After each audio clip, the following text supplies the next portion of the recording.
we'll keep an eye on that. Obviously, we don't know if it impacted the barrier or not. They've got the flatbed down there and getting the car onto the flatbed right now.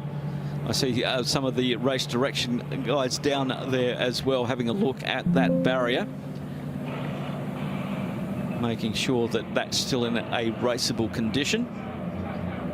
So it is on the exit of 7 on driver's left, and just past where the curbing ends. And yeah, it's one of those corners where the quicker cars will throw it up the inside, because then they get their run out of 7 through the 8-9 parabolica, and they basically don't want to wait until 8 or 9, because then that's going to destroy their speed down the straight. Yes, and so important to be, well, marginally slower into 8, but you've got to get the exit speed out of 9. That is the crucial thing. It is. So you can be compromised slightly at 7, not too much of an issue. But we don't know yet whether the 127 car had a moment on its own or whether there was some contact to initiate that. It's obviously slightly more serious than Phil and I had thought at first, because of the need for a flatbed. Even if that car does come back to the paddock, therefore not completing the lap under its own steam, it will be permitted to rejoin the race, just as long as the car is still fit and able to do so. So if they get it back running again, it'll be re-scrutineered for safety reasons.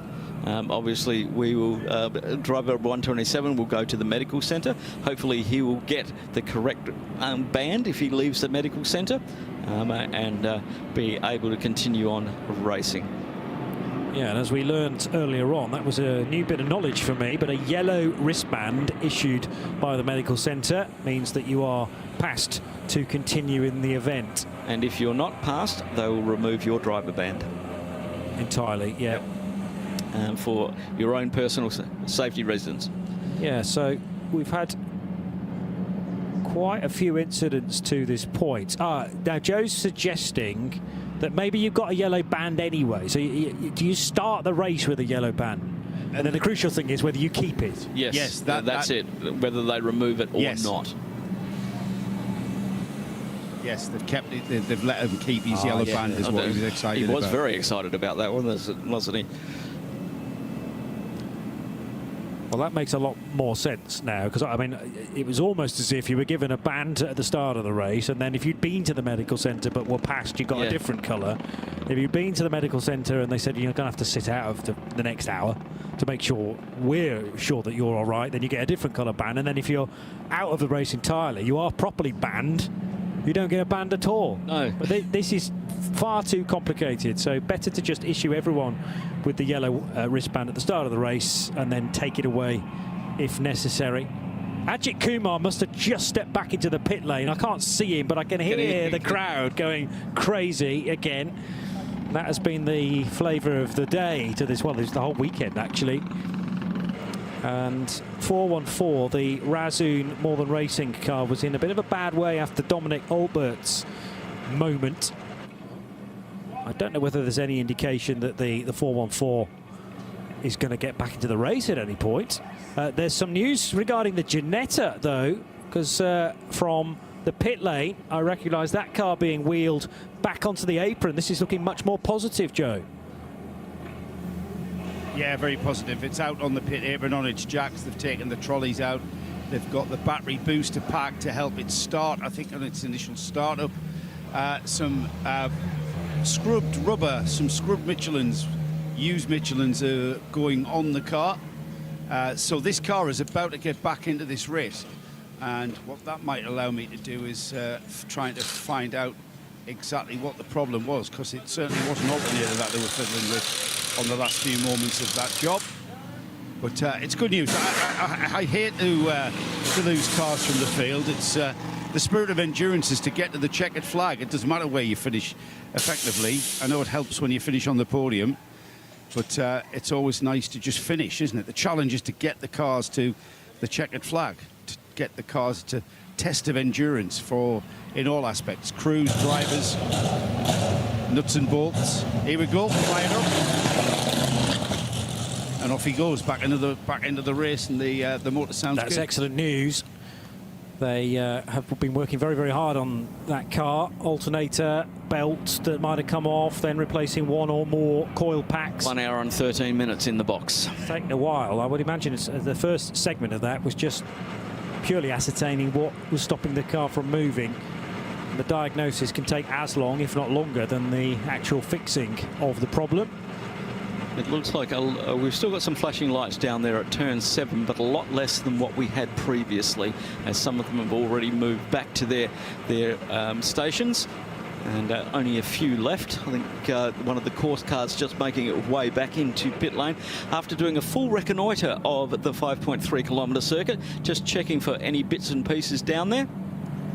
Around the circuit. Good time to do a little track inspection from race control. Yeah, try and tie in as much as possible during these stoppages. Not really a stoppage, we're still clicking off the kilometres, but at a much reduced pace. And some people out there will be working out precisely what distance we're likely to get to. Not going to break the 2012 record, I think it's fair to say, at 628 laps. So that will remain in place for another season. But we have broken the track record, lap record. The lap record, yes. Yes, by... that happened in the first 5 minutes, didn't it? Yeah, but within the first 5 laps. Okay. It was 58.6 and 57.7 got done. 1.1 seconds was that's a lot. Can you remember who set that time? Yeah, it was GPX Racing. Okay. Back in 2021. But who set the time today? That was our best lap, and I can do that. That was Winwood Racing. Ah, okay. In the opening stint. Yeah, it was. Probably work out who was at the wheel of that car at the time as well. Winward, their gun driver. Number 6, car 16. Was it Piana who started the race? Yes, yeah. He was doing some unbelievable laps in that first opening stanza. So Gabriele Piana, who has been a Nürburgring 24-hour race winner in the past. And he joins Rinat Salyakov and Viktor Shaitar and Sergei Solrarov in that strong lineup in car number 16.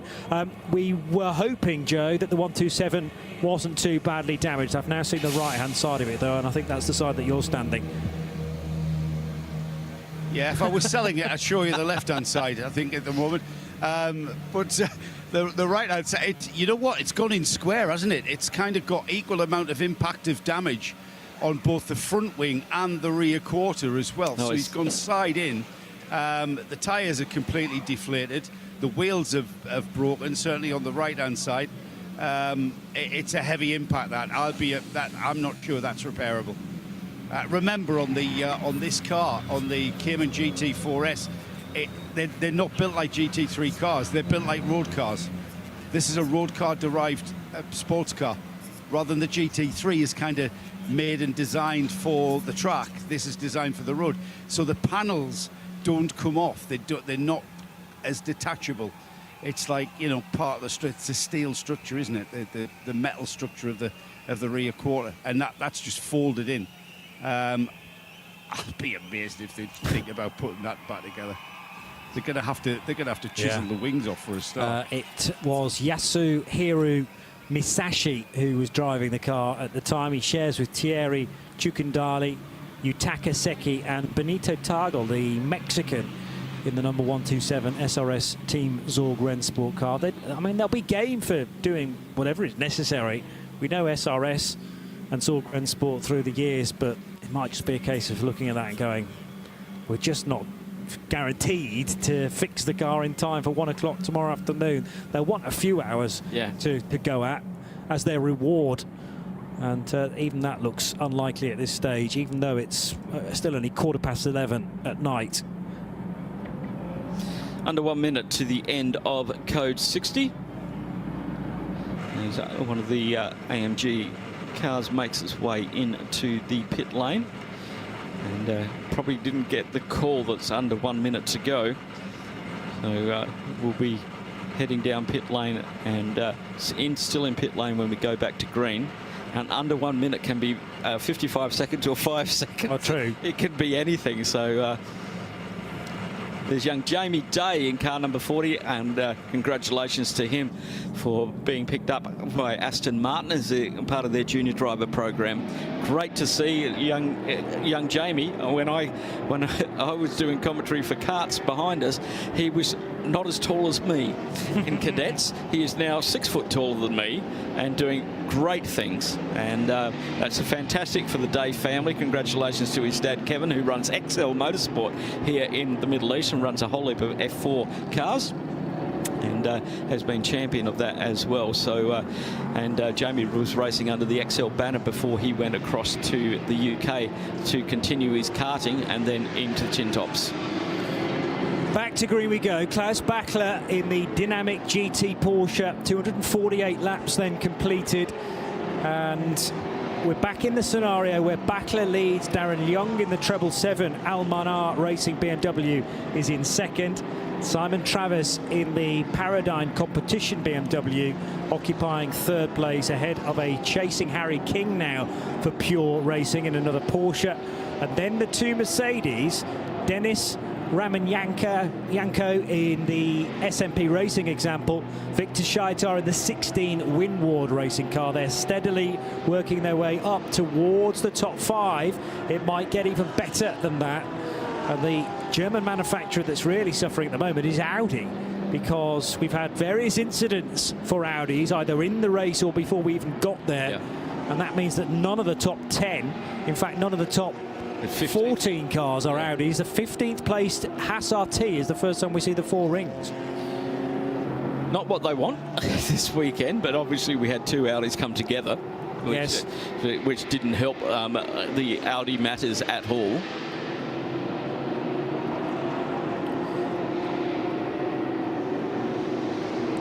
So Bachler, did he make a stop during that Code 6? I would have thought it's too good an opportunity to pass up, even though you only get the quarter of a normal tank. Yeah, his tyres were only two laps old, so they came in.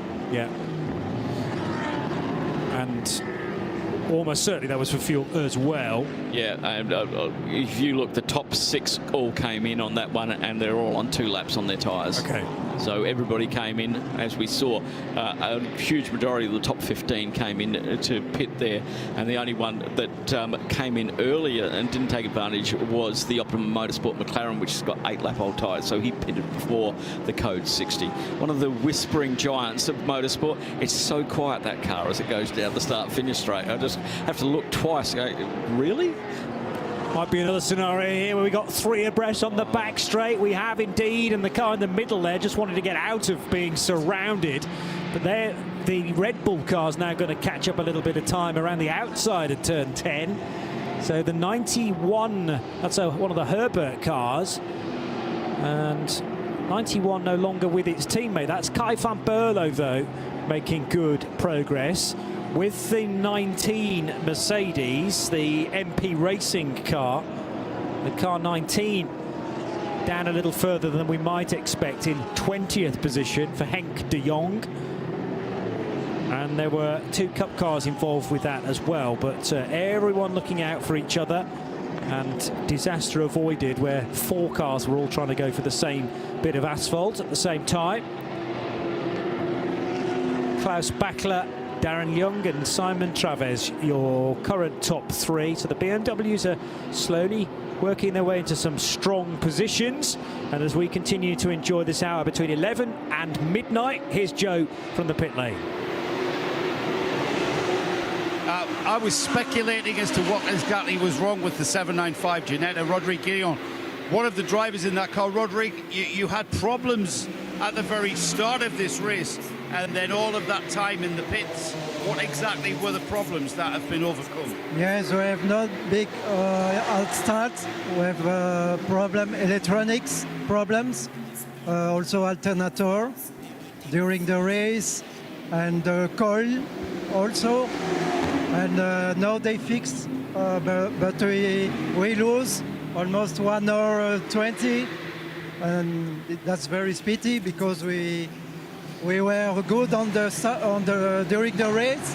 We were always a 3rd position after 4th by the problems after we start again, we keep the third place, and that's pity. The GTX class is a very small class, Rodrigue, so you will have a chance to come back, and you never know. You know, the aim is the podium now, and all you can do is drive hard. Yes, of course. That's 24 hours. It's a long race, so everything can happen, and that's what I like in the endurance. Yeah, exactly. How have you been? It's been a while since we've seen you in the Creventic. When was the last time you did a Creventic Series race? My last time, 2 years ago, I drove here with Porsche, Cup car, and yeah, and before this, I do 6 years this incredible championship. I like really with the Aston GT4. We win the overall championship, and before this, I drove also in M2 with QSR. What have you been doing with your time? What have you been doing when you haven't been racing with us? What have you been doing when you haven't been racing? What have you been keeping yourself busy for 2 years? So after the last year, I do the Lambo Trofeo Championship. Which is where you've got this nice jacket, look. Yes. In the same team, CMR, I do the Trofeo with Stéphane Lemray. And this year, we do again for a second time. So will we? You like the endurance racing, though, surely? Yes, Rodrigue. Yes, I like. It's since 4 years, I do sprints. I've done the GT4 European Championship with Aston to taste the championship. I know the Lamborghini, but I like the both. Yeah. I like. Well, we and all of the 24 Series fans hope to see Rodrigue Guignon back in this series sometime. Great to see you. Hopefully you can have a good drive now. Thank you. Thanks. Yeah, great to bring him back to the airwaves after a little pause in his career, but as Joe's established, it feels like he's back now for good. Fabulous to bring you that news. Klaus Bachler continues to lead from Darren Young and Simon Traves, and a bit further down the order, the 992 race leader remain Red Camel Jordans.nl with their Porsche and Evo Broikers. I'm delighted to say we've got a guest in the studio in our global broadcast centre. Simon Hill is here, now officially the father of a British touring car champion, and it's been quite a long wait, hasn't it? I don't think I've seen you since Brands Hatch. No. How are you feeling? I think I've only just recovered, actually. Yeah, thank you very much for that intro. It's very kind of you. Very proud father of a British touring car champion, Jake, obviously. And it's been a busy off season. It seems like it's been a very short off season because this is the first time I've seen Jake racing at this stage of the year. Obviously, the Dubai 24, of course, has been now for a while the traditional season opener to all things exciting. I think as a youngster, I think it was probably used to be you'd be watching the Dakar, and now this kind of is. Dakar's great, but this is so much better. This is more fun in the desert than Dakar. It's slightly less punishing on everything, but at the same time, it's a massive test, isn't it? And whereby, you know, a lot of us British people, Western Europe people might be in hibernation state. It's a nice place to come and get some heat on the back, and also a big challenge before everything else kicks off. Very much so, and it's incredible. It seems to be. I've always remembered the early stages. Obviously, 20 years with the Autodrome, and the 24 hours has been going for a decent amount of time now. I always remembered it as such a mass variety of everything from a Renault Clio upwards, and it seems to have progressively become much more focused on the GT3s especially, and obviously this year it seems to be one of the best quality and quantity and mixture of some fantastic cars, teams and drivers, and it's an absolute pleasure to be involved in a very small way in my case. Yeah. Yes. So clearly you've been paying attention to this race. Jake must have watched it with you as well from home. So how keen has he been to be involved. This is his first time in the race. It's his first time in the race. It's his first 24-hour race. His first time in a GT3 car. Okay. He's tested a couple of times. He tested a BMW in 2023, one of the Century cars, and way back tested an SLS. Those wonderful machines. Excellent. Yeah. With the gull-wing doors. With the gull-wing doors. Yeah. And Portimao as a little fresh-faced 18-year-old, alongside some bloke called Bernd Schneider, who I don't know whatever happened to him. I think I've lost track. Yeah. Exactly. But yeah. So anyway, it's thanks to the guys at Era Motorsport, specifically to Carl Tilley and obviously Dwight Merriman.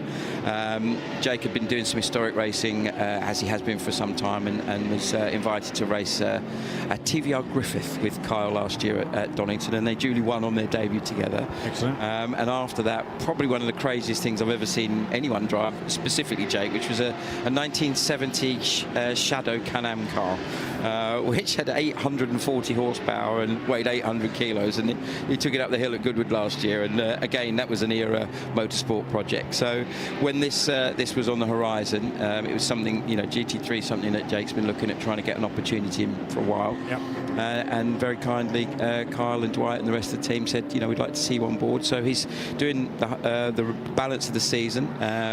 So off to Abu Dhabi next week, and obviously the European rounds after that. So number of tracks that he knows, a couple that he's less familiar with. I don't think he's done Barcelona before, but yeah, it's going to be a wonderful way to get a lot of experience in a great car with a great team in a fabulous championship.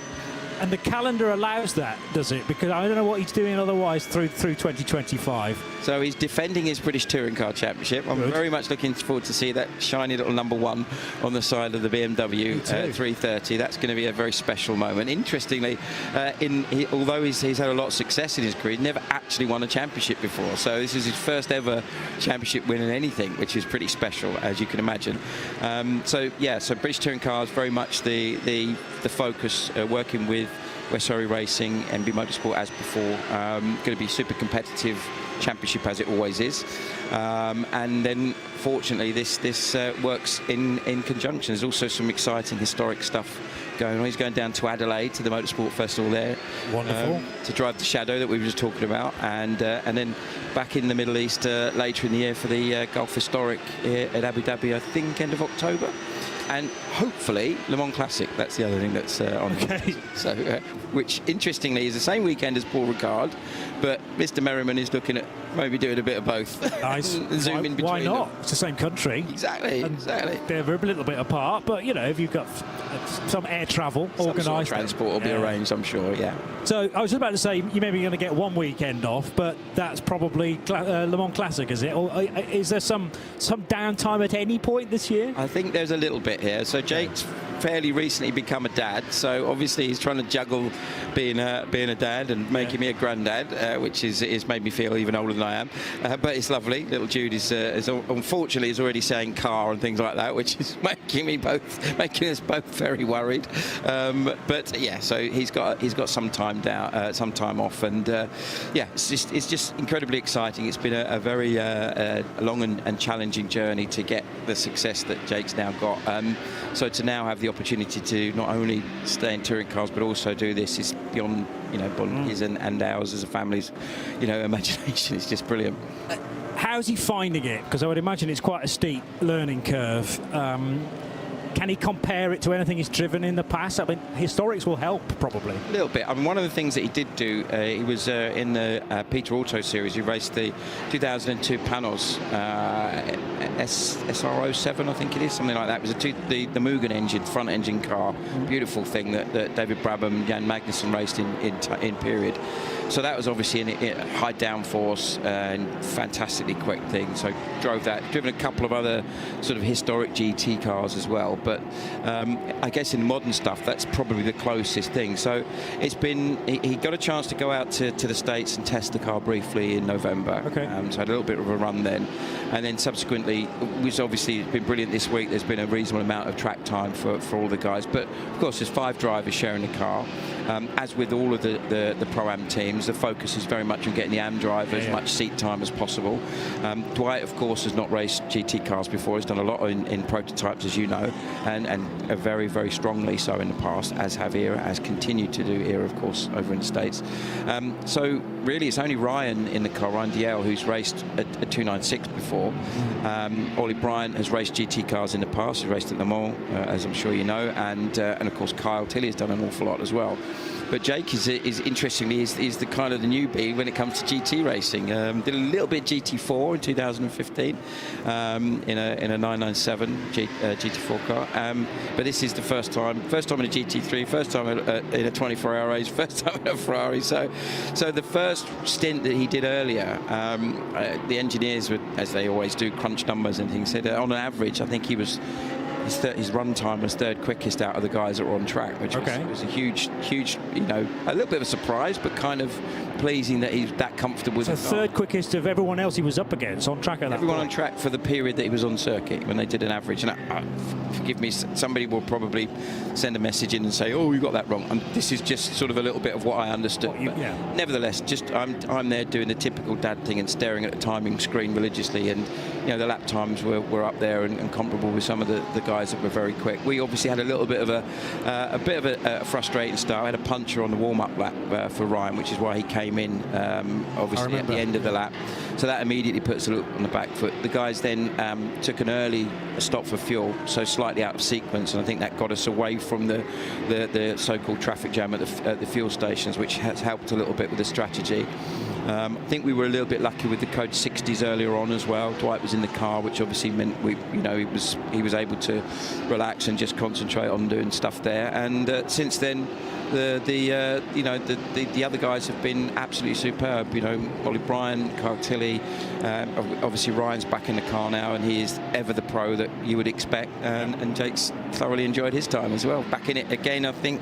Probably about sort of 1:30 or so. No way, right. So that'll be the first time he's ever driven at that time of day as well, or night, more accurately. He's done some night stuff. He did the Spa 6 hours recently in a historic car, and he's done a couple of other historic things, but not in a modern car. So it's all very stickless. He's chomping on his carrots to get the old eyesight up, I think, at the point, as it were. Yeah, I can understand that. Yeah. It's a great opportunity, but also, depending on where he wants to go in the next few years, clearly BTCC is the priority right now. Sure. But it may open doors, and he can lean on all of this experience that he's gathering right now in the future. Yeah, absolutely.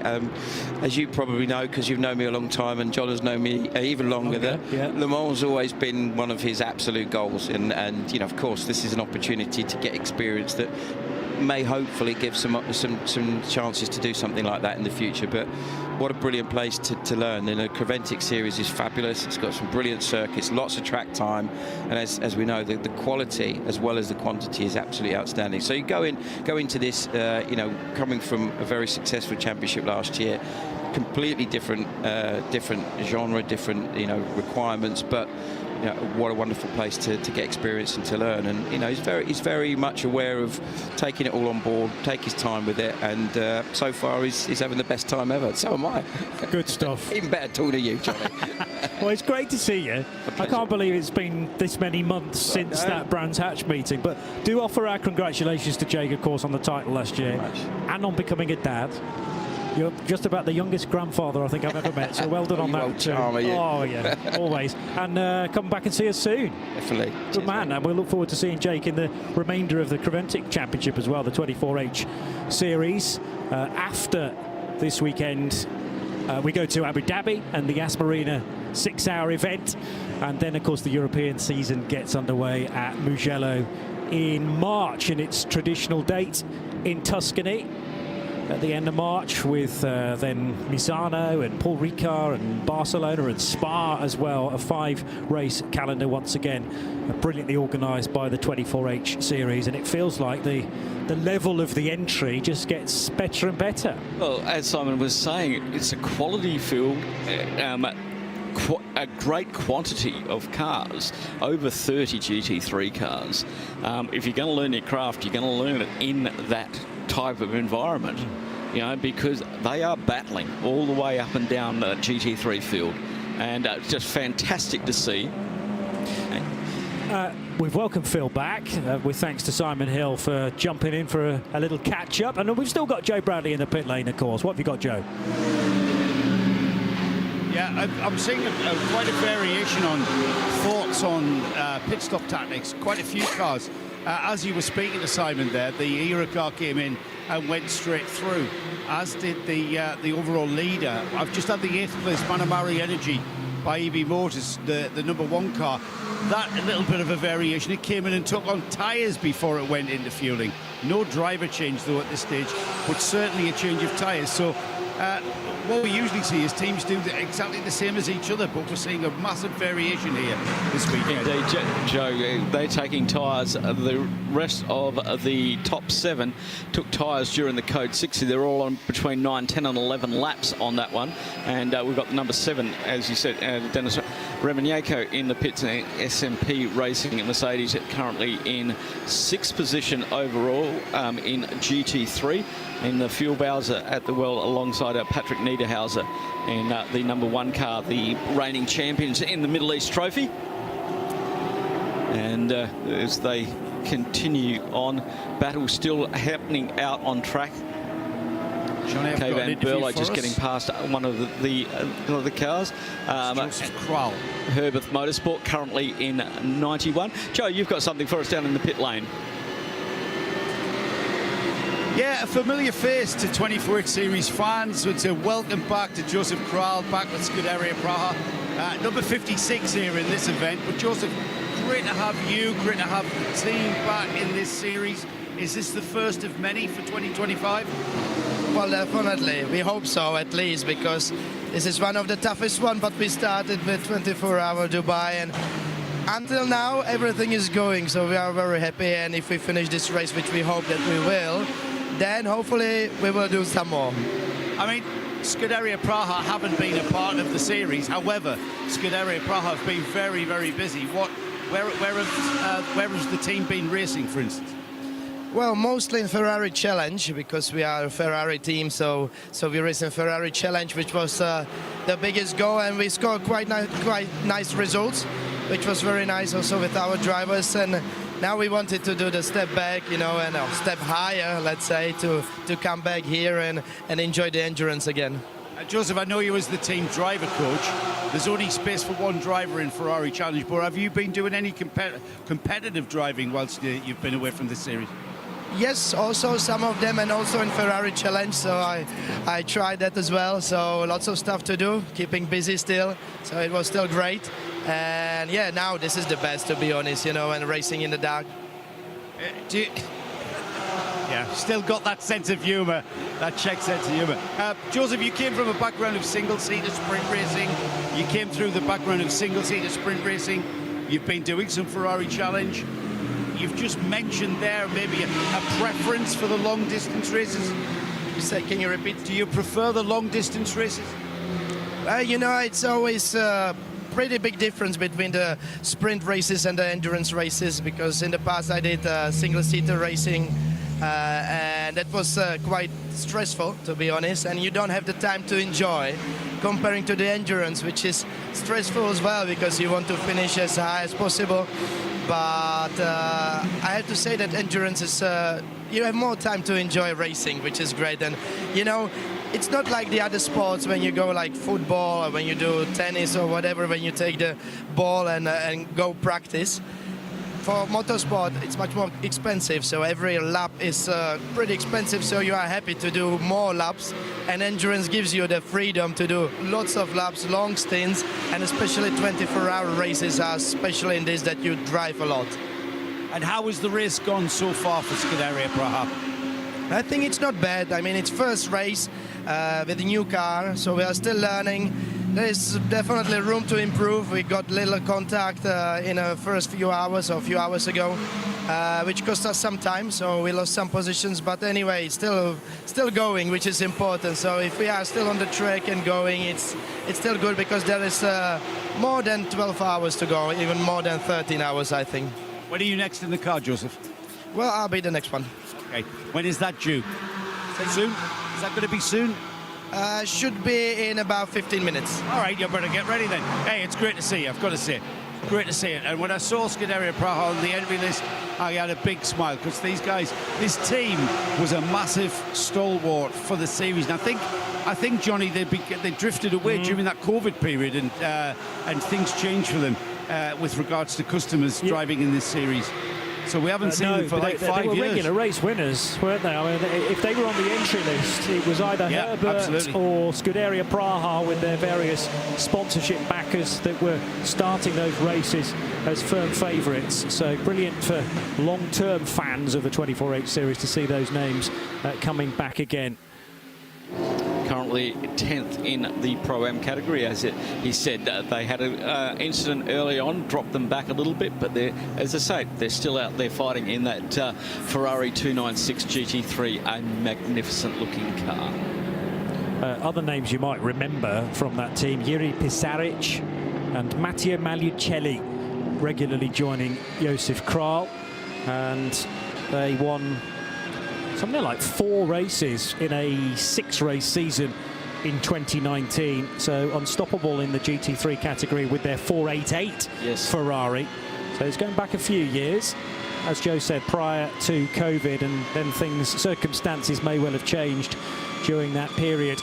Ryan Dalziel, the man that Simon Hill was mentioning in the ERA motorsport car. This is the car that Jake Hill's driving a little later on as well. He's done a couple of stints already, but the 81 Ferrari suffering somewhat from that early puncture. Well, the puncture happened on the race start lap, so it didn't get marked as a pit stop. That's why and then he came in really early on lap 10 for tyres and fuel, which put them out of sync with the rest of the GT3 field, and doing a great job. They were, during some of those Code 6s a few hours ago, up in the top 10. So it's just sorting itself out as the different drivers rotate through that car. But a big ask to do, and Ryan obviously very, very polished, out there enjoying the nighttime driving. I didn't throw this question in Simon's direction for fear that he may not have known, because he's not one of the drivers. But of course, when Dwight Merriman was driving that car, there was obviously some sort of issue coming out of a Code 60, and that the car did not get back up to full speed, and it then caused there was a misunderstanding, a tangle with the number 5 Motor Park Mercedes. Pressure at the wheel, which caused that car going into the barriers at just after turn 2. And Jusei, we think unsighted, all of a sudden spotted there was a Ferrari going very slowly on the racetrack, in avoidance steered left, but certainly steered left straight into the wall. Well, cold rear tyres, because we'd just come out of that Code 60. We're only a minute out of that Code 60, and they were first time down around turn 1. Yeah, and whereas had we been at racing speed for an hour, let's say, then I'm sure that maybe the tyres of the car would have taken that, but just not enough heat and therefore grip. And it put another one of the sort of early runners that might have done quite well in this race out very quickly indeed, and quite possibly Motor Park's first entry in this race. I've yet to determine that, but they've not been a regular on the entry list in the last decade or so. Let's hope they come back again. Well, they've got to, they would think they would need to redeem themselves. Getting a puncher on the race start lap is just something you don't expect. And when Joe spoke to him down in the pits, he felt that already on the out lap. So he just one of those really, really unlucky things. And when you've got to do that and come back into the pits a bit slower and then go and chase the pack. And the pack is flying at them. We were doing very fast laps in that first stanza of the race, as everybody was trying to make their mark and get to where they needed to be. Number 917 Fulgenzi Racing Porsche is in, with Sam Yongayan jumping out. This car still looking good, but the front of it, which is a sort of orangey yellow, now covered in flecks of tyre pickup. We're at the stage now where the cars look like they've done a lot of hard work. It's the car that does the whole of the race, of course. The drivers are only in for 2 hours at a time. But the rear looks brand new still on this car. They've had their trials and tribulations, though, in the 917, and would have hoped to have been a bit higher than 9th place in 992. Indeed. Still a long time to go. 13:17 on the clock. That they probably head down towards fuel. Aaron Young still leading. Looks like he's got about a lap. He's doing 2:01s at the moment, where Simon Travers in the Paradigm competition, BMW behind him, leading the AM category in second overall, 2:61 laps, 44 seconds ahead of Harry King in the pure racing Porsche. And Harry's got 1:27 over Klaus Bachler in the dynamic GT Porsche. And our race leaders in that 777, 16 pit stops for them. That's quite a lot compared to 12 for the second position Paradigm and 13 for pure racing in third, and then 16 for Klaus Bachler in dynamic. So have they been working the code 60 to try and maximise their stint runs? And then they'll be maxed out on their driver time, which will be their only limitation after that, because it looks like these tyres are really hanging on now. We've seen 48 laps out of a set of tyres, which is not unusual, but the temperature is dropping as I look up my weather app to see where we are at the moment.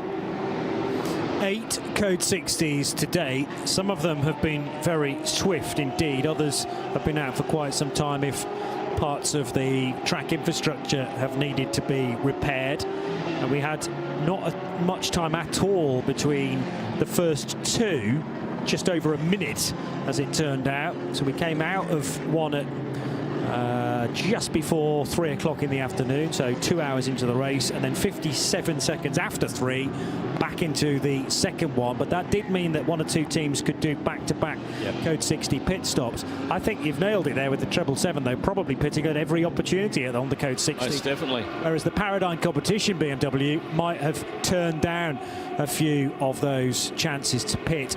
Now, what a story this is. The 414 is back on the apron, which will please a huge amount of our audience this weekend, I'm sure. Joe, bring us this moment where the 414 has reappeared, almost back from the dead. Incredible, Johnny. Absolutely incredible job here. The 414 he's already been out. He's come in for a bit of a systems check. And when you saw this car, you remember how badly damaged this car was. I'm absolutely blown away. Dominic Olbert of Razum, I've got to say, round of applause on the work that you guys have done on that car. I thought that car was done, Dominic, and yet you guys fixed. You said you would, and you did. Brilliant job. Thanks a lot. Team is amazing. They never ever give up, so we're back in game, and Leo is driving now, followed by Ajit, and then I will jump into the car again. Importantly, Dominic, you had the parts in the truck. You had all the parts ready in case that happened? We had some parts with us, but mostly we picked up from Porsche, so all good. They have enough parts, so we can go again. That wonderful Porsche customer service. Great job again. Well done. Round of applause.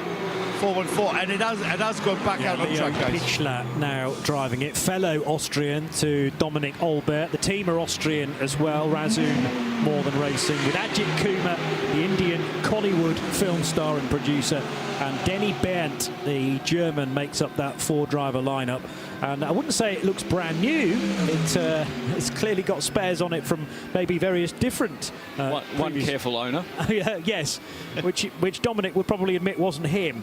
But Leo's taken good care of it so far as he drove from the pit garage to the fueling area, and let's hope that this is a safe but quick stint in the 414. Well, that accident happened on lap 144. We are on lap 263 now, so a considerable amount of time. But as Joe and I looked at that car, we thought, that's actually a lot of cosmetic damage. It looked like the front wheels were still pointing in the right direction with their right camber on them. So it must have been a very cosmetic thing. And Porsche customer service, Porsche Racing customer service, doing the job and getting them the bits that they needed to get back out on circuit. Fantastic work for the 414 team.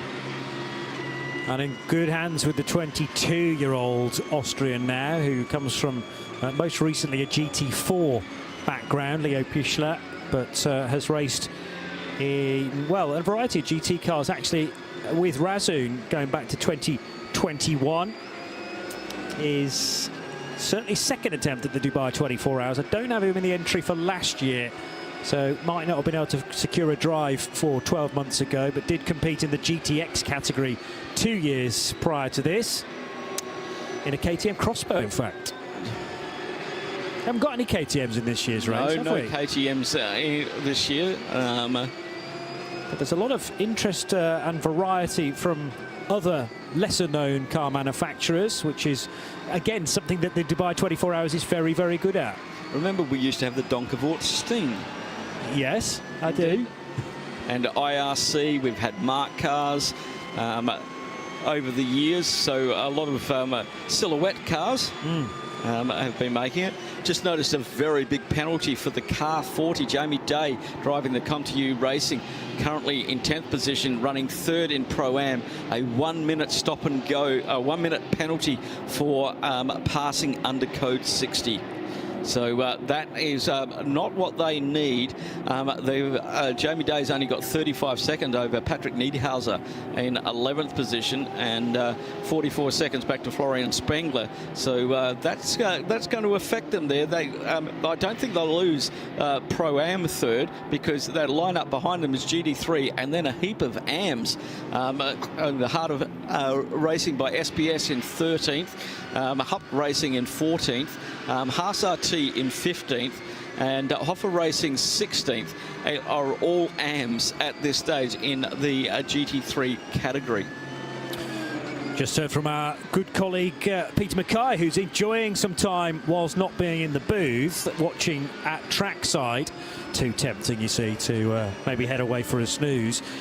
Spotted a couple of issues for two different Mercedes AMGs. First of all, the number 4 car, which is the Haupt Racing Team example, being driven by Romain Andriolo, and he reckons, Peter Mackay reckons, there's some a part of the rear is trailing on the ground, so dragging maybe from the undertray of that car, and must be infuriating for Romain, he suggests. And the other issue is for the number 19 MP Motorsport Mercedes AMG, which first of all he said there's no rear lights, and then he says there's no front lights either, and actually that's now been repeated on our screen. So to repair headlights immediately, the tail lights are less of an issue. However, under the new regulations, if you have one out on either end, you have to fix at your next pit stop. If both are out, you must stop immediately.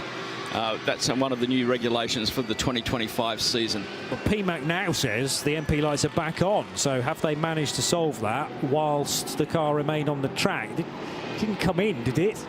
Control-Alt-Delete, possibly? Yeah, it might have been. Might have been.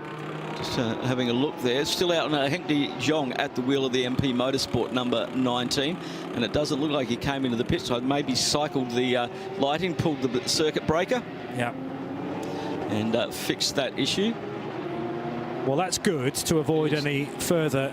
because that is a mandatory stop. You can't get around that. That's stop immediately if you don't have front or both rear lights, or all 4 of them not working. Yeah. So one on either end is, or one on each end is okay. Yes. So one tail light, one headlight. But you must fix that at your next pit stop. And Whereas, if you've got both are out, you have to stop immediately. Yeah. Otherwise, you'll get the meatball flag and possibly a penalty as well. Totally understandable reasons. That's hugely unsafe. Bearing in mind we're running in this level of, yes, we've got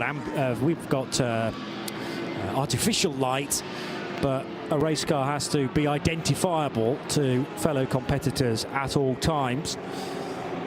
So MP will be happy, as long as that fix is long term, that they won't be delayed having to come into pit lane to solve that.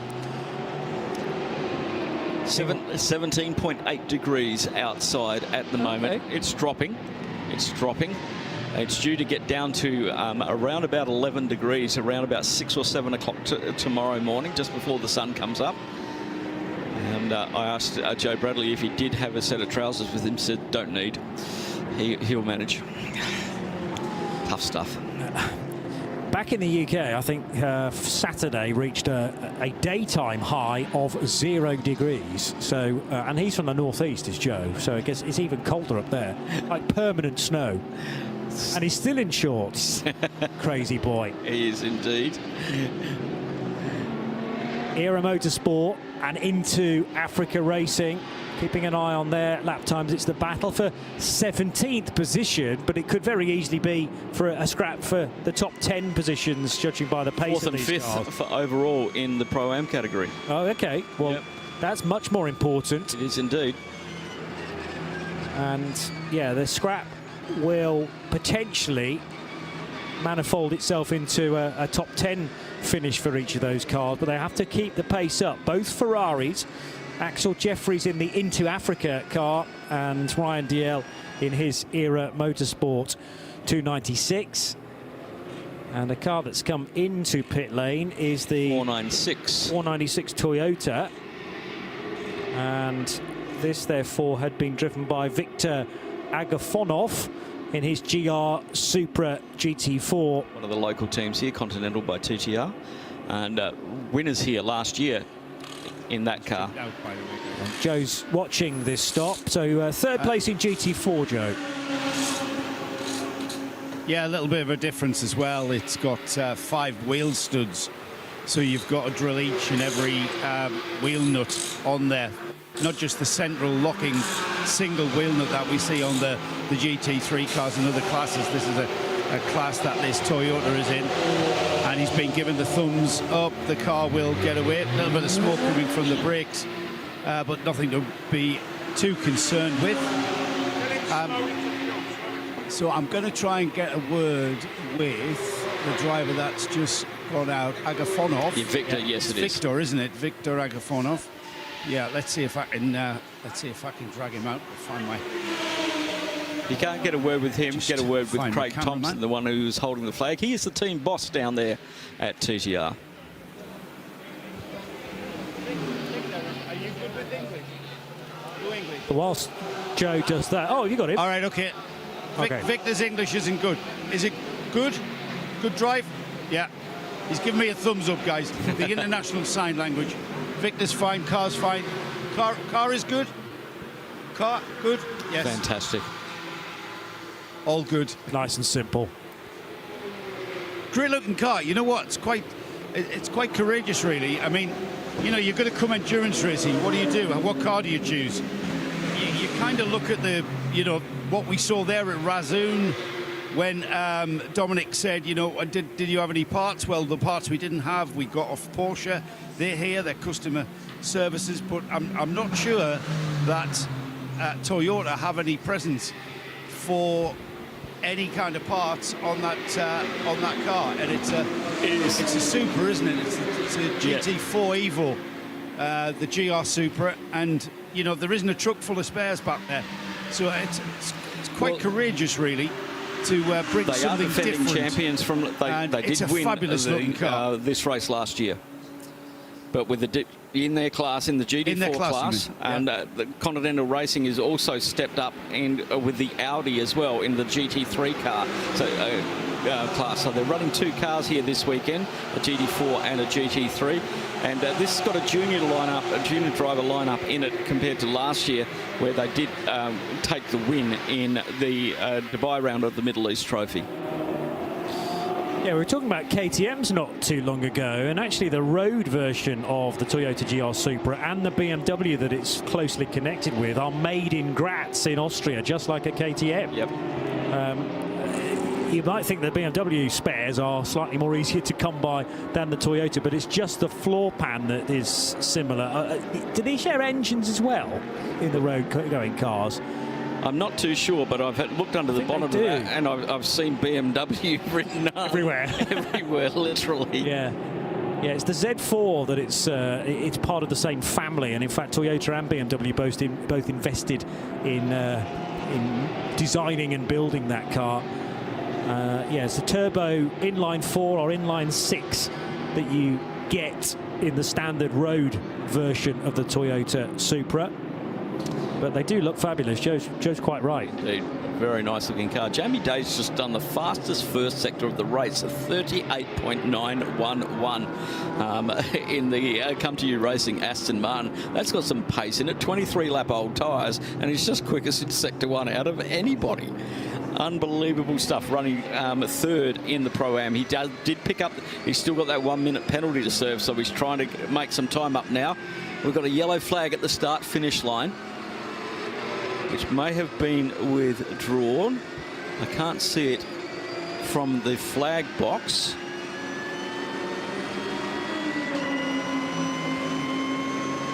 So trying to hunt out the reason for the yellows. It's not a debris flag, is it? It's not a slippery surface. Well, I can't. Flag. Well, it's not. I can't actually see it, but it's indicated on our screen as a yellow I can't flag. see a flag flying from the start-finish blocks where it should fly from, unless it's flying from. We've got to We have an answer, Phil. Look at our screen. We're looking out the window, but on the overlap that we can't quite see. Oh, the 978 has stopped. There you go.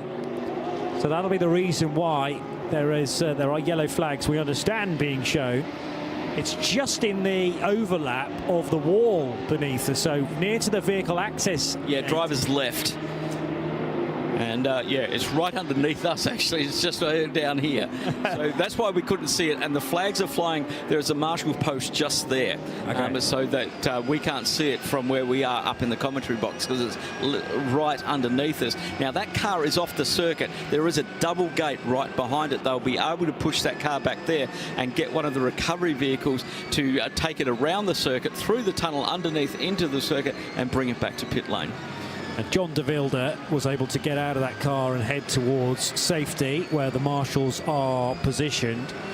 We're not ruling out the opportunity for John to rejoin the race, but he'll have to stay at a distance for the time being to allow the marshals to deal with the recovery of that car. He's here with the Speed Lover outfit, 978, Steiners Longchamp, Wim Mulders, Gilles Renman and Rick Renmans are part of the 5-driver lineup, all from Belgium in the 992 AM division. It's a minute to midnight. We're about to tick over from Saturday night into Sunday morning then. Again, a significant milestone to reach right here on the Radio Show Limited network of channels. It's the 20th edition of the Michelin 24 Hours of Dubai. Phil Anson, Johnny Palmer in the Global Broadcast Centre with Joe Bradley patrolling the pit lane for the next 15 minutes or so. But Saturday about to become Sunday now, and the continuation of the race starts right at this moment. So still we're not quite at half distance. There are yellow flags on the start-finish line to deal with John de Wilde's stranded, stricken Speed Lover Porsche. But everyone is hoping that if we can continue through this recovery, due to actually the heads-up driving from John de Wilde, to be able to stop it where he has done in the overlap of the wall right by the access gate. So the marshals should be able to pull that car out of harm's way and we can stay green. Well, it looks that way at the moment because Race Control haven't given us any messages that they're going to pull a code 60. Normally we get some form of warning, and the drivers will get a countdown in the car this year. And we hopefully have got that car back behind the wall and out of harm's way.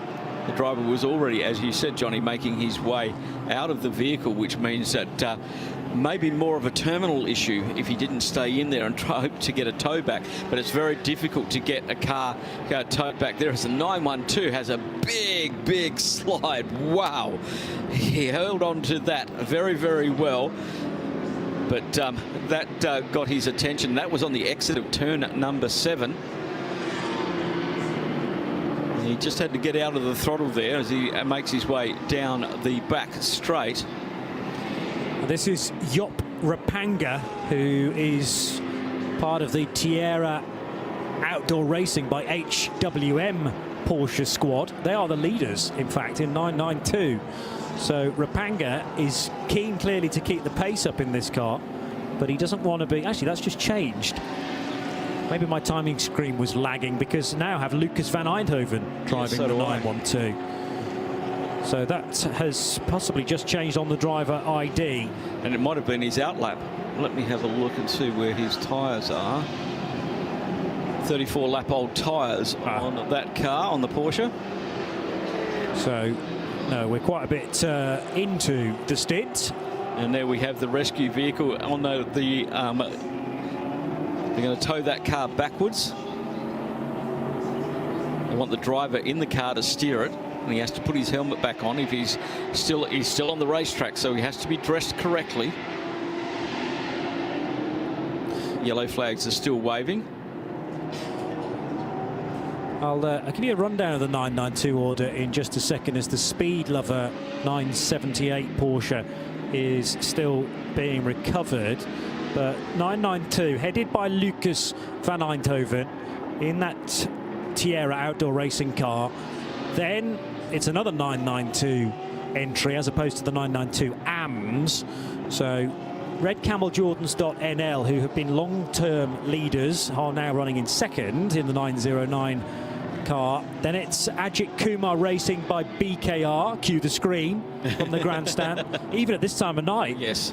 Fabian de Fuchs in the 901 for Porsche.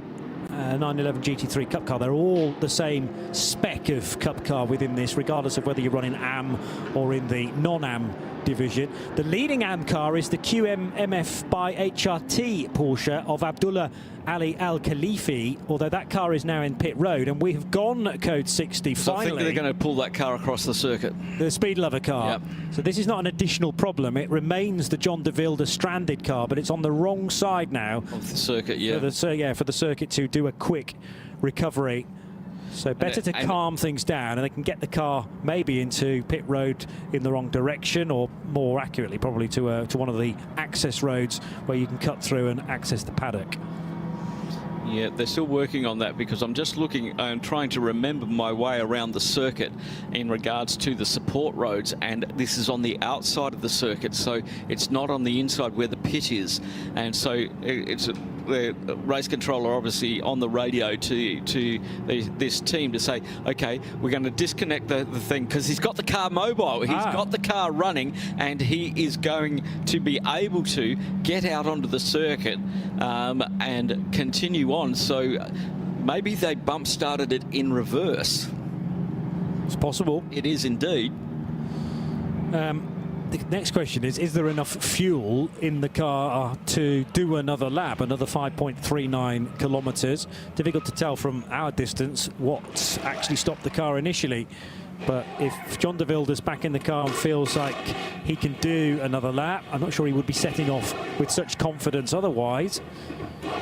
So we are under code 60, and as typically how these things pan out sometimes, the caution button is hit and then the problem actually resolves itself. Yeah. But the marshals were part of that to help the engine refire. Yeah, it looks like they're going to pull the recovery car around to the front of that car now and take it around. Now, they can't go backwards down pit lane. They're going to have to go around turn 1, take the cut through to turn 17, come out, keep off the circuit up to the club link, and then come around into the pits. Well, he's mobile, and he is 978 just crawling with the hazard lights on at the moment. That was possibly a course vehicle, though, deliberately following it around just to make sure. Well, he's on the infield. He's on the 17-18 area at the moment. So he's gone down through turn 1 and then taken a right turn. Well, being able to judge roughly how long this code 60 is a great opportunity to do some extra work on cars, Joe. You can't take any more than your quarter of amount of fuel, but there's nothing to stop you changing pretty real kind of important bits of the car, should we say, that wouldn't normally be done in a regular pit stop. Well, we're just under an hour away from half distance, and I've been waiting for this, and I'm beginning to see this. I'm camped out at Haas RT, which is the number 21 Audi, and I'm pretty sure that other teams are doing this up and down the pit lane. They're going for a front pad change.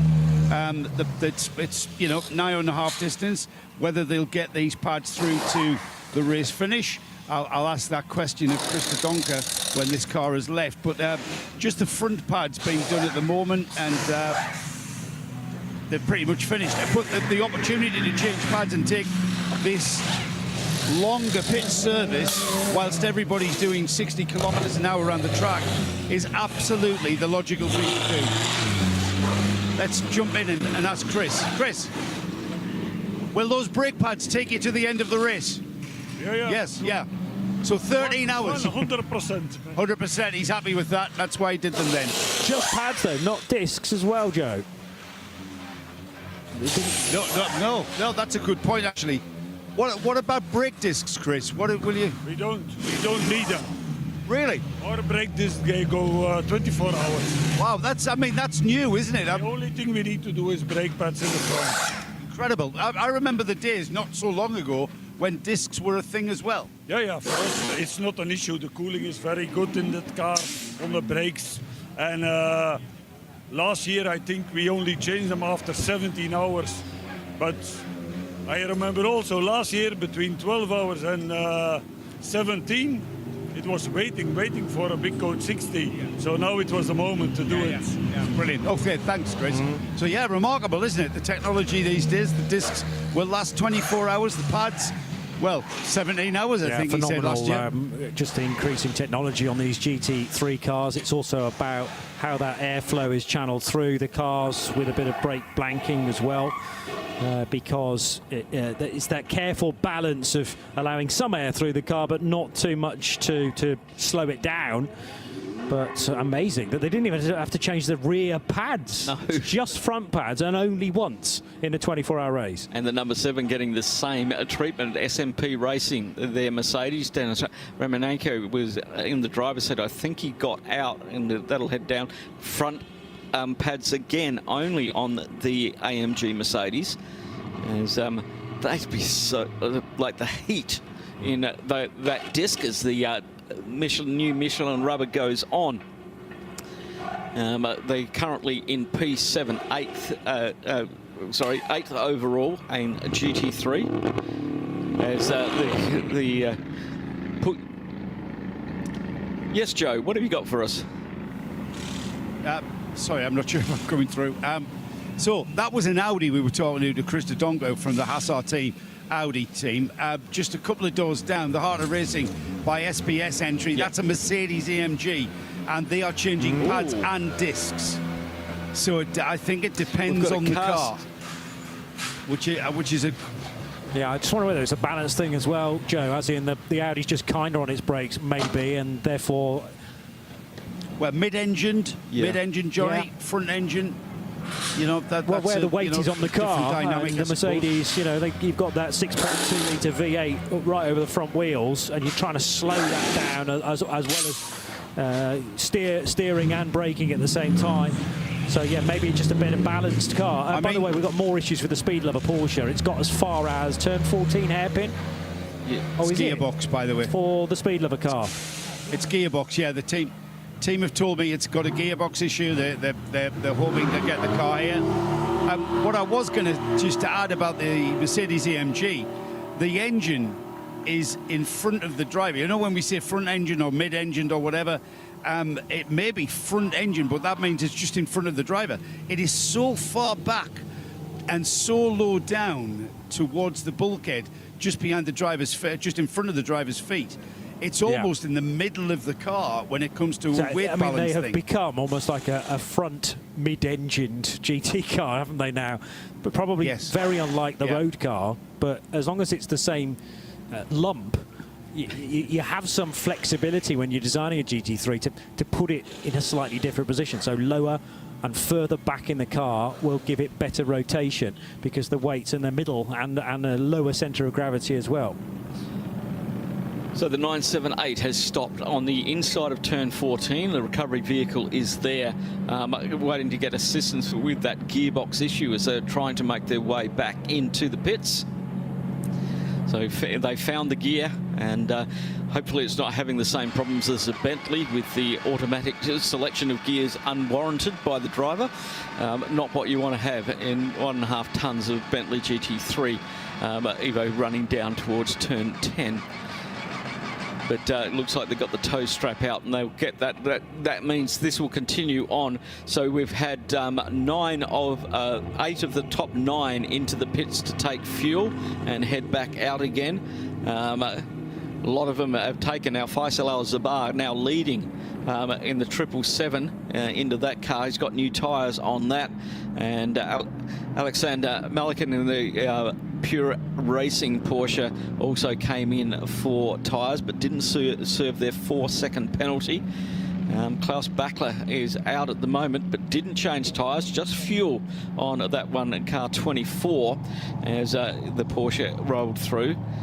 And Optimum Motorsport doing the same thing, taking on new tyre. That McLaren now in top 4. It's working its way up, Johnny. It is. Thomas Aikin now driving the Optimum Motorsport 720S. But yes, real steady progress. It's about not being too alarmed by the difficulty in the opening stages of that race, and Optimum Motorsport, one of many teams that can put things into perspective and just not panic really. Know that they've got a good car, that they've got a consistent driver lineup, and the race should come towards them as long as they can eliminate any errors that are of their own making. Sometimes you just can't help it. You're a victim of circumstances rather than it's accidents do happen. They do. And it's part of motorsport. But if you can stay out of them, and a lot of these drivers look a long way ahead these days. We're under a minute until the end of code 60. Speed Lover car has made it back to the pits. Didn't make it all the way, though, under its own steam, despite John de Wilde's enthusiastic effort to edge away from where it had parked on the main straight. John's now out quickly chatting to some of the Speed Lover mechanics, not far from Joe. Let's hope that John's willing to have a chat with Joe in just a tick as well to find out fully what's happened. In the meantime, we are back to green, though, to almost 15 minutes past midnight. So right in hour 12 of the 20th edition of the 24 Hours of Dubai with Michelin. 2 hours, 27 minutes so far under code 60. Okay. So, and 22 seconds. All important. All important, that 22 seconds, and that is our 9th code 60 for this race. And by the way, the race leader came in not that long ago. It's now in fuel, the 777 Almanar racing car, but this is time that they're losing compared to their fellow runners in the race. Stationary versus green flag running. However, you can get a full fuel load in this mode, and the smart pumps will immediately change to allow you that full allocation as soon as we go back, as long as you're not going to breach the total amount, because they may have started the 25% ruling and then that jumped to the full fuel fill that they can get as per the regulations. Here is Joe with John de Wilde. John, you tried your best to get the car back, but it had to be towed back, yes? When I came on the long straight, I went from third to fourth, and then system broke down. I was stuck over there in corner 1 and couldn't do anything. It was stuck in fourth gear. And then when you try to push a little bit, then I was able to put it back in first gear. I tried to come back on my own, but when it went up there, the clutch was completely gone, so I couldn't go up anymore, and I think that's it. Yeah, but look, I think the team will probably try and fix it, new gearbox, new clutch. I hope so. We'll see. Yeah. I'll see you tomorrow morning in it, don't worry.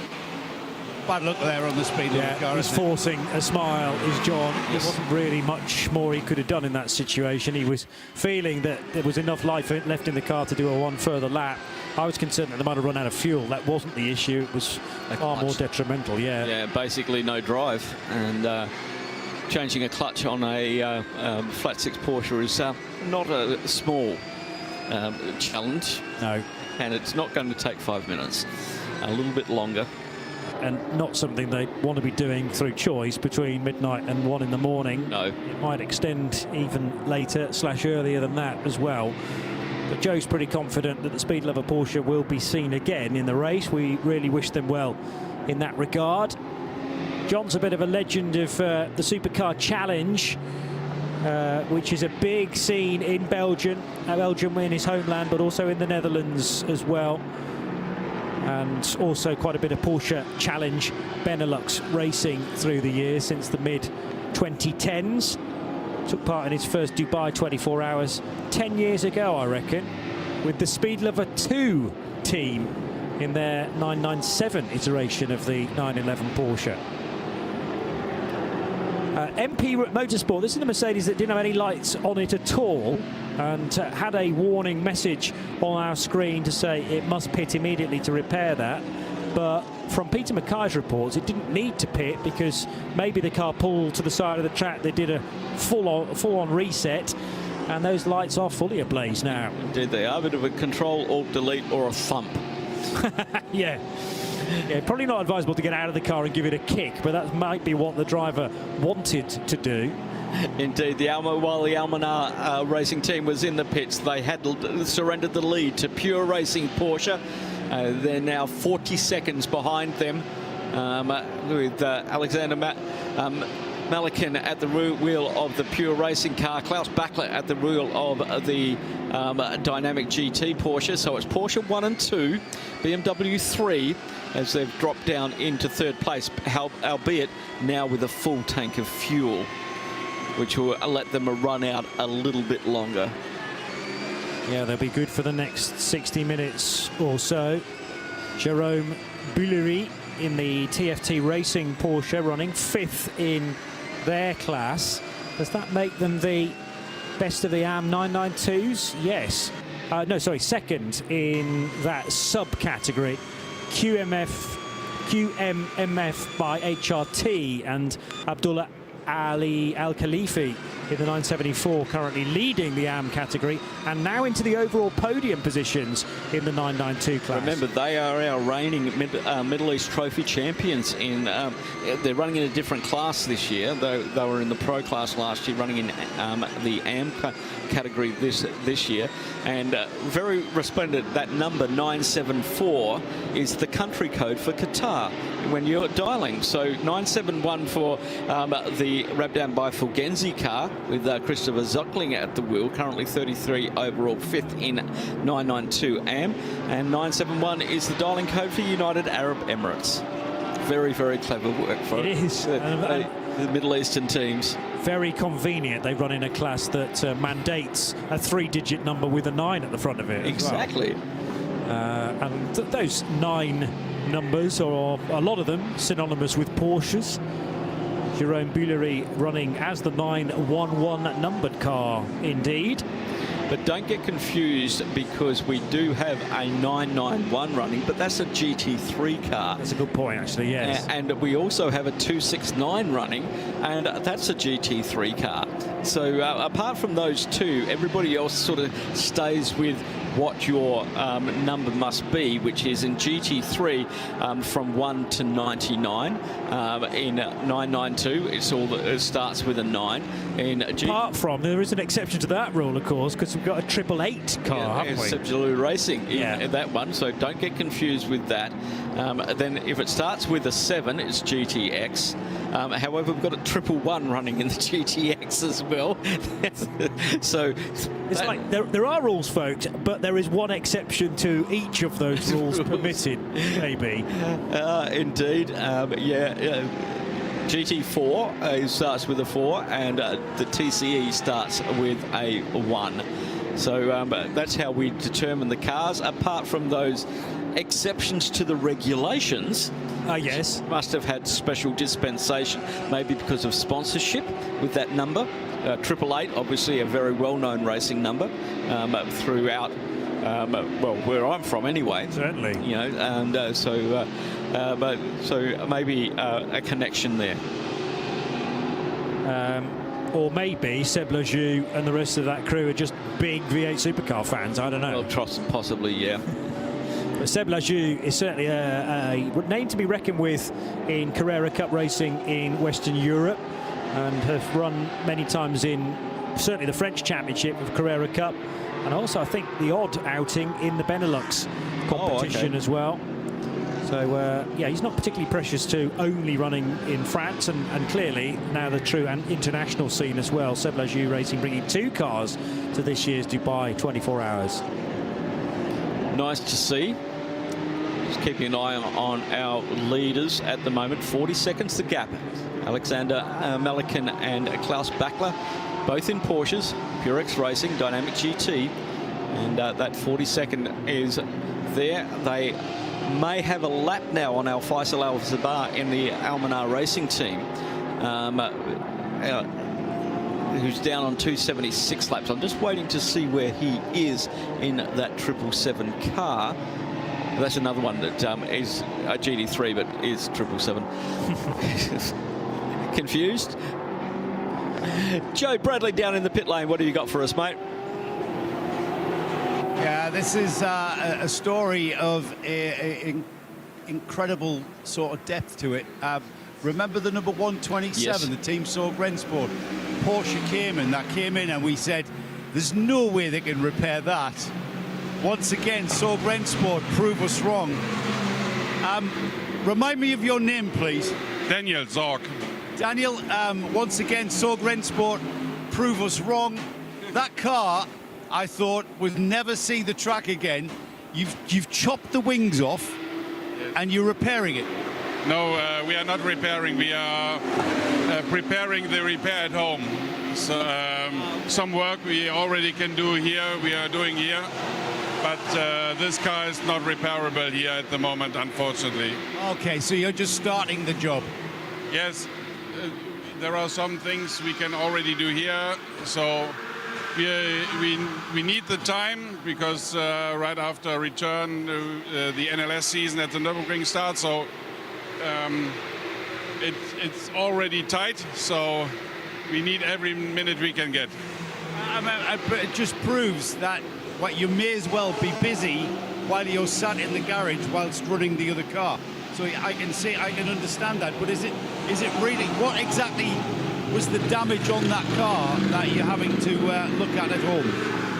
Again, please, it was a bit... What exactly was the damage on the car? It was an unlucky mistake by the driver to turn into the corner while the Hofer AMG was on the right side, and they touched, and the car flipped. So yeah, it's badly damaged. The driver is fine? The driver is fine. He went to hospital for check. He's really sad. It was his first 24-hour here. He did a good job. But yeah, we all do mistakes. Yeah, we do. Thank you, Daniel. Thank you very much. Yeah, brilliant. I thought I was losing my touch there when I said, nah, that's not... That, Yeah. so, and I thought they were going to prove me wrong there. I thought, oh, Bradley's losing his touch, but no, we were. It's a shame because, you know, we like to see cars back out on track. But as Daniel explained, Daniel Sorg, who is the Sorg in Sorg Rensport, team owner, team manager, team principal, he made the decisions that car's going to be. To be honest, we had no idea the incident was as serious as it was described there by Daniel. The car flipped, he suggested, for Yasuhiro Misashi, the Japanese racer for the German outfit. And the point that Daniel Sorg makes about needing to get back into Europe, back to Germany in time for the opening round of the NLS Championship. That is the weekend, the 21st and 22nd of March, for the 70th edition of the ADAC Westfalenfahrt, which is a 4-hour race. It'll be a Saturday, that, generally a midday start. And the thing is, you've got to get all the cars into containers, and then you're not going to see them for a number of weeks. As efficient as the 24H Series run back to the Netherlands, I think. Is that where the shipping containers go back into initially? And then they spread their, well, depending on where the teams are based, they'll either be picked up by lorries or maybe flown to other locations. And they're keen to get back to Germany for the middle part of March. Yeah, that accident happened 2.5 hours ago. Around about on lap, it was about 2.5 hours at turn 7, and they got that sorted out. So the time that we went 22:58, just about 11 p.m. We're approaching 12:30 now, so a lot of work for that team to do. But as we didn't know that the car had been inverted. No. And when it flipped, I assume it's gone right over and hopefully, well, it did land on its wheels, but I didn't know whether the roof was dented. There was clearly a lot of damage on that right-hand side. And for one of the early races in Misashi's career, that will have been a big shock, I'm sure. It's only when you have a big one you realise quite how much energy these cars are carrying. But I'm sure, despite that horrendous moment, he is very keen to get back into a racing car. Maybe not today. No. You know, give him a week or so, and he'll be really champing at the bit to get back on board a car.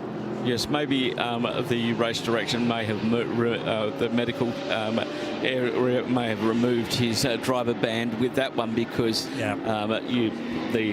the after effects, delayed shock with all the adrenaline running, etc., etc. When you calm down in the medical centre, that's when the things can go wrong. And obviously, with the fully housed medical centre on the infield here, with helipads and everything else, and a team of doctors and nurses as well as the ambulances we have all around the circuit with the paramedics, their drivers are always in the best hands when something unfortunate happens. And a driver very often thinks they know their body more than the medics do, and they can go, well, no, I feel fine, I can do another stint. And that's when the qualified people say, no, seriously, listen to us. We're not going to allow you to compete in today's race because we want you to do more motor racing in the future. And you've got to be right. Exactly, and you can't put somebody who is not 100% fit out in one of these cars in one of these type of races. It just doesn't work that way. Change of position in the AM category, 992. Fourth position now from Rabdampur Bifilgenzi, getting past Mulna Motorsport, and that moves them up. And we've got around about 2 laps behind the Sebjulu Racing AM car running in 3. A lap clear is the TFT Racing 992 AM car, and then another lap to our leaders in the 992 AM QMF, Qatar Motorcycle and Motor Federation, run by our good friend Amro Al-Hamid. He's going to have a busy week because he's got the first round of WEC coming up very, very shortly, along with all the other stuff that he does there, MotoGP, Formula One. Yeah, what else do you need to do, really? Completely rebuilt the pits in the off-season. Because the pits were originally built for motorcycles in Qatar, and they were very, very narrow, and the Formula One teams were really struggling there. And then when WEC came there as well, same problem. So they knocked the entire pit building down. If you go back behind the pit building, it's like being in a shopping mall.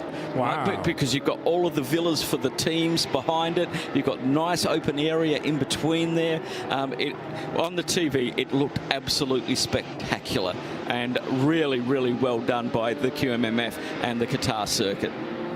Yeah, and that again is the opening round of the World Endurance Championship for 2025. But I hadn't realised there'd been so many changes in that 12-month period. Again, wastes no time in Qatar, it would seem, in terms of development.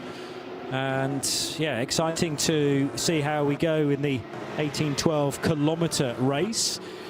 That's in a couple of months' time. I don't think anybody expected us to get to the race distance for that. Rather, it may be to do with a 10-hour time duration, but we did actually get to the full mileage, incredibly.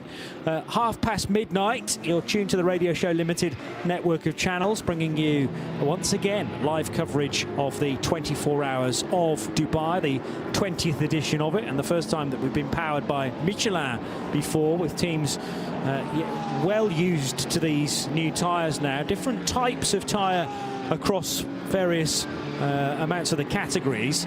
So the Carrera Cup, or the 992 division, running the Carrera Cup Michelin tyre, which makes sense. However, elsewhere in the range, Michelin have brought plenty of tyres for the different GT3 cars. And it's our understanding from chatting to representatives from Michelin that it's the Bentley that's on an entirely different compound, whereas the Mercedes and the Porsche and the Audi and the BMWs are on pretty much the same compound. Might be slightly different wheel widths and sizes, but otherwise precisely the same makeup of Michelin tyre. Pure Racing's Alex Malakin has come into pit road from the race lead. We are 18 laps away from the 300-lap marker, but with only half an hour to go until we've reached half distance, that rather suggests that the 6:28 record distance that was set 13 years ago is safe for another year. Alexander Malakin, oh so impressive in the World Endurance Championship last year, taking the title with a round to spare for Pure Racing. And that car is, let's say, comfortably ahead of the chasing Porsche. The gap's a little bit misleading once a car has come into pit lane because of where the timing loop is positioned. It was timed at 28.1 seconds. That's more likely to have been about 3/4 of a minute. Peter Mackay, welcome back to the booth, by the way. Hello, Jonathan. Greetings. Good morning, I can say Good now. tidings. Yeah. I was, when you just said it's 12:30, I thought there's an ABBA song in that. And after midnight. I guess we are the men after midnight. Laurel, yeah. Well, for choice. That's right. And still going strong. Oh, you look chirpy as ever. Well, you know the secret to that, don't you? Sleep. Anytime I'm not talking, I'm asleep. Yes. Yeah. I don't know how you do it. It's like when your smartphone is short of charge, you plug it in at various points through the day, and I have to plug myself in. You're a walking Not literally. Tesla. I am. Yes. You're in a better mood than you were this morning when you weren't allowed to take your coffee with you. Oh, that's true. Actually, we were both in pretty cranky moods, weren't we? But Different reasons. Different Both reasons. coffee related. Precisely. Yeah, my coffee incident actually saved my bacon, I think. Whereas you were brave with an open cup of coffee. Which had about 5% left, but the vigour at which our excellent chauffeur booted it over the crest like it was something on the Thousand Lakes Rally. He's a wannabe racing driver. Yeah. Yeah. And he's back in the pit lane, you'll be pleased to hear. I wonder how many of the AJITHKUMAR fan base are quickly being turned in the direction of Nick Damon. None of them? Oh, I don't know. Well, Okay. AJITHKUMAR's about to get into his car, into the 414, Nick. No, it'll be the 901. Booted, waiting for the machine to turn up. So they'll have a little kind of huddled crowd. The crowd when we started was several thousand, and now it more resembles the away end for Salford City or Fleetwood. There's a couple of hundreds diehards are left. They've all got in 2 coaches from Dave's coaches, that sort of thing. But there were thousands earlier. In fact, it's pretty impressive they've hung around to gone midnight. And I'm sure for tomorrow morning they'll be back again in their thousands once more. For sure. But he certainly. It has to be said that it's amazing how a single not even world famous, a single regional famous, big region obviously India, probably 500 million people, regionally famous actor can pull in massive crowds and a huge YouTube audience. It's like having KSI. To Ryan McLeod earlier, whose son Cameron is racing in the 901. That's the AJITHKUMAR Racing Porsche Cup car, and he said his social media has gone from 2,500 followers to 30,000 followers this weekend alone. At their hotel, they can't move, they can't get out of their hotel because it's just surrounded by fans looking for AJITHKUMAR. I've never seen anything quite like it, to be honest. When we had Valentino Rossi here, did we have anything like this kind of reaction? No. No. He brings a fair few fans to motor racing, and let's hope some 2-wheel fans being exposed to the 4-wheel longer distance stuff. But I mean, this is night and day compared to Ajit's day job. And there are completely new people coming to the Dubai 24 Hours. That's why we've been quite descriptive in things like Code 60s and why certain things are happening in the race that the casual Formula 1 fan has not encountered before. But many fans of AJITHKUMAR may never have seen an F1 race. So it's great to be able to expose this sport to a whole new audience. There was a Ginetta heading towards you, Nick, a moment or two ago, and not on the prescribed route into pit lane. Is there? Oh yes, there is something being pushed down. Is it the GT4 or is it the GTX? The GT4's been running really well. That's the one that's had all the issues.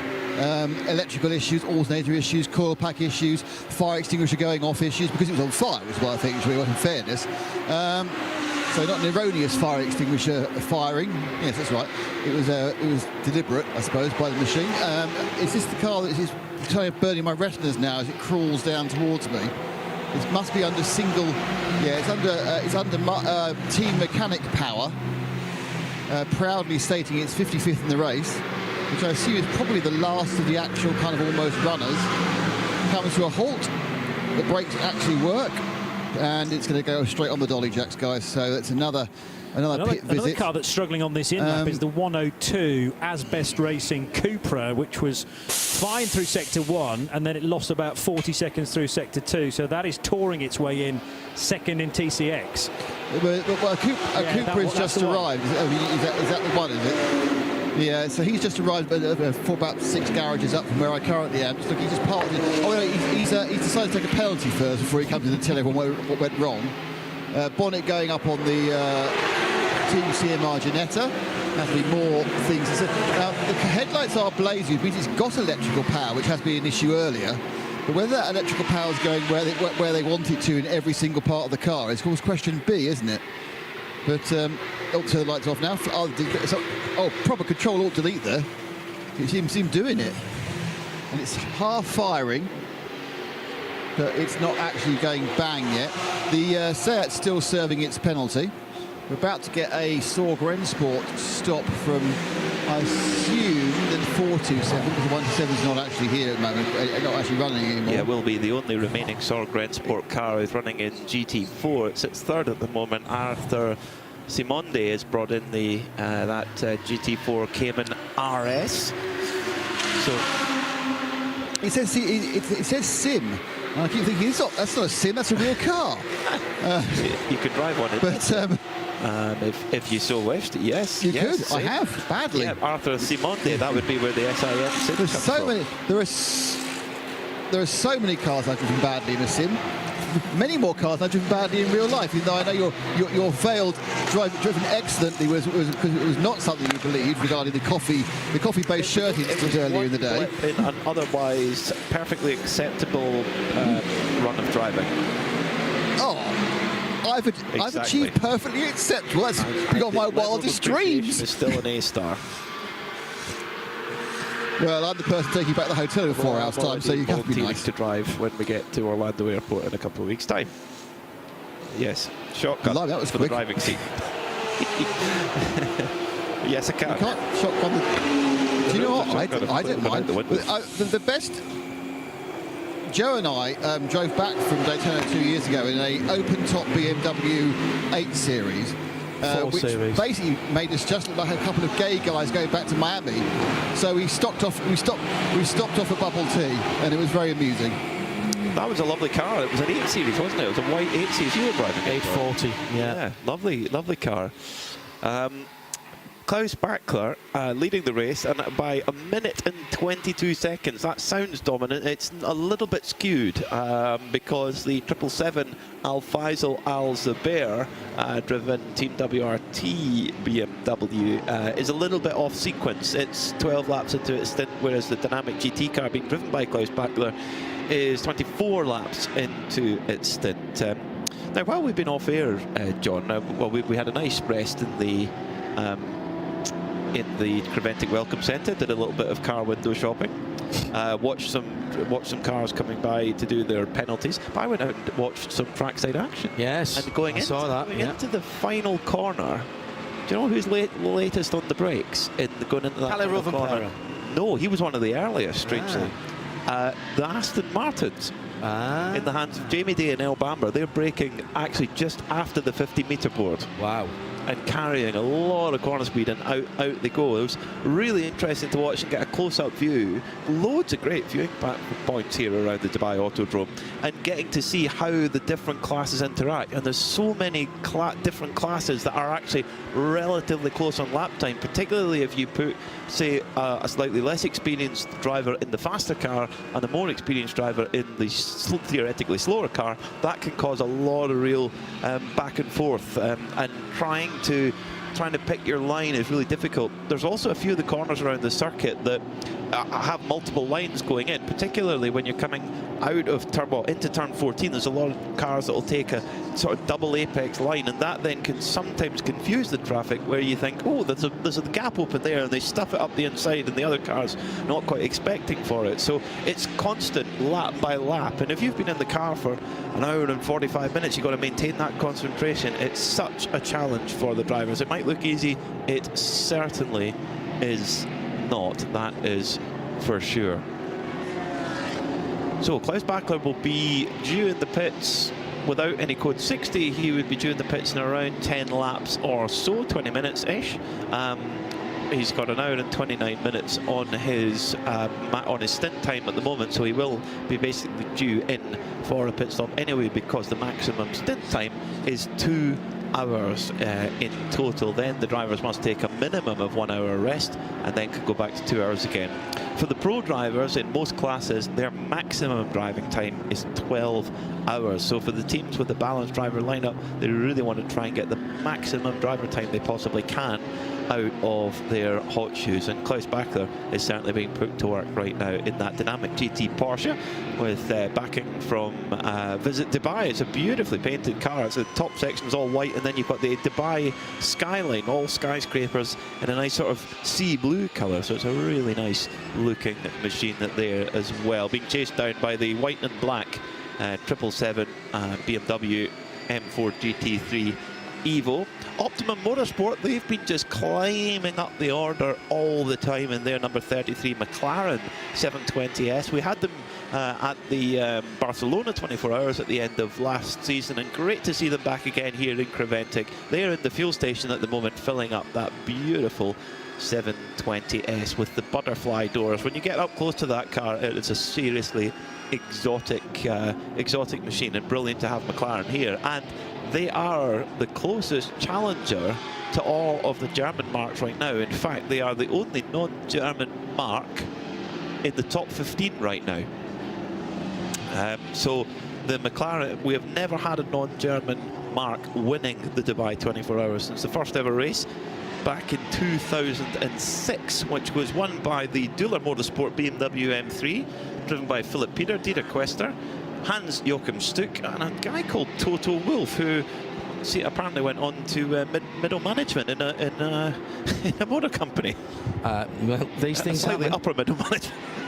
Vlad Engel, or Vlad Angel, just catching up after a few hours. What did I miss with the Bentley? Is it out? It is, I'm afraid. It was random gear selection, wasn't it, on that car? At that point, you've just got to think, what would the Bentley boys do? I think they would say, where is the finest eatery in all of Dubai? I say, let's go for a good dinner. Let's go for an excellent dinner. Where's the best place for supper? Do they serve Bollinger? No, they don't. Yes, it would have been definitely, where's the best supper? Where's the best supper? So Vlad, I'm afraid that one, metaphorically, the garage door came down. Nick might be able to tell us if the garage door did come down. Rob Huff was telling us about that earlier on. Nick? They just parked it to the side, because of course, don't forget there's more than one car sharing that garage.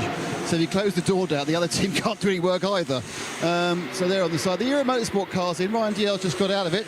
Ryan, this is taking a bit longer than you would expect for the stop. Is there an issue, or be being careful? I don't know. Looks like we had an issue with the driver change, so no ideal. Good stint. Happy with that. So unfortunate. I don't know what happened there. We're obviously getting new viewers and listeners the whole time to the programme. You know, its time zones now kind of really moving into the good for the Americans. So can you just give us what happened right at the start of the race for the team? What went wrong? Yeah, I mean, we dropped the car, turned the ignition on, and we realized that we had a slow puncture on the left rear. Obviously, at that point on the grid, you can't touch the car, so we were debating trying to do 1 or 2 laps and try and go a little bit off sequence of the fuel, but it was too low. And was that a brand new tyre or something you did a couple of laps in qualifying? No, brand new, and we check the pressures regularly before we obviously, put them on the car and heat them, and it could be something random. We just dropped on something weird on the front straight. I know when they put the tires on, it was fine. 5-6 minutes later, when we started the car, it was not. So it sucks, but it was okay. Pushing like half the race on, and you're still trying to make up for that, aren't you? Really? Yeah, I mean, it's one of those things that. Didn't expect it. We had a plan to go off sequence pretty early. That was too early. 1 lap wouldn't have really split us, so we just did the 1 tire. And anyway, it's the way the rules work here. It's not like we're used to, where you get a couple of full course yellows, you make some laps back, and we have to work for this one. But this was always going to be a test for us. We're focused on the European Championship of this, and this was just kind of a you know, things like this is why we did this, right? We want to make sure we iron out all our mistakes before we get going in Italy. So you're learning a lot about the way to run a prevented race. It is quite different with the non-yellow flags. Is that something you think is a bad idea or a good idea? Would you prefer to have the chance for people to make up laps during full course caution? Well, I mean, you know, I think that makes it harder, right? It's you can't just rely on one or two people doing their job. Everybody has to pull their weight. You know, but that being said, we're still battling for a podium even with some attrition. You know, Dwight hadn't even seen his cars until we arrived in Dubai here, so we got a lot to learn. We got a pretty extensive test program, Abu Dhabi leading up to the Italy race, Mugello, I guess the first one. So I think once we get there, people are probably going to see, you know, the era that we know of from the States. Now, obviously, a lot of the other teams here are a bit puzzled because it's their first time out on Michelin. You've been on various other similar Michelins in all sorts of times in America. How do these particular tyres compare with the ones we're used to over the pond? Yeah, I mean, obviously, we have a lot of experience with them. It's not too different. It's a different compound, I believe, to what we use in GT even over there. But yeah, I mean, it leveled a little bit. I think the playing field, at least we had some knowledge of the Michelin coming here. But at the same time, we didn't really have any knowledge of the car. I run the car in 2023. Our spare car is actually the car I ran in SRO America. So, you know, if the driver's the guy with the most experience, then he got a lot to learn. Don't listen to him. Ryan, best of luck. Brilliant stuff. Cheers, the thanks. driver's the guy with the most experience. Ryan's just so self-deprecating. He's an absolute superstar driver. He will be starting his 20th Rolex 24 in a couple of weeks' time. He's won that race on. He's got 3 watches. He's won it once overall and twice in the LMP2 class, both with ERA. He's a superstar driver, and I'm sure his proudest achievement was driving for Rangers Football Club in Super Formula. If you remember, or you remember that, was it Super Formula? It was called Super Premier. No, what was it called? It was. I commentated on it with Earl Bamber among other people when I was filling in for Ben Edwards and people like that. It was called Super League Formula. Super League Formula, yes. Thank you. There we go. So he drove for Rob Lomas, our producer, just reminded us of that. Oh, Rob, thank you. Of course, so much. he would know. Super League Formula. So yes, Brian is. He's of course from Glasgow originally. His family, as we were talking about Scottish confectionery earlier on, his family were in the baking industry.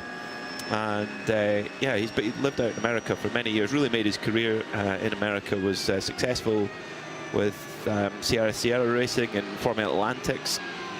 And funny enough, though, when he landed, he was planning to live in Ohio, and very quickly he realised, wait, I moved to America for warm weather. I could live in Scotland if it was cold. So he very quickly moved to Florida after that one. So great to have ERA here. It's a really serious programme. I mean, if you're buying not one but 2 Ferrari 296s, you are coming in with serious intentions, and brilliant to add them to the roster of great teams we have here in the 24H series. Yeah, and interesting what Ryan said there. I wasn't sure of the provenance of the lightly used car, as it was described to me, but clearly that car Ryan has XDL. It's got to be worth an extra 10%. Well, really, I'm sure Ryan was saying when they were trying to buy it, I've driven that, it's 25% off is what he would have been saying, trying to help Dwight out. Never heard the rev limiter once. No, absolutely. One brand new car, one lightly used cars, and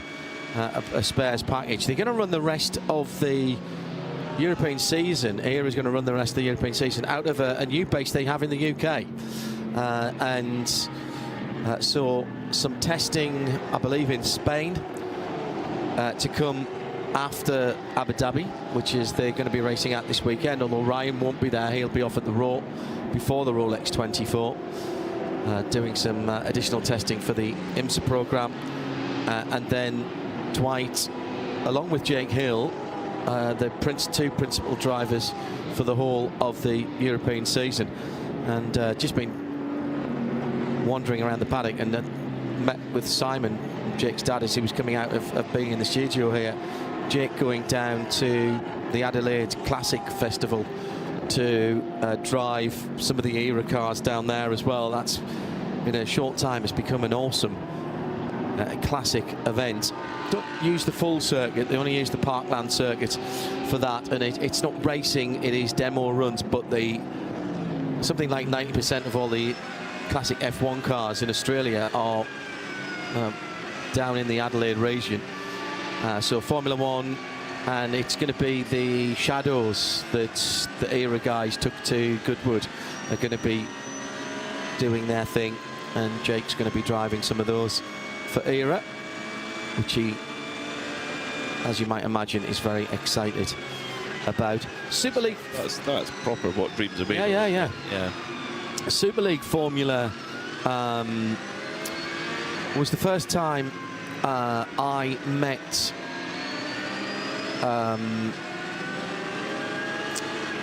Earl Bamber.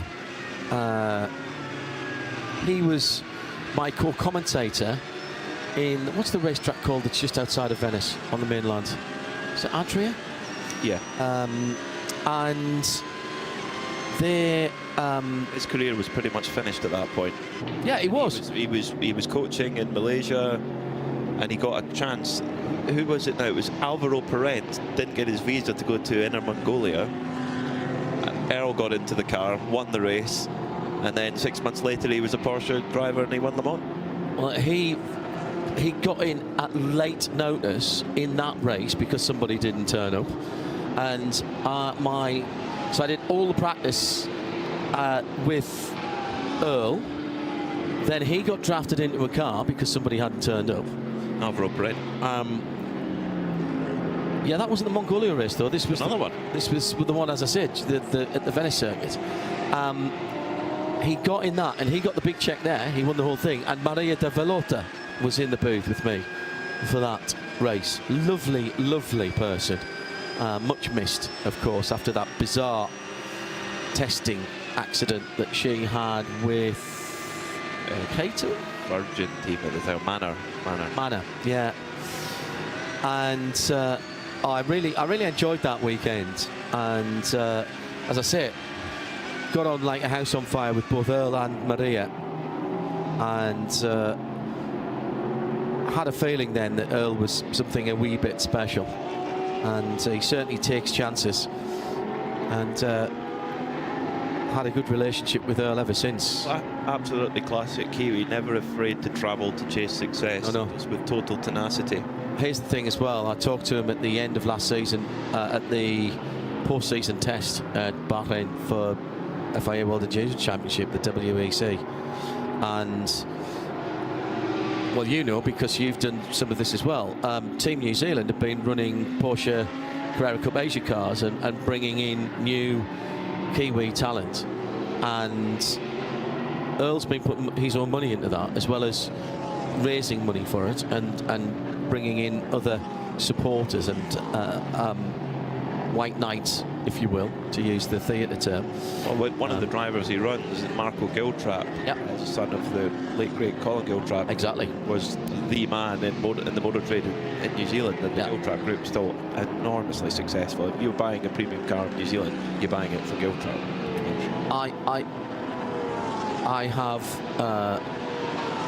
seen Earl at his best and his worst, at his happiest and his saddest. I've not seen him very much happier and prouder than when he was talking about Team New Zealand and what he was doing and how hard he was working to make that work, and more power to his elbow for putting back in. The Kiwis, it's a small nation. Every sport they do, they take very seriously. It's got more karting tracks than most of Europe put together. And I remember talking to Brendan Hartley about this, who again was mentored in his early stages by Earl.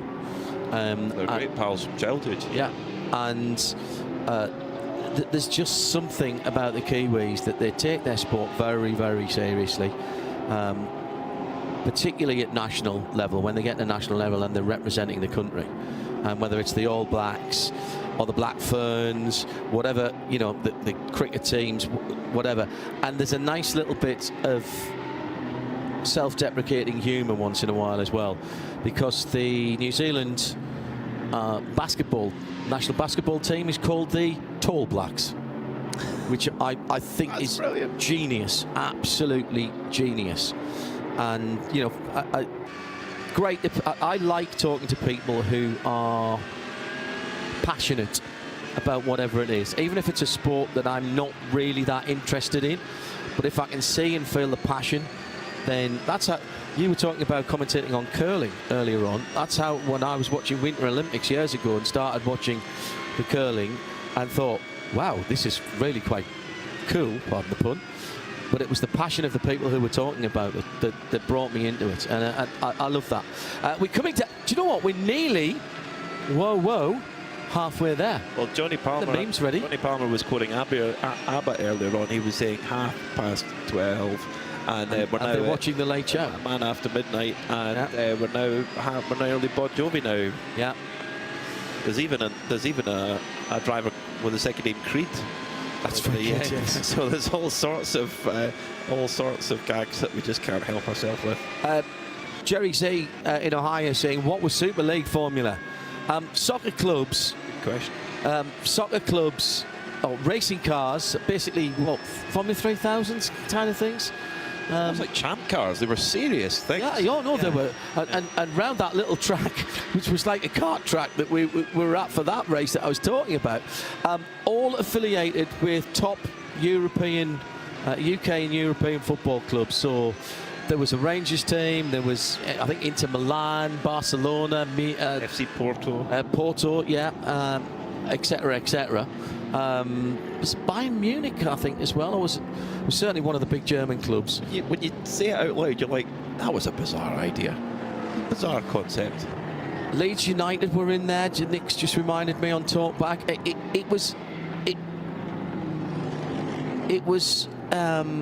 The idea was to tap into the... Do you know what? In some respects, it was years ahead of its time, because it was tapping into the tribal nature of soccer fans to get them to support something else with their team's colours on. And everybody said that that's not how motor racing works.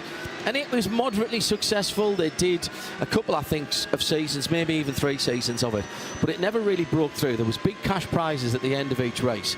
However, what Drive to Survive is exactly the same thing. It has encouraged a tribal nature on the driver side of things. So they had the right idea: bring new people in to motor racing and do it from a perspective that isn't normally associated with motor racing. It was probably pre-social media, or certainly pre, how should we say, really nasty social media, perhaps. Yeah, true. But whether that would make it a success or not, I don't know. Ollie is watching from a cool Germany through the night session. We're going all the way through to 1 o'clock tomorrow afternoon. It is exactly 12 hours since we dropped the green flag on the start of the season. We're halfway through the 24 hours of Dubai. So, Peter, here's how they stand. 295 laps completed. We're somewhat short at the moment of the 6:28 because of the, 7 full course purples that we've had, code 60s. It's Dynamic GT, the 24, back in the lead. They've been there before. 777 Almanar Racing, the BMW in second. And as it stands at the moment, 295 laps being completed by that BMW M4 in second place. And the 777 is just on the tail end of the lead lap as it stands at the moment, just waiting for that car to come back around. Alexei Nesov is on behind the wheel of the Pure Racing Porsche in third. That's the number 92 car. He's on 204 laps as it stands at the moment. Best of the GT3 AM cars, the car that has led this race for some considerable time, the Paradigm Competition BMW. That's the 991 number car. Ahmed El Hati behind the wheel of that. He's got half a minute on the Pro Am leading car, Winwood Racing, which has led the race outright as well. Gabriele Piana. Antares Au is behind the wheel of the third Porsche in the top 6. This one's the Herberth number 80 car, and he's around about another 45 seconds in arrears from Winward Racing. Top 10 made up by SMP Racing, their number 7 Mercedes, and the Manamauri Porsche, the number 1 in 8th. Ralph Bourne behind the wheel of the second Herbeth Racing car in the top 10, and the top 10 Haupt Racing team. Roman Andriolo in the Mercedes. He's 3rd in the AM class as well, by the way, just outside the top 10. Optimum Motorsports McLaren in 11th. The Aston Martin have Come To You Racing, so a little bit of non-German manufacturers there in 11th and 12th, with Porsche and Chris Breuer in 13th for Herbeth. Haas RT's Audi's in fuel at the moment. Into Africa Racing is in to fuel as well, as Klaus Bachler comes into the pits from the lead, and all the way down to 22nd position, and Tanat Sathanthirakul for EBM Motorsport, Earl Bamber Motorsport, and the Aston Martin, that number 77. There are all GT3 cars down to 22nd position. If we move on outside of the top 20, Rick Breukers back at the wheel of the red Camel Jordan.NL, and they are leading in 23rd position, the 909 leading in the 992 class. Second in that class, a couple of places further back, is the Tierra Outdoor Racing Porsche, number 912, and third in that class, Mathieu de Trey for AJITHKUMAR Racing.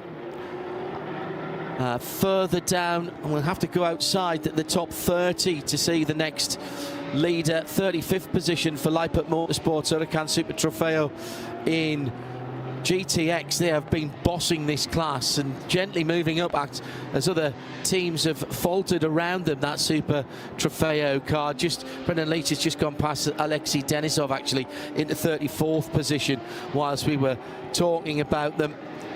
Further down into the 40s, we need to go through all the 992 classes before we reach the GT4 leader, and that is Team CMR and the Ginetta. The number 495 has Michael Simpson behind the wheels at the moment. 45th position for that car. Second in that class is Ramez Azam, AGMC Racing by Simpson BMW. In 49th, that's the 438. And in 50th is the third car. That's Gero Bauknecht in the Porsche. TCE led once again by a Seat. The Porsche has faltered with Yashiro Misashi in the pits at the moment for a pit stop, and both of the Asbest Racing Seats, well, one's a Seat, which is the Leon Cup car, that's the 101 leading in TCE, and second in 55th position is the Cupra TCR. Third, as I say, in that class, SRS Sorg Rensport, but they're in the pits at the moment about to get fuel. Once we get down below the top 60, in fact, actually, even before that, in 57th position, the WS Racing BMW had the fiery moment with Emily de Heijs at the wheel. Razou Morgan Racing Porsche, Leo Pichler is running and making up time. 6th in GT4 at the moment, has 25 laps before it moves up a position in class. Team Parker Racing Bentley has been withdrawn, as has the Graf Racing Rosser, the V10. Team Motorpark Mercedes, the number 5 car, that had the incident coming out of our first Code 60 period, which was caused by the car in 62nd position. The GT3 Cup Porsche JBR car went hard into the wall for its driver on the start-finish line. Come To You Racing had a diff problem before they really even got going, and the Tresor Tempo Racing car was badly damaged in qualifying. 64 cars on the entry list, 62 started, and we still, I reckon, have 57 cars that are running at the moment. And Nick Damon down in the pits has just seen Klaus Bachler bring the lead car into the pit lane.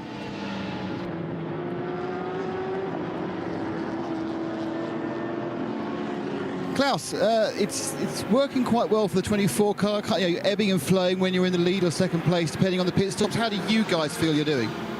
Yeah, it's very good. The be honest. It's getting better and better.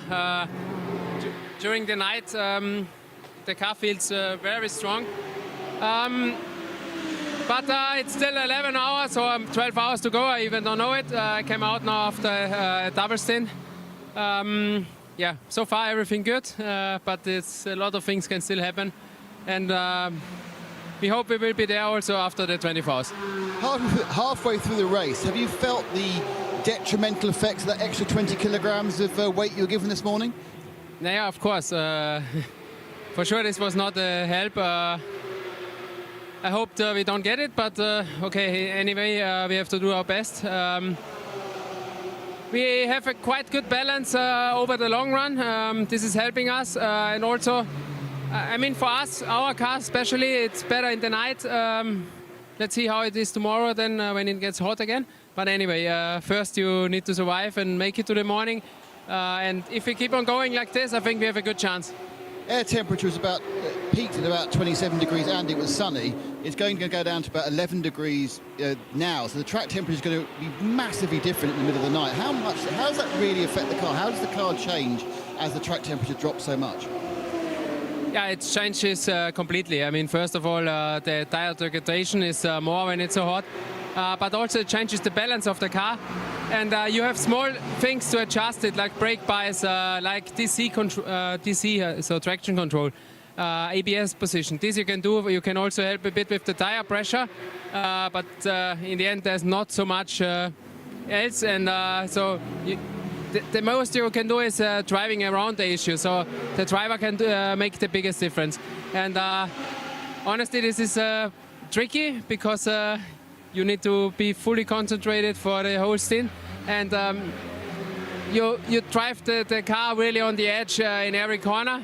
And yeah, I mean, as I said, the most difference in this the driver has to do. But I think we are still pretty good, also in day, but better in the night. Finally, have you double stinted the tyres, or will you start double stinting now it's cooler? Because we know the first few laps of these Michelins, they're super quick. Not really. I mean, for sure it depends a bit if you stop under code 60 or if you only take 25% of your fuel capacity. Then you can think to keep the tires on. We did it many times. I'm not sure if it's better. I think it's better to have the new tires and lose some seconds in the pits because the first laps are incredibly good. I have been researching Super League Formula. I had completely forgotten there were panos. So there were DP09s. So they were indeed very similar to the DP01 Champ Car. 750 horsepower from a V12, which was a Menard competition technology. 4.2 litre V12. They scream. We're just going to have to grab Ryan Dalziel again and ask him what that was like, because he'd raced in Champ Car as well, so we'll be able to compare the two. On that point, Klaus Backer was mentioning about the instant lap time of his Michelin tyre. Anders Fjordbach on the first lap out, first flying lap, 2-minute flat 0.5. Really quick, straight out of the box.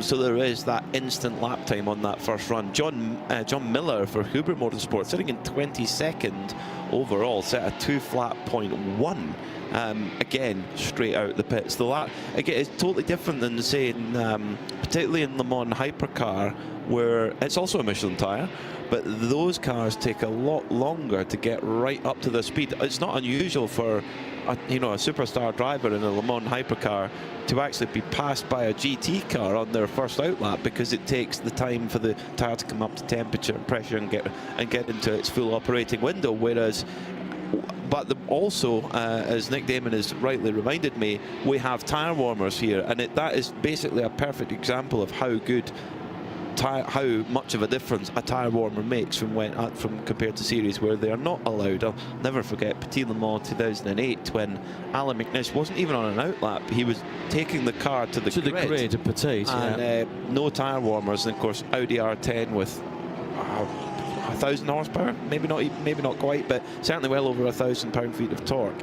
and it was coming down from turn 3-4 down the S's at Road Atlanta, and the car just speared sideways into the wall. And they still won the race. They were lost 2 leading. laps, and then They were leading the race again on pace because it was an incredibly clean start. The race, I think, maybe 4 hours into the race. And they weren't on their own, they were against Peugeot. Oh yeah, if that was against Peugeot. Were you at that race, Nick, when Nish walled it? Was that one of your first petites, or were you after that? I thought it was your first petite. They started 2 laps down. They needed, I think, 1 full course yellow. But I think that I thought their major competition was the Porsche Spiders that year. But because the balance of performance was changed. They were effectively LMP2 cars, but they were already starting to combine the top class. Next thinking of 2007, the RS Spider should have won overall in 2007, but there was a very late caution. And then when the Audi came up behind it, it was diesel that had that instant torque and it went. 2008 was a little bit more, they were more separated. But that was the year Elio Castroneves and Ryan Briscoe won in LMP2 that year with the RS Spider. They had the aero disc wheels for qualifying. Which nobody knows where those disc wheels are now. That first Petite Le Mans for you, didn't you have a very long conversation with Christian Klein? No, Not much of it. Because it was in the hospitality, and as you are well aware, we were singing Bruce Springsteen songs on the way back, and I may or may not have had to stop at some point for a tree. I found out your affinity for the Boss then in a very nice Acura all-wheel drive sedan. I think the point is, John, if you put enough free tequila-based cocktails down any man of my age, you'll find an affinity for the Boss. I've always got an affinity for the Boss. He's brilliant. He's just still one of the great performers ever. I don't normally like watching music concerts on the television, and I don't often get the chance to go to see live music anymore, which is one of the great regrets of how busy I've got to now. But when he played Glastonbury, I consumed that broadcast live as if I was there. What's your favourite Bruce Springsteen song? Oh, for me it's The Rising. Yeah, that was good. That was actually a really interesting album, that, after 9/11, and that was really good. Alan, I like the early stuff. Allentown's great. Born to Run, obviously. Hungry Heart, that's a regular on Not Kill FM. I bet it is. Born to Run for Nick, yeah. Because he was indeed out on New Year's Day at a park run, and no one was chasing him, amazingly. So 11 3/4 hours to go. The leader is the 777, Almanar Racing by with their Team BMW car, should I say, and Al Faisal Al Zabair, excuse me, is ahead of Alexei Nesov. 777 is just going through turn 10 now. Alexei Nevzov is a fantastic sim racer. Really, really quick. He, at the moment, is just eking out a bit larger gap to save himself going a lap down. He's coming across the line underneath us right now. There you go. The View Racing car. He's 1 minute and 32 seconds, 90 seconds on a 122-second lap, or thereabouts at the moment. 120-second lap, let's say. But he is just a little bit quicker than Al Faisal Al Zabair. Maybe a second and a half on average. So he's going to reduce the danger of getting lapped. There's a 4-second penalty standing against that second place car. He's also 10 laps better off on tyres. So he's been in the car 41 minutes. Al Faisal 64 minutes. And so that will give you the idea that that leading 777 car will be the first of those two cars in the pits if they continue to the end of their fuel. Yeah, and I guess it's a little bit different than in say IMSA, for example, being on the lead lap or not, because we don't have any safety cars resetting. It's more just the pure time. Correct. Between the between cars that we've got to worry about. So if you do drop off the lead lap, it's not really you don't lose any additional time or what have you. It's not any advantage or disadvantage other than just the simple time lost or gained. So yeah, I know a minute and 32 at the moment, but it's been very, very staggered with the code 60s have just arrived. It's like the awkward times, yeah, make it a little bit of an unknown quantity to see really who's on top. One thing we can tell you is that the 495 Ginetta GT4 has run like an express train in GT4 all race long. It's very much the Ginetta corporate retreat with company owner Lawrence Thompson and his son Freddie, and Mike Simpson, who's the head of motorsport, driving alongside. Oh, and it's just been clipped. Oh my word, it's just been clipped by the SMP Mercedes that barged its way through. That was Sergei Sorokin, the XF1 driver, and that was a wheel-to-wheel contact. So I hope the little Ginetta hasn't been injured in that one, so to speak, because the big honking great Mercedes barged through in a hurry. And that, I mean, such is the fragility of any lead in multi-class racing. Yep.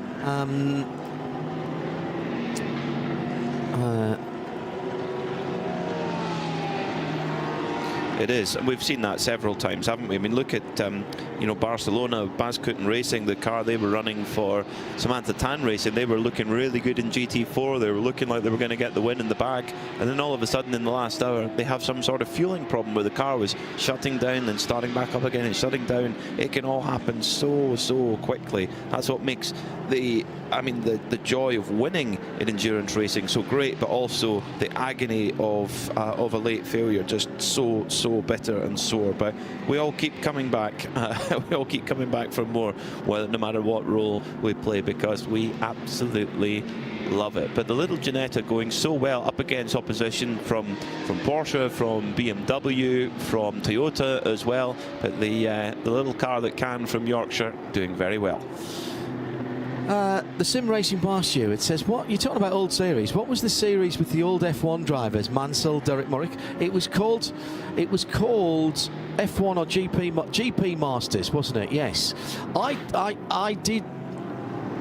FYI, AJITHKUMAR back in his car. Which car? Nick Damon. The Cayman. The Cayman he's in. He's still got there's still a posse of about 150 to 200 diehard fans right below you in the grandstands. They probably want to know that when they clear the car, it's actually got their man in it. Interesting. That is an amazing job from the Razun More Racing crew. That little Austrian team, they have had a lot of repair work to do over the course of this week. Their Porsche Cup car was badly damaged in early week practice. They had to rebuild that. Their Porsche Cayman in the GT4 category, the car that AJITHKUMAR is just about to take out of fuel, had a brake failure going into turn 16, I think it was, or 15. At fairly high speed, and how they've managed to get that repaired and back out racing again is just remarkable. So big props.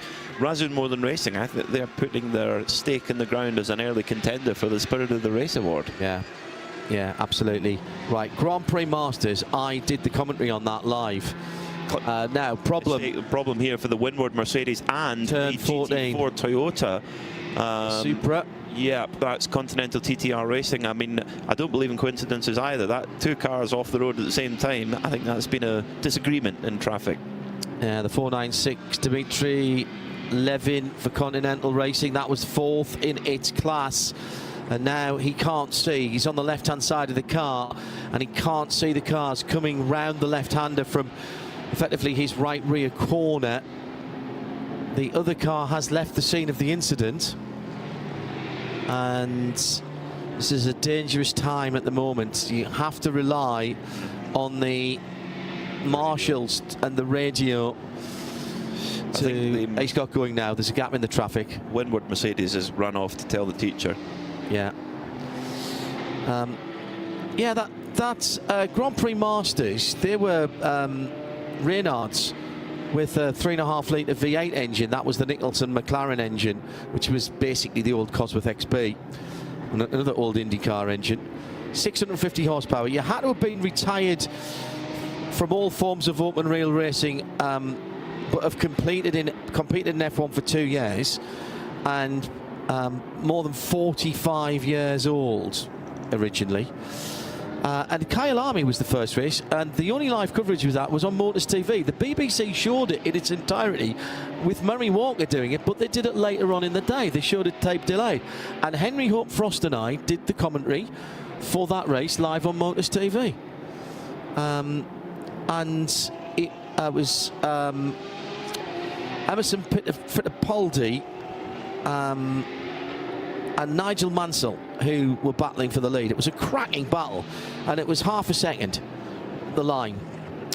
Mansell, Fittipaldi, Riccardo Patrese, Andrea de Cesaris in probably his best ever finish in anything that had F1 in it. Derek Warwick was 5th. Hans-Joachim Stuck was 6th. Former winner of this race. Yeah. Christian Danner in 7th, Eddie Cheever in 8th, Jatin Lammers in 9th, Alessio Salazar in 10th. All top 10 separated by 40 odd seconds. Then it was Patrick Tombe, René Arnoux, Jacques Lafitte and Stefan Johansson. Jacques Lafitte and Stefan Johansson had problems, actually. Alan Jones, I seem to remember Alan Jones didn't start, and I think Alessio Salazar jumped in for him. And then they went to the Losail circuit at Qatar, with Nigel Mansell won by again half a second from Christian Danner, with Eric van der Poel a second. Then they came to Silverstone, where Eddie Cheever won by 16.5 seconds from Eric van der Poel and Christian Danner.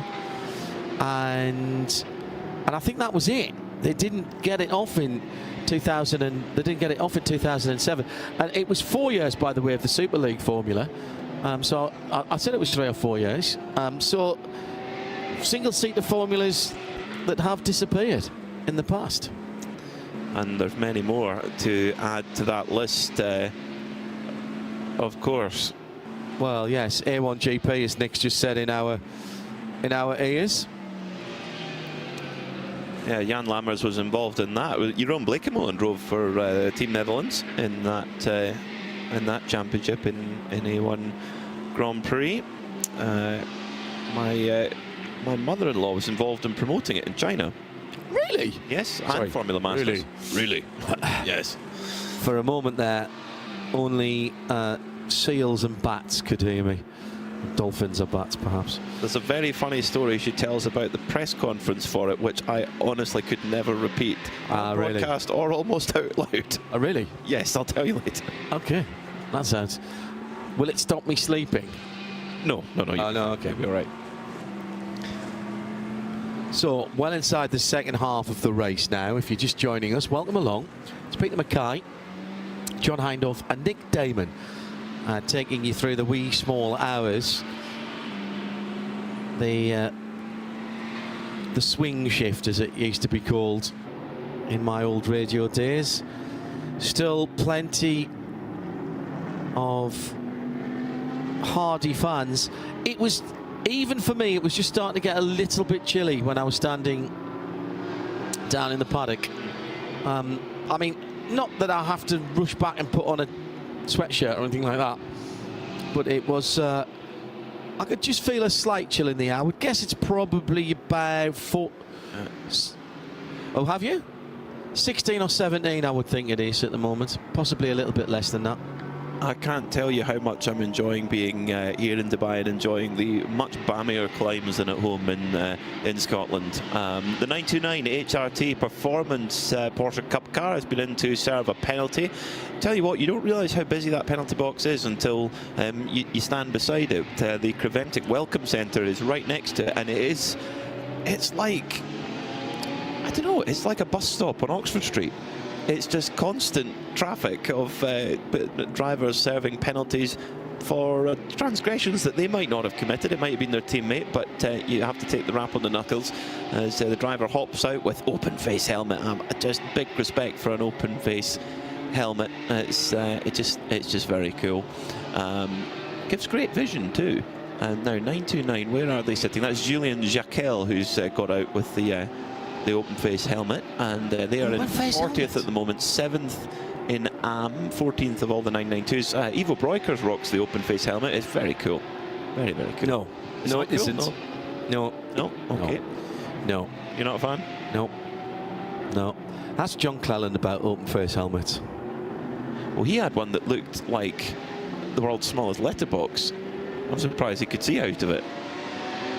Is that why?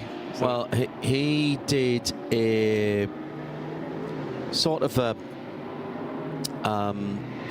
race of champion style rallycross type thing at the Silverstone Rally School circuit a few years ago, a long time ago actually, when I think about it now, when he was a Vauxhall driver. And there was a bit of circuit racing, and then there was some racing off against each other on a parallel track like they do on Race of Champions. And he rolled a car, and the ears on the seat, early days of those things, ripped the helmet clean off his head. And from that moment on, he never wore an open face helmet again.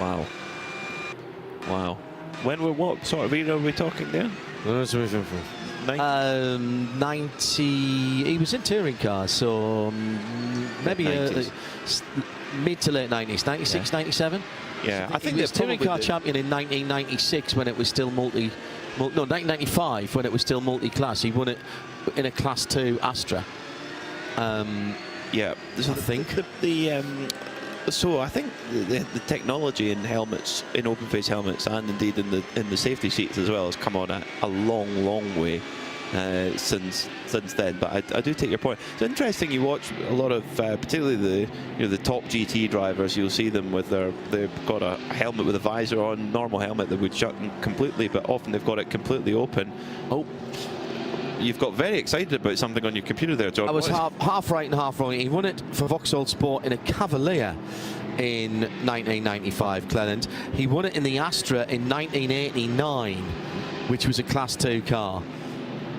Because Rob Gravett won it the next year in a Ford Sierra RS500, and the previous year it was Frank Sitner, fabulous Frank Sitner, in the BMW Team Finance M3. Nick Damon has got the leader, the 777. We said that he would be the first of the leading cars to pit, and he's in for the 19th time. He's in. No, he's out. He's done it. They've done it. They've changed drivers. We haven't got quite in time to see who got into the car, but you'll find out quite soon. Full set of tyres.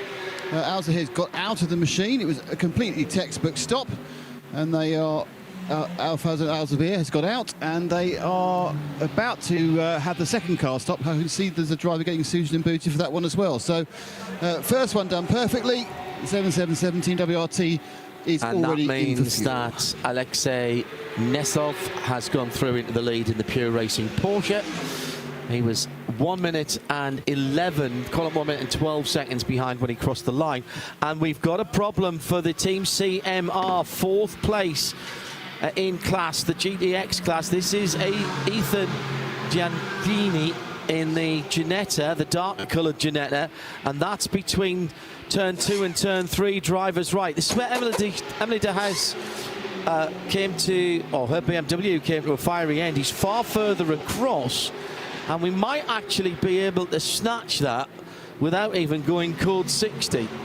The mountain circuit is off to his right-hand side, and there's a cut through there.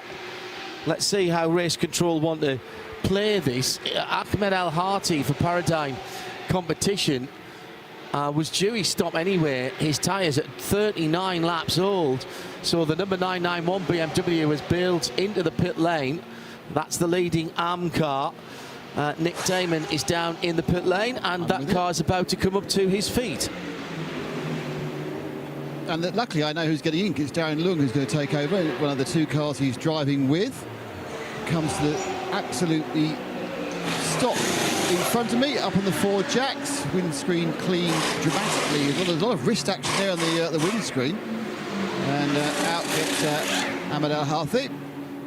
And this one is as clean as the others. Now, obviously, we haven't seen every pit stop they've done, but let's point out now we are over halfway around the race, and we've not seen, neither myself or Joe have not seen a brake change on this car. And obviously, part of the serviceability is making the brakes last a long time. That's what the Evo is all about, but it may just be they sneaked up while we're at the other end of the pit lane. So that is 2 excellent stops for the BMWs, and they will continue when the stag round winds, in at least as good a position as winning. From the WRT crew running both of those cars, winners on three occasions here at the Dubai 24 Hours back in 2016 and 2022, both in Audis before they switched to BMW, and one with one of those as well in 2023. So yeah, what an outfit they are, running the BMW hypercars in the World Endurance Championship and at Le Mans, and indeed we have gone code 60, unsurprisingly. So it might be a very short one though, because as you rightly pointed out, John, it is quite close to a point of escape and solace. So code 60, all the cars are reduced to 60 kilometers an hour. They can go to the pits at this point if they wish. This is the 10th code 60.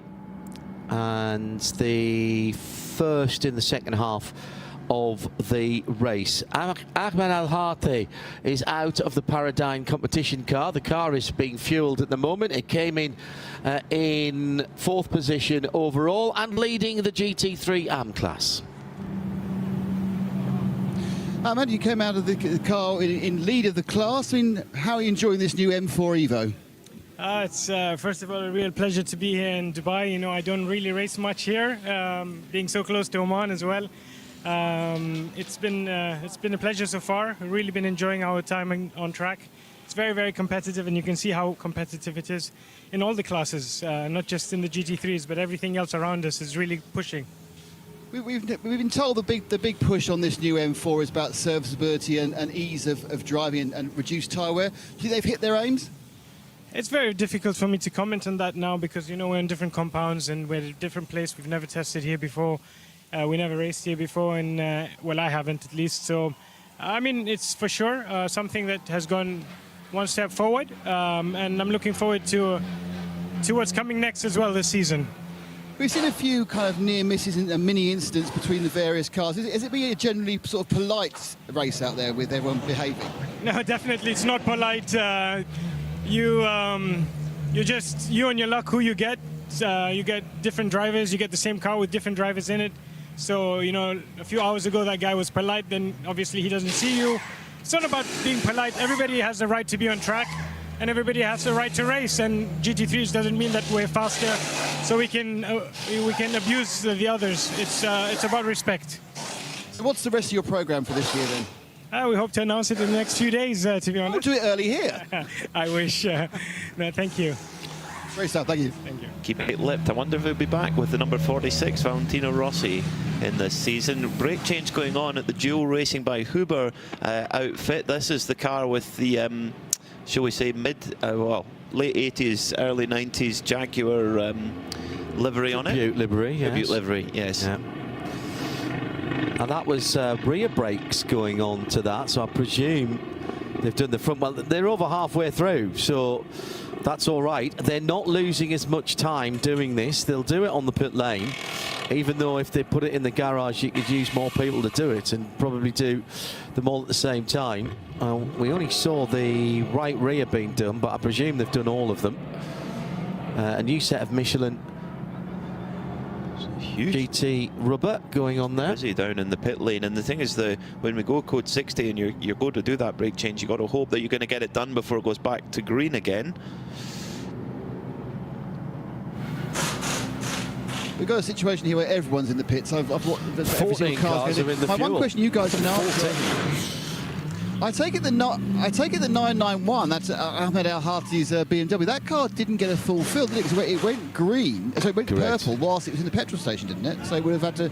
He'd have to immediately. If he got over quarter, to immediately have had to stop. So that's absolutely worked against that car. That's going to be a big disadvantage. They won't be able to come in again. They got about a minute and a half of fuel. Tank. Exactly a minute and a half of fuel, actually. Right, and three minutes to full fill. So they got about half a Darren tank. Young, as you mentioned, the newly minted United McLaren driver, the WEC, coming back the WEC, but changing teams and manufacturers for Darren. The pure racing Porsche, which has a bright flashing 001, so had taken the lead on the stagger, has come in. They've got a driver change and 4 fresh boots, but no, interesting, there's not an awful lot of a movement towards changing the brakes, which I'm interested about. You think this is a beautiful thing. Halfway through the race, code 60, this is the time, if you need to do it, that's when you would think you would do it. I agree with you, Nick. Yeah, I think it's an ideal opportunity. There's a rescue truck right in the middle. That's got the stranded Ginetta behind it, I believe. The job they've done. No, it doesn't have anything behind it. Really? Well, there's something behind it. I'll walk up that way. Yes, there is. Oh, there is. Ginetta just. It is in fact. Sorry, there's another truck at a different point in the circuit, a different point of the pit lane. Right. So. Right, and here's another brake change, Nick. Okay, so it looks like the 992s seem to need to change their brakes. I've seen a couple of cars do complete brake change. I'm now with the Red Camel Jordan team, and I think still leading in 992. Fabian Dance behind the wheel. Initially, they're doing their rear brakes. Fabian Dance currently driving the car. They're doing the rears at the moment. I'm not sure if they're going to do the fronts. I can't see the fronts about to be offered, so they're going to do the rears. The interesting thing about the Porsches, the 992, is they have a much bigger rear brake discs than the other cars. So a lot more of the braking is done at the rear of the car, obviously based on the fact that the car is much more heavily weighted towards the back than many other machines. Interestingly, I've watched a couple of the 992s, and they did discs and pads. Red Camel just doing pads. They've got the spreaders, and they are now putting in the pads on the rear. They're not doing discs as well. I have seen for Forgenzi, for example, the complete 4 brake changes of pads and discs about half an hour ago. There are various bits and pieces that is termed an endurance kit for a 992 Cup car, which is things like air jacks, proper lights, ABS. Basically, that's already all there. You just have to have Porsche give you a code. Race quick change brakes are not part of that kit, so those are far more like your normal road car brakes. They're obviously race engineered, but they don't have the dry brakes or anything like that. So that was the old-fashioned pad spreader. Look across the other side, talk to your mate so that you don't get any air in the system, and spread the pads, pull them out, burn your fingers, stick a new pair of pads in either side, get the driver to pump the brakes on the way out. Nick made a good point there, Peter, about the bigger discs than most cars on the back of the Porsche. The big flat 6 engine, the 4-litre 4-litre engine, sorry, in the 992 Cup car. It's a big old lump when you see it there with all its ancillaries on it. If you've ever stood underneath a Porsche, particularly a 992, you also use the rear brakes. You probably run a bit more rear bias on a Porsche anyway, because as your fuel burns off, your front end gets lighter, and you use the rear brakes to help you rotate the car into the corner. You've got that extra weight there, and the polar moment of inertia is going to help you with that. But a lot of drivers just like to left foot brake to help rotate the cars in. In 26th position, the Tierra Outdoor Racing by Porsche car in the pits. No, I think that might be the QMMF car, actually. Yes, it is. Now, that was getting front discs and pads. Is getting front discs. All 4. Yes. 4. Yeah, this is the kind of the 992 thing. I've Red Camel's the first 992 team I've seen not doing discs, and it's also the first. I think a couple of teams have done just a pair, but most of them have taken the chance to just do all 4 in one go. So that is the perceived wisdom. This is the QMF, the Qatari Motorcycle and Motorsport Federation machine, and they are now. I think they've made they're putting old tyres back on again. That's interesting. They're going to put some new ones on. They're going back for old tyres again. So I've not seen that before. So the old rear is going back on again, proudly saying H1 Plus on the sideboard, John. Well, Charles, so they are Michelin Pilot Sports. That to you earlier on, in terms of the fronts are H1s, the seconds are the backs rather, fronts and the seconds. The backs are H1 Plus, just a slightly different compound and construction. Taking this opportunity, although we've dragged the Ginetta back in on the end of a tow rope, Race Control deciding to get track services out there and replace various bits of polystyrene marker boards around the circuit and give the track a wee bit of a sweep, and I don't think that's a bad idea. It also gives everybody a chance to come into the pit lane halfway through, and I think this is rather sensible race management here, Peter. Very much so. I'm so impressed with the circuit team here at Dubai Autodrome. The way that they dealt with that engine fire with the WS BMW earlier on was just first class. It's been really good. The facility here is fantastic. First visit, hopefully not my last. Really, really enjoyed it. And well, we might well be about to see, once we go back to green, some of the fastest laps we've seen since in the very early portion of the race, because Pure Racing have just installed their hot shoe driver Thomas Preining. Likewise, Almana Racing Team by Team WRP have just put in Dan Harper. Likewise, he's a proper hot shoe as well in a BMW M4 GT3. And as the track temperature continues to cool, we're going to see some quick lap times. I think we're going to dip quite quickly into the 159s. Oh, a couple of cars deciding to bail out of going into the fuel. Yeah, it's difficult because we've got, I think it's 12 fuel pumps in the fueling area. So if there is 12 pumps being used, you simply have to wait in the queue just like you would at your local supermarket. So that is something that the team strategists have to bear in mind. They have to look and see, is fuel busy, is it not? If it's not, then of course go in, but if it is, then sometimes you have to take a judgment call on whether to go in there or not. Ian James, the super experienced Briton, American-based Briton, and the number 27 Hard of Racing. I was just about to say Aston Martin because that's so easy that it just almost slips off the tongue, but no, they're in a Mercedes. It's a Mercedes AMG run by SPS. Ian James driving alongside Gray Newell, Zachary Robuchon, and Hannah Grisham making her debut in GT3 machinery. But Ian James, on his 21st attempt in 2023, won the Rolex 24-hour, and I believe we'll be back again in a couple of weeks' time.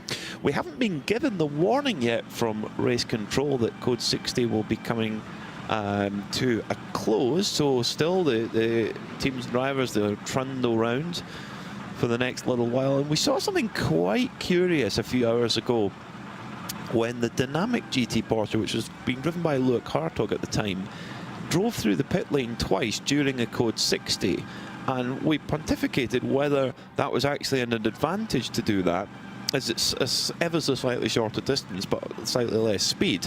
And well, Nick Damon got a certainly political response. And Nick, you've managed to find out more for us. J.M. Lippman, my teammate next week for the Sim Dubai race, but also a regular Dubai 24-hour competitor, says it is quicker. I've done it in the past. It gets you past people who aren't going fast enough on the Code 60. Thank you, JM. Not everybody's 60 kilometres an hour speed limit is the same. Not all Code 60s are equal. No.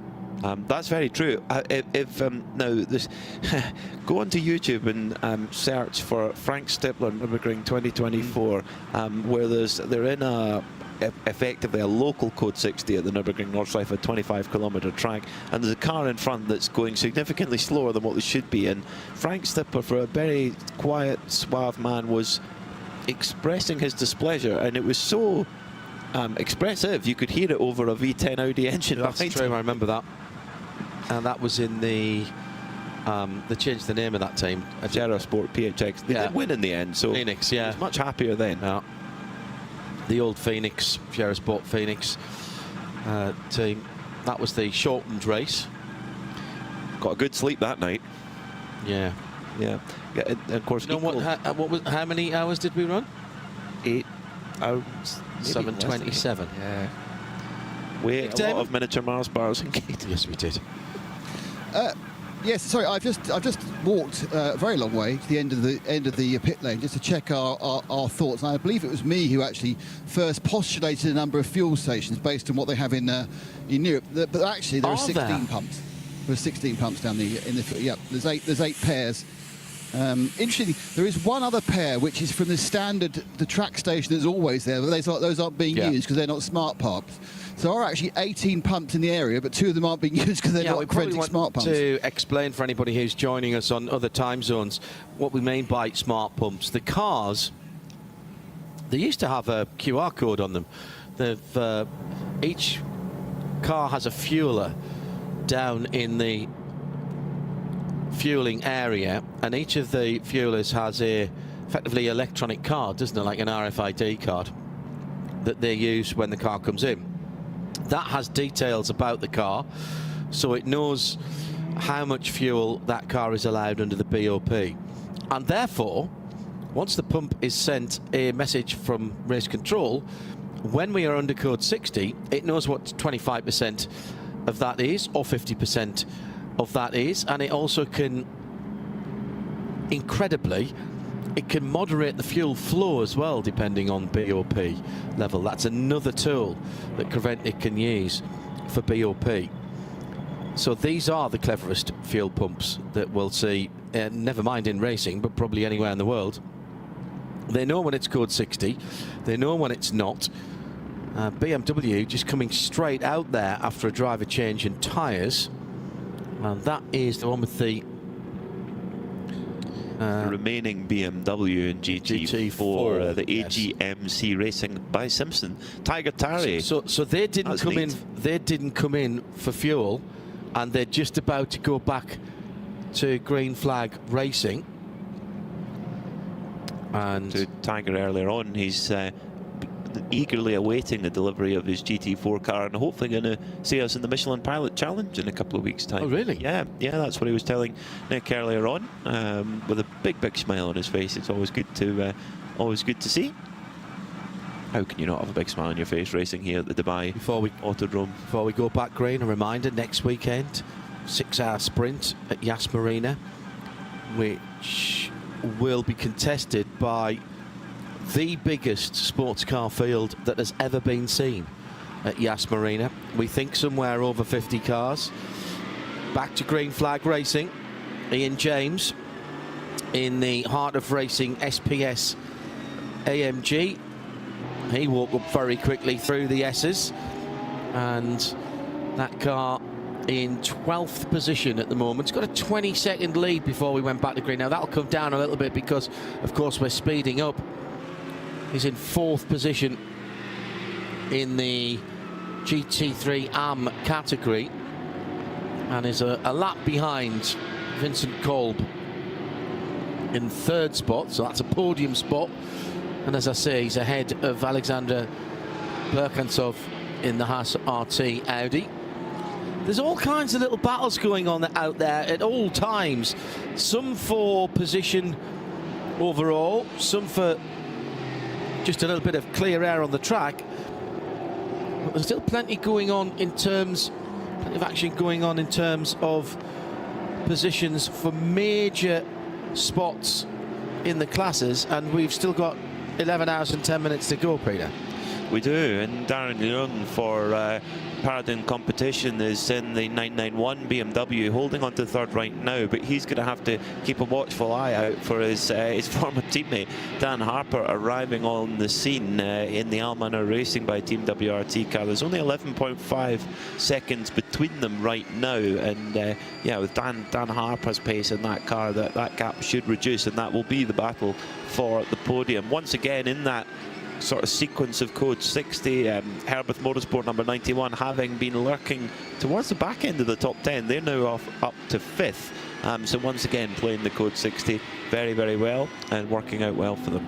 That takes our code 60s to 10 in the race, and almost 2 3/4 hours under the purple flags, and that, I'm afraid,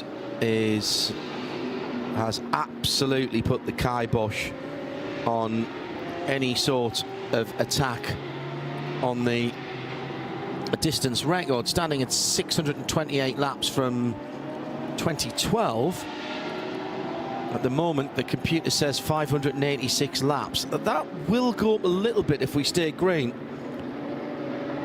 And I don't think we'll get any closer. What have we done? We've done in... We're coming down to 13 hours.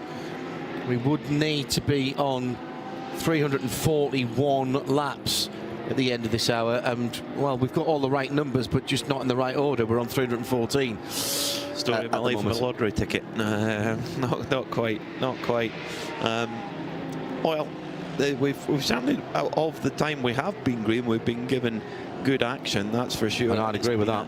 It's been just a real cat and mouse game of strategy between Pure Racing with their Porsche, Dynamic GT with their Porsche, and the two BMWs between Paradin Competition and Amalnar Racing Team. I'm finding it intriguing. We've got the two Porsches on the same lap now, 314,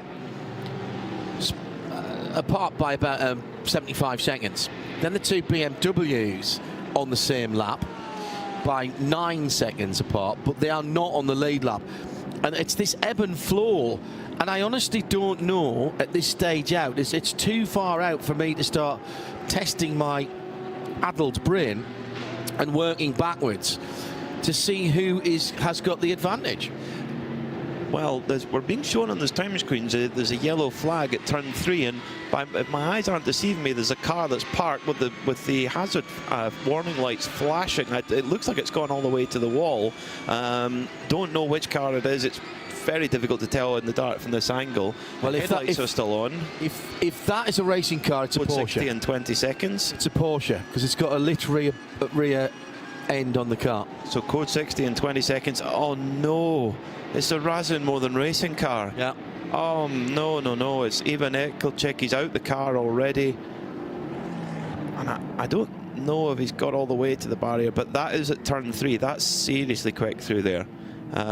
So oh no, that was where Nikita Mazepin had an issue in qualifying the other day. You're doing in a Porsche Cup car at that corner 175 kilometers an hour.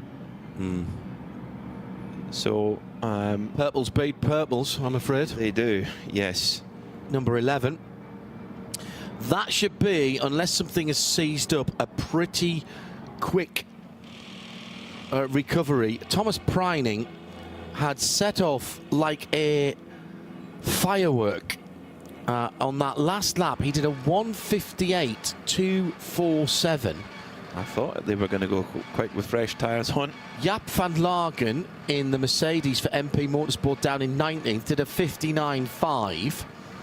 So he was 7/10 away.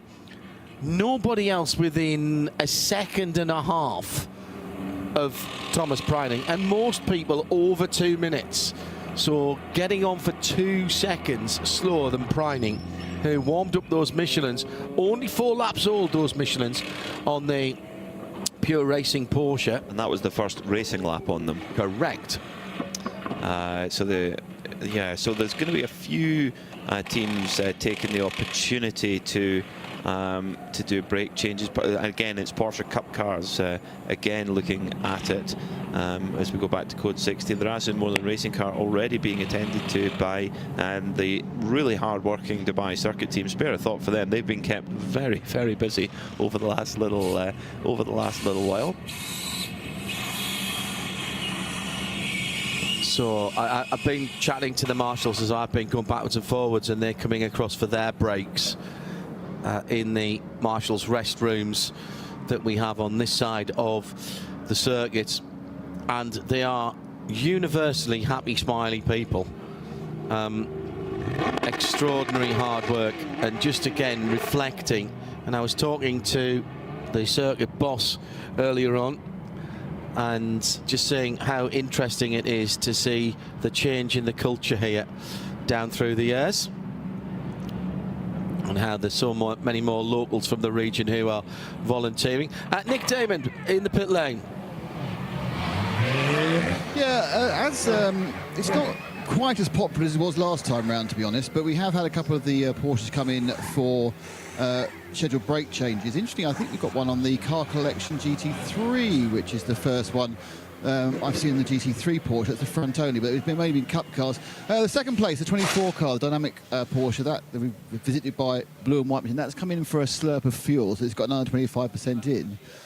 you kind of think you'd expect to see at least the 991 BMW. We don't think he got a full fill. I'm not sure how that works out their tactics, but they should come down the lane and get another 25% would be my idea, get themselves back up to near where they should have been. They hadn't been caught out by the last Code 60. But it's a lot quieter. You know, they are Code 60 breed Code 60s, but at the moment, I think that people are kind of weighing up how long this is going to last. Is it worth coming in for the fuel or not? I think it'll be as long as the previous one, because there's a bit of recovery to do.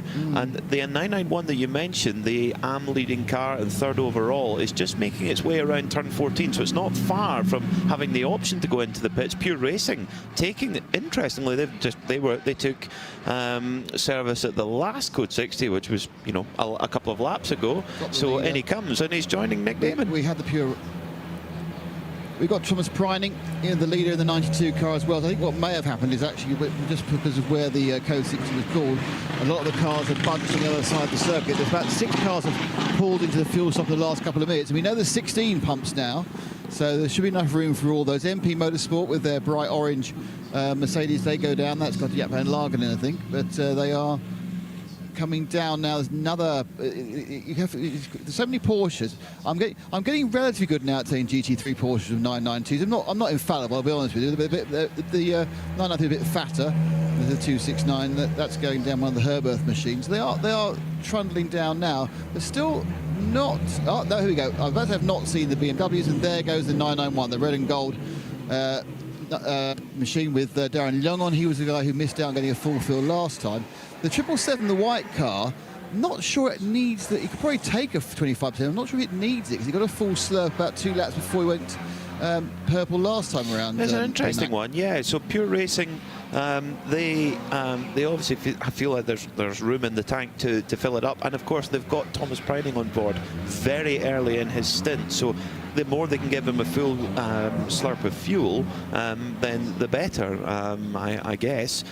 It's also worked in quite well for Dynamic GT, who are almost a little bit off strategy there with their 24 Porsche in second. They get to sort of bring themselves back in with a bit of fuel. Interestingly, Anders Fjordbach is about halfway into a full tyre stint, shall we say, about 35, 36 laps or so. He's done 18 laps on his tyres. He's come straight through and gone straight to fuel and then back out again. So if we go green for the next hour or so, he will have done, do quick maths, 54 laps on those tyres. So that will give us a little bit more of an idea over what the tyre's doing on a long run. But a lot of those, a very good point from Nick Damon there. A lot of them would have been purple laps. So that though it's not 54 hard-running laps. So Dynamic GT, they could be coming back into the conversation here with Anders Fjordbach on board. A really strong peddler indeed, that is for sure. Yeah, I think it's. I think whenever you get the Code 60s, I think this stuff. My first experience with these slightly revised rules, it isn't necessarily a no-brainer to come in, but a lot of people are trying to. It always used to be having fuel in the tank was the strongest point of being in a Creventic race. You wouldn't have fuel in your tank, But I think these tyres have slightly changed it, because you're not. If you've got the money, you're not going to double stint them, basically, because you can get that lovely bonus. Probably 15, 20, 25 seconds by running those first few laps. So, but now the pit lane is empty apart from a course car that's about to release, I think, the driver who walked away from the car. And he's been reduced into the... and to make things worse, he's walked into the wrong garage. He didn't run into the Forkenzi Rabdown car garage, and there he goes. He's not happy. So... well, we won't be finding out quite what's wrong with the car because he's stormed off down the pit lane. If he's heading down the pit lane, he's maybe going the wrong direction. I'm not sure. I was trying to find his pit box at the moment. So yeah, just under 11 hours to go. And yeah, that's a very interesting point about the tyres. How do you, like you say, if you can afford to, throw them on at every single stop and get the most out of them. So it's Pure Racing from Dynamic GT. Porsche 1-2 right now, but watch for those BMWs, Paradigm Competition and Almanar Racing Team. Herberth number 91, classic Herberth, coming in for fuel. Yeah, what position is the Herberth in? Because their name and number indicator wasn't working on the screen. They went through a kind of a cycle. They came in to the pits on full beam, they went through a cycle into low beam, and they lost the power, it seems, at that point to the indicator of who's in the car, the 3-letter indicator of who's in the car, and their position. So because Herberth, normally when you've got these many code 6s, that's when Herberth end up at the front, but I'm just not sure we've still got that same multi-opportunity to really work the code 6s. So where are they? And they've moved forward in both of these code 60s. So I think the Herberth tradition is still very much alive and kicking at the moment. So yeah, they're looking good, and they've got Alfred Renauer on board right now. One of the twin brothers, Alfred and Robert. I've yet to be able to identify them correctly. Last year I could tell them apart. How? Because Robert was greying in the sideburns, and Alfred wasn't. Put the sideburns off. This year they have a different haircut, but last year I could actually tell them apart for about 3 races. So don't forget, of course, Alfred wasn't even on the entry list until yesterday afternoon. So you know that's another confusion. You think there's only one, you can't get it wrong, and then they sneak the second one in to make it what awkward. means is if you want to be a Creventic legend, you need sideburns, because Albert Renauer, Robert Renauer, Shane Lewis, all Creventic legends. Oh yeah, good point. Well, there we are. Good point. An underrated choice in facial hair. So we've gone through another racing hour, and that means we're inside 11 hours to go. Motorsport channel for Creventic on YouTube, RS1 for the audio if you're travelling around or if your bandwidth are challenged. As at the moment we're under our 11th code 60. Thomas Preining has just rejoined the race in the Pure Racing Porsche. 316 laps completed of the 2024 Michelin Dubai 24 Hours.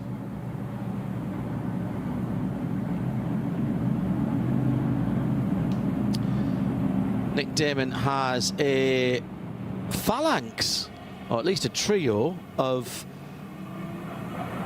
circuit vehicles.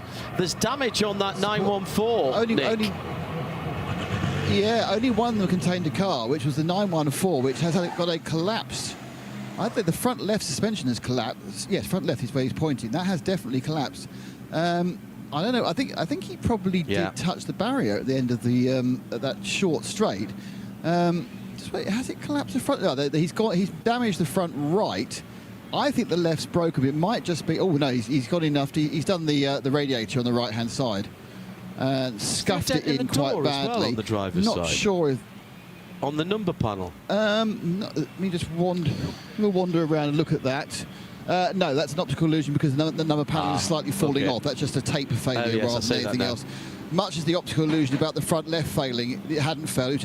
It picks up a huge amount of camber when it was on lock. But what he has done is he's nosed in on the right-hand side. May not be his fault, might be a technical reason, and that has taken one of the radiators out. So this will not be. Whilst it looks like you could just literally fix this with a bit of tape, to be honest, because the radiator's gone, it's going to take a bit of time and a bit of tape. The nose cones popped out from underneath the right-hand headlight area, and there's a little bit of scuffage, is there not, Nick, on the front one?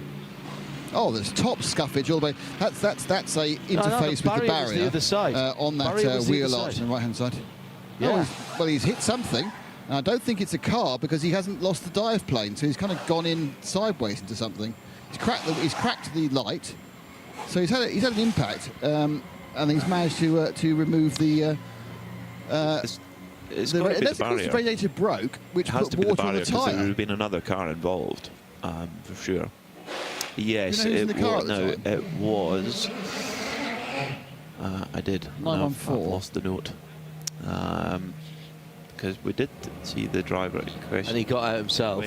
Got out himself, yeah, absolutely fine. He's absolutely fine. Car, maybe not so much. It was Ivan Ekelchik. Race winner at GT4 Germany. Good to see Ivan. I'll have a go at talking to him, see if he wants to say anything. Nick, he was off drivers. He was off drivers left, and up against the tyre wall, mostly on drivers left, and the rest of the road was on the right. So unless he spun it to get there, which is entirely possible, let's see if we can find out. Yeah. Well, let's find out.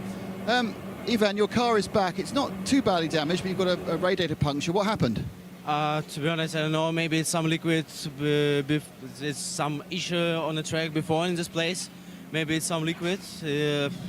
I know it's the car starts to spin really badly. It's difficult to catch it. I mean, it's possible. It was impossible. Yeah. And did you hit the? And so you hit the tyre barrier. Is that what caused the damage? Yeah, it was. I hit a barrier. Yeah, on the right side.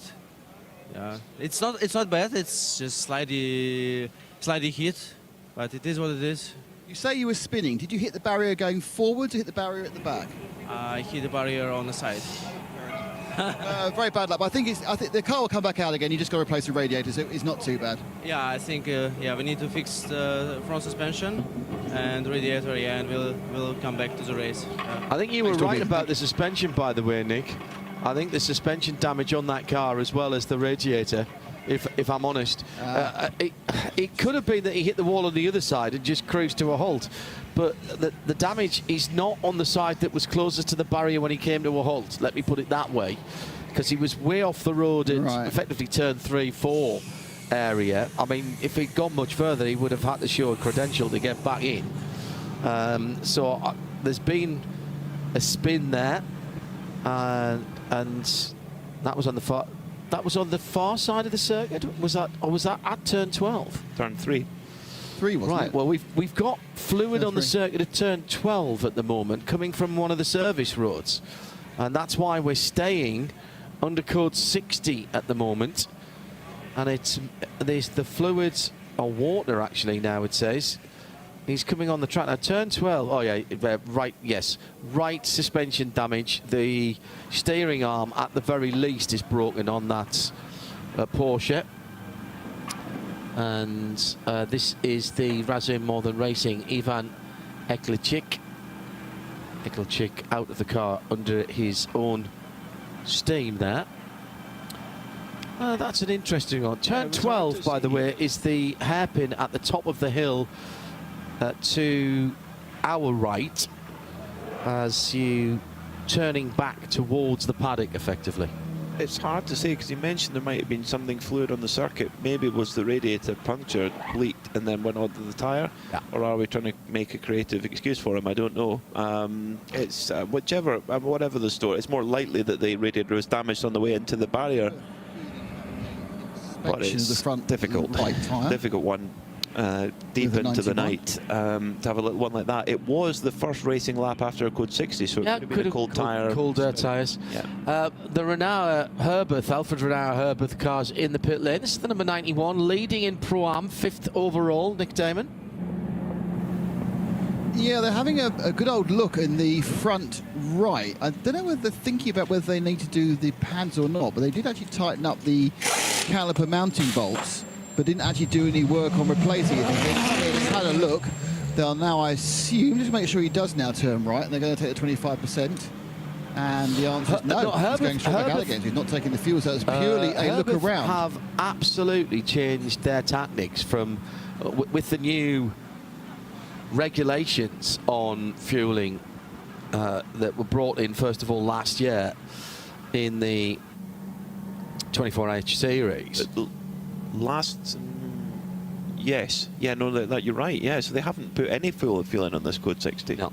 Interesting. And they would have always put 50% in. They must feel it's not worth getting caught in there, or not worth putting the 25% in. Or the 25% that they put in the code 60 before, because remember, when code 60 green back to code 60, maybe they just don't have the room in the tank. Because it could have been that when they came in for the previous code 60, which of course there was almost no difference in at all. Correct. They've maybe filled the tank to the brim. Well, let's find out, shall we? Well, we won't know what's in the tank. No. What we need is the onboard telemetry to know what's in everyone's tank. That would make life very fun. The fuel readout, yeah. Yeah. Back in the old days, when I had darker hair and I could still see my feet, in the glory days of the end of Group C, Nick Damon is cringing even as I say that, you used to be able to go and read off the fuel reading at Le Mans on the fuel pauses in the pit lane. you could have a look at the counter. So you could basically subtract what they'd taken from stop to stop. Yeah, and it used to, because Group C was a fuel formula. That was the BOP for Group C. It was a fuel formula, and you only had a certain amount of fuel to use, and they put in fuel counters because originally you only had a certain amount in the tank, and you had to be watched refilling it with the churns, which obviously were a standard amount. But one particular team, whose colours may or may not be on a Porsche this weekend, got creative. They were running multiple cars, and when they emptied the excess fuel out of the fuel hose after a fuel fill, they put it in a churn, and you were allowed to put that back into your fuel, of course. Except they were putting the two other cars into the leading car's fuel, so they always were getting a little bit more after the pit stop, so they had to put proper counters on, and so you could walk down. And I remember in the pit lane at Le Mans, as a fresh-faced-ish Cub reporter with a radio mic, and the pit reporters now don't know they are born, because Nick is walking around with a handheld microphone and a clipboard. At Le Mans, when we first started doing Radio Le Mans, you had what was effectively an army backpack, and it had a ribbon aerial on it, and you pulled a trolley with car batteries in it to parry it.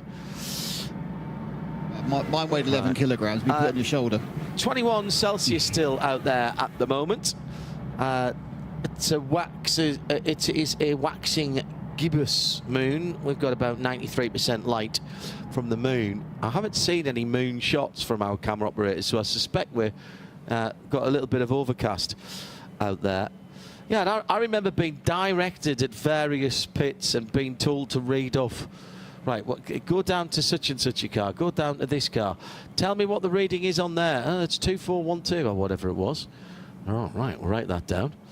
And had to keep remembering that I had to either duck down or walk outside the arms that had the pneumatic hoses and the fuel, particularly the pneumatic hose on, because I had effectively a steel ribbon aerial on the backpack, which was like a thick extended metal ruler, and it was sharp. And I was allowed I was in the working pit lane at Le Mans, which had only just got an outside wall, actually, when I first went there in '89. And I was in a pair of shorts and a t-shirt. There were people in there wearing sandals. And the legendary motorsport photographer Jeff Bloxham said to me, right, here's a bit of advice. Never walk up the pit lane from pit in to pit out. Always walk down facing the cars. Okay, why would I do that, Jeff? He said, well, you've got to always be watching the way you're going. And because it was a fuel formula and there was no pit lane speed limit, what they used to do was come into the pit lane as fast as they could and then cut the engine and coast to their pits. So there was no noise. And you were getting worried about open face helmets. Good news, we've got just under 30 seconds to go until we go back to green in this one. So we've had kind of two Code 60s shortly after each other, and hopefully we can get back racing again proper. We saw just before the Code 60 a super quick lap from Thomas Preining, almost that car's fastest lap of the race with a 158.3. Their best so far is a 158.2, which was set quite a bit earlier on.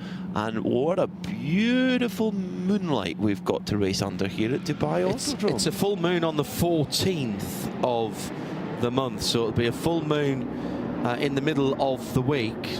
We're into the 11th of January, 12th Sunday, 13th Monday, 14th Tuesday, and that is a full moon.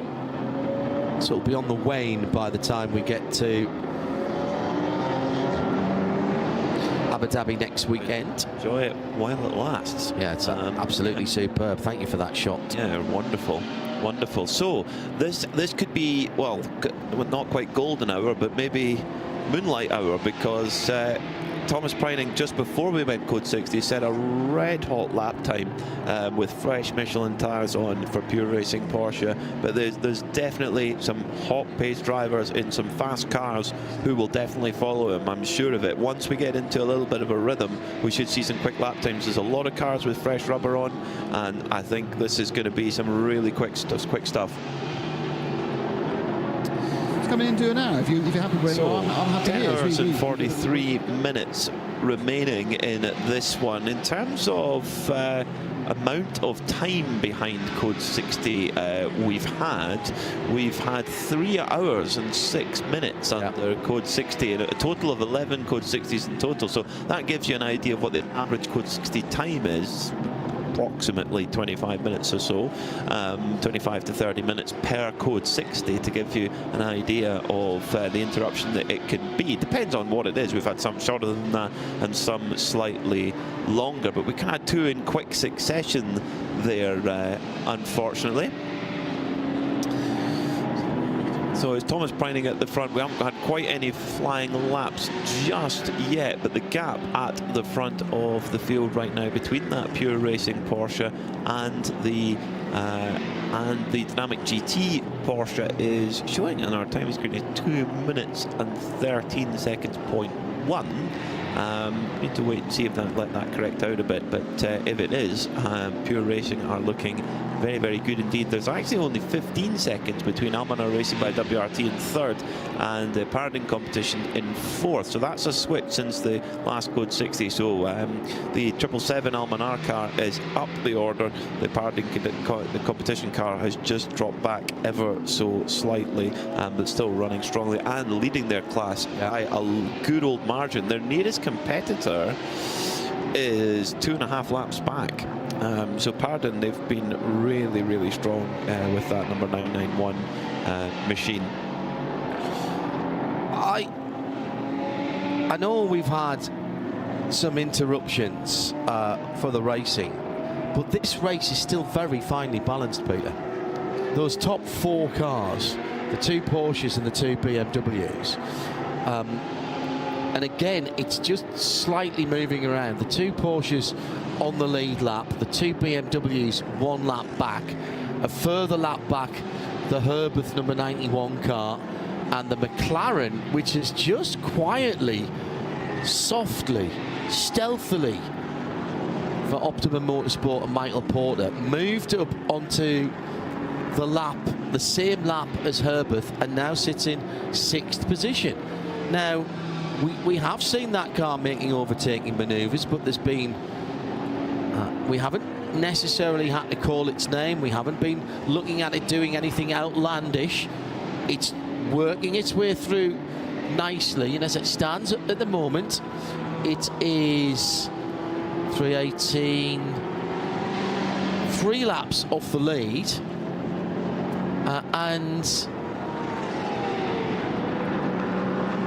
a minute and 9 seconds ahead of Winward in 7th, who are about 20 seconds ahead of SMP in 10th position. And the Winward car, a little while ago, we saw the Winward car having a disagreement with the Toyota GT4 car, and it's picked up a 20-second penalty for incident responsibility. They'll need to serve that at the next time they pit under a green flag. You cannot serve a penalty under a Code 60. You can't even. It used to be that you could serve a Code 60 and you could serve a penalty under Code 60, but you had to serve double the time, but it was still worth it. Now you can't do that. It's got to be served under green. So certain cars have penalties hanging over them. In fact, our race leader, Thomas Preining, has a 4-second penalty hanging over at this exact moment in time. So we'll need to serve that at the next green flag pit stop.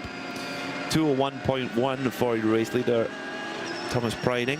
3.6 seconds quicker than Anders Fjordbach last time, but there's so many pinch points on the circuit, the kind of slower, more technical sections, where if you get just caught up in the wrong gaggle of traffic, you can lose so much time. So the way that you cut through traffic here is so important at this Dubai Autodrome. I was watching a little bit on track earlier on, from 13 into 14 and through 15. It's a really tight bit, particularly 14 is kind of double apex corner, so sometimes the car following behind can get a little bit confused. Well, it can be a little bit confused when the door slightly opens. They go to stuff it and then the door closes up again.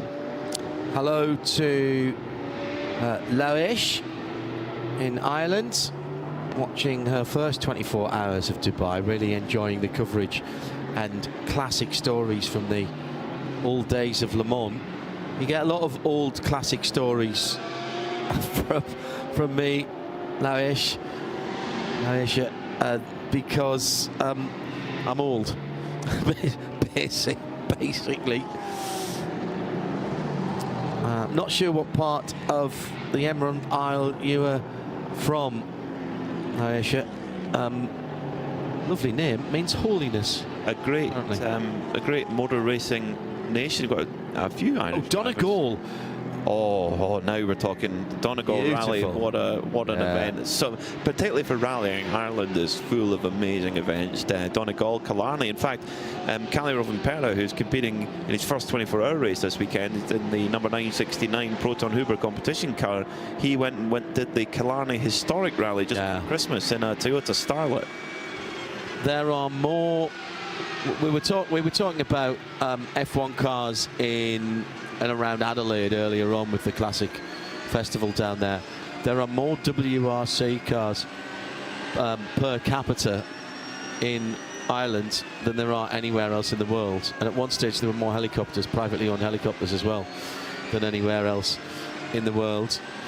Nick Damon has, for one, he's going to impart some good news for us. Instead of the tales of doom, we have the tale of joy. Exactly. Well, we do. So I walked into the back of the Graf Racing pit. I heard the engine running. So and I found Roman Rusnov. I mean, so you're coming back out in a few minutes. Yeah, how we come back out, we get some problems with the engine, with oil pressure. So I have to stop, change the engine, and then we'll try to finish the race. We've got plenty of hours to go, and of course it is all about a learning experience with this car, isn't it? You know, I think it's a long race. It's a very difficult race. We see the Jeanette had some problems. I think we must try to go to the end. And at the end of the day, for us, it's a test. It's not really a race. We never did testing with that car, but I think it's fast. Let's try to finish the race. It's exciting. Was this the first engine problem you've had with the car during its testing? But we didn't do any tests before this race, so this is our first test with the car. So, yeah. I understand, is it a version of the Lamborghini engine, or is it actually the Lamborghini engine in the car? No, it's a different engine. Right, we keep being told different things. What is the engine in the back of the car? Who builds it? Where's it come from? Just don't listen what the others saying. It's just a V10 engine which we built. You built it? Yes. Okay. So therefore you're responsible for it not working? Yes, sir. I know. That's our problem. All right, I hope to see you out very soon. Thanks, mate. Thank you very much. Nick Damon with Roman Rusnov, and there is a bit of a there was almost a salt tire on the arm of that car, of the arm of his race suit there. Roman Rusnov, former WEC champion, drivers champion in LMP2, wasn't it? Yes, it was. It is. Yeah. Not a FIA World Champion. It was, I think, it was called a Drivers' Cup or something. World Cup, that. yes. World Cup, yes, yeah. It was, yeah. It's a beautiful machine, the Rossa LM GT. They've got big ambitions for the car. They want to have a road version of it, a GT2 version, a GT3 version eventually. It's been run by Graf Racing, who are a serious outfit. They've built 2 chassis so far, including that one, which were completed in mid-November, and Roman Rusnov, he's the founder of the company. So tight-lipped about the origins of the engine, but about a V10, we know that. So you should mute yourself before clearing your throat. Like yeah, sorry about that. Lamborghini. So number 92, Thomas Preining, a 201 flat last time by. So that's interesting that the straight out of the gates, from actually fitting the tyres and then going for it, was able to put in a really hot lap, but now, actually, after not actually wearing the tyres anymore, is not quite able to find that same pace. Unlike Dan Harper last time by, a 1:59.592. Likewise, Alfred Renard 1:59.9. Mikey Porter in the McLaren 1:59.9, and Matisse Lismont in the Aston 1:59.6 last time by. The key thing about that Dan Harper time is that's not the first time he's done that, and he's now pulled the gap down to second to 36 seconds. He's not on the lead lap, but he's now on, effectively on the same lap as the Dynamic GT car in second place, and second, third and fourth are now effectively all on the same laps. They've all completed 323 laps. The leader has completed 324. Now Anders Fjordbak's going to go through across the line any second now in the 34 in second in that Dynamic GT car. Let me see, where are you? Here's the 92. He's car 24. 24, excuse me, thank you. And there he goes right now. So he's a minute and a half behind the leader, but still just on the lead lap then in that case. But Dan Harper is only half a minute behind, but he's got the leader between him and Anders Fjordbak, if that sort of makes sense. Michelin 24 Hours of Dubai. Good morning to you all from the UAE and the fabulous venue that is the Dubai Autodrome, with the city having basically come out to meet this circuit. And great to hear from Phil Hansen, and I was talking to management earlier on actually about the potential future. It only seems a few years ago that we were talking about having possibly to lose this facility and have it rebuilt further out of town. Well, the property owners around here have decided that that's not going to be the case. There's real investment coming into this in infrastructure and facilities, also developing the ground around, the land around the circuit that they own, with some apartments, some race chalets, if you will, following the sort of American automotive country club theme, where you can buy a property and keep your cars near the track, and then there's specific track days for you. Works very well. And that's becoming very popular. Massive in Japan. Because if you're well, Japan, an incredibly densely populated area, you've not got the space to keep the car. So keep it at the track, escape the metropolis, and come out and enjoy it. China the same.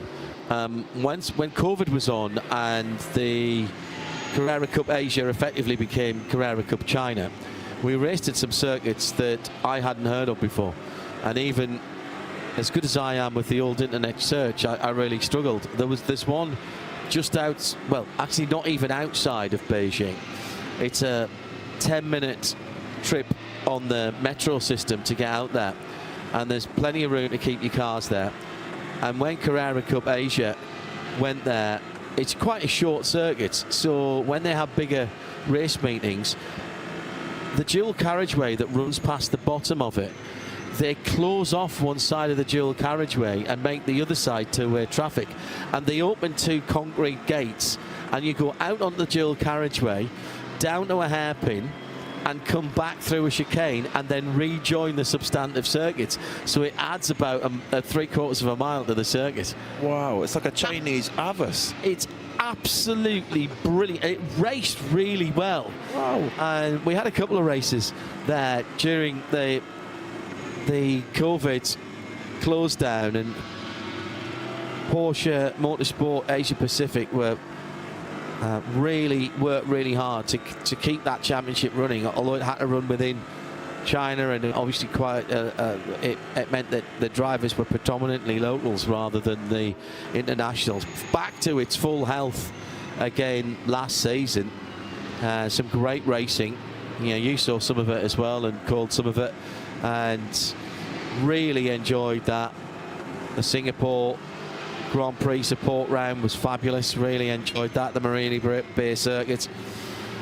And some real talent. The internationals getting back to that as well for last year. And Alessandro Giretti, impressive driver.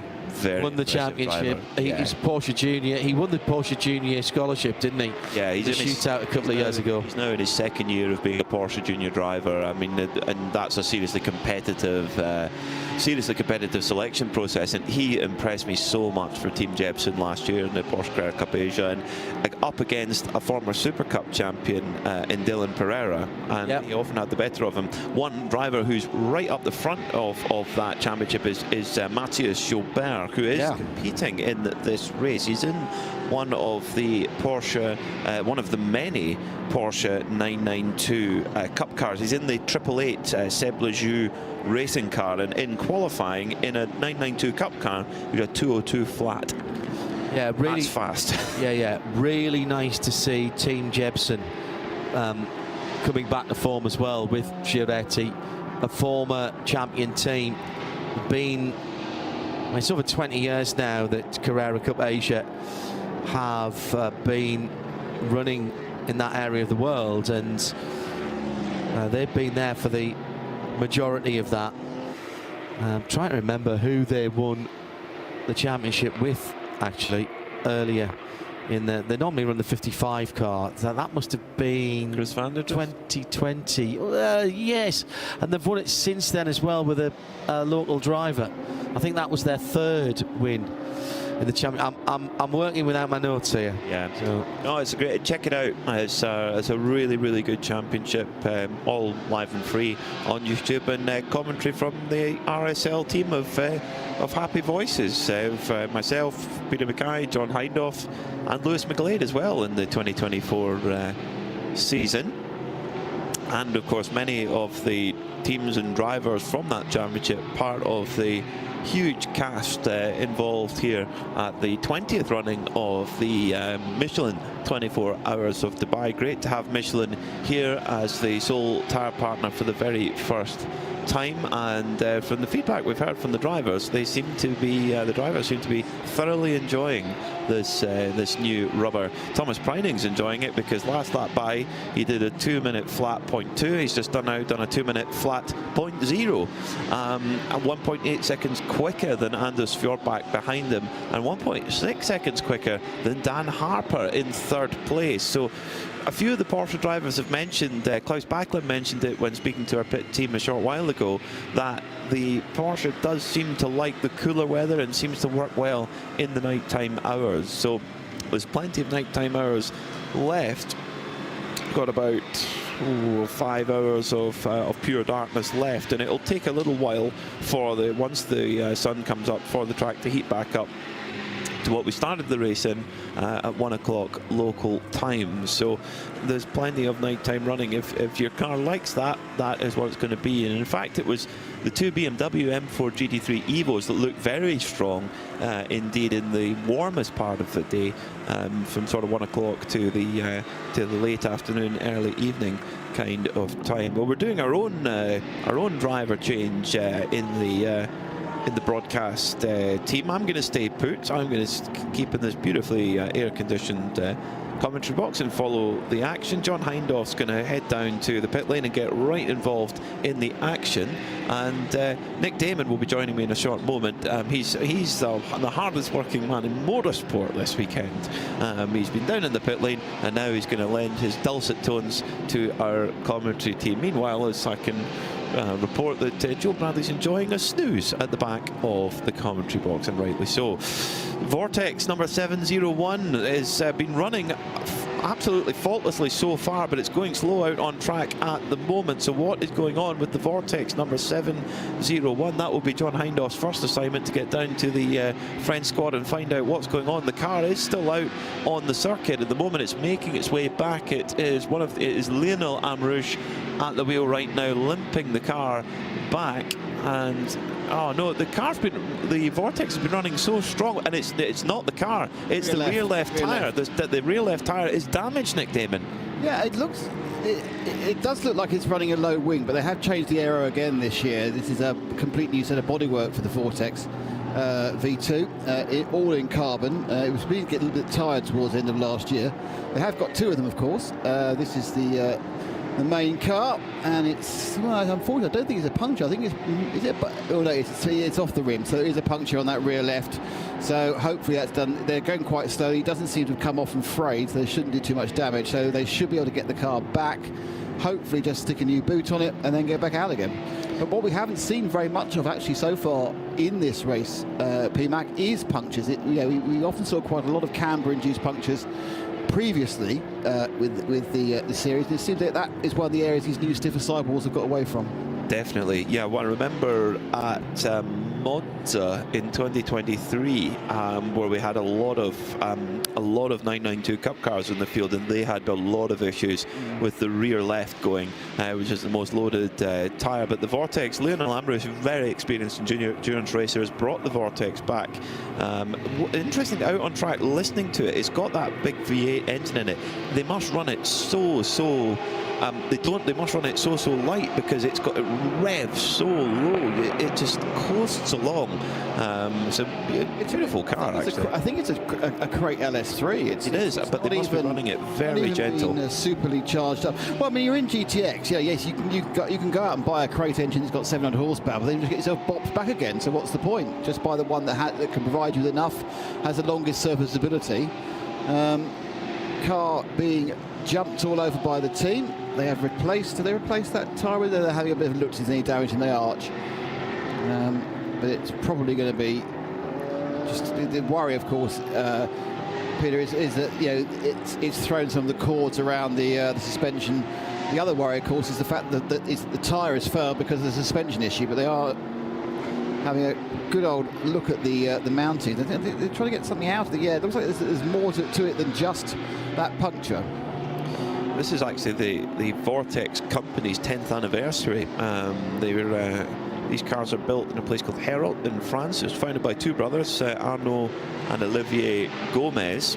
And this is their new creation. It's such a step on from the old car, the Vortex 2.0. It was Olivier Gomez who designed this new aero concept, and aerodynamics really were the big focus for it. And also new suspension partner, new PKM suspension on it instead of the old Öhlins suspension, but totally carbon fibre body shell, as well as underneath it's carbon fibre on the top. So it's a seriously tricked bit of kit. 1,000 kilograms and 550 horsepower. Yeah, I mean, they went forward 2 generations with the car. It ran all last year.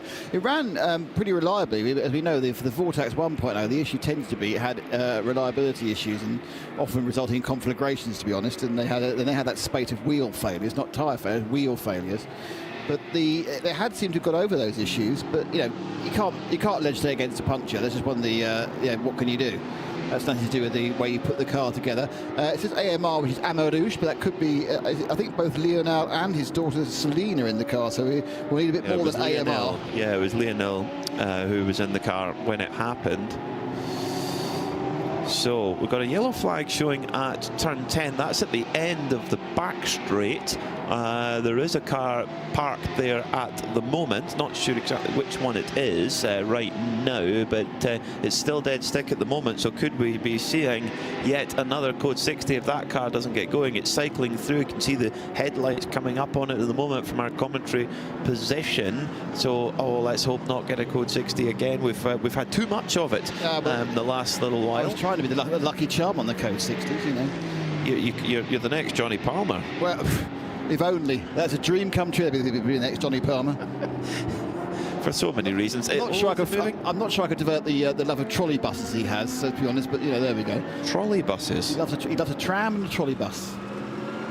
Right. I sent him a picture from the Ulster Ulster Road Transport Museum of a trolley bus, and he could not have been happier. Way more happy than any other picture you could send him, from a cute cat to anything else.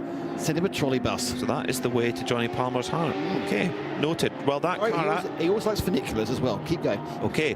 Oh, it's the number 40 Come To You Racing Aston. Oh, which was it had a difficult start to the race and it'll be moving forward. And has it made it all the way to the barrier? I'm not so sure. But it's stopped. It's Matisse Limon who's on the car at the moment, and I think we're going to get a code 60 here because that car just doesn't seem to be going anywhere. The engine's on, the rear lights are on. I don't think it has reached the barrier, you know, Nick. But we are going to get a code 60. They are going to call a code 60 for this one.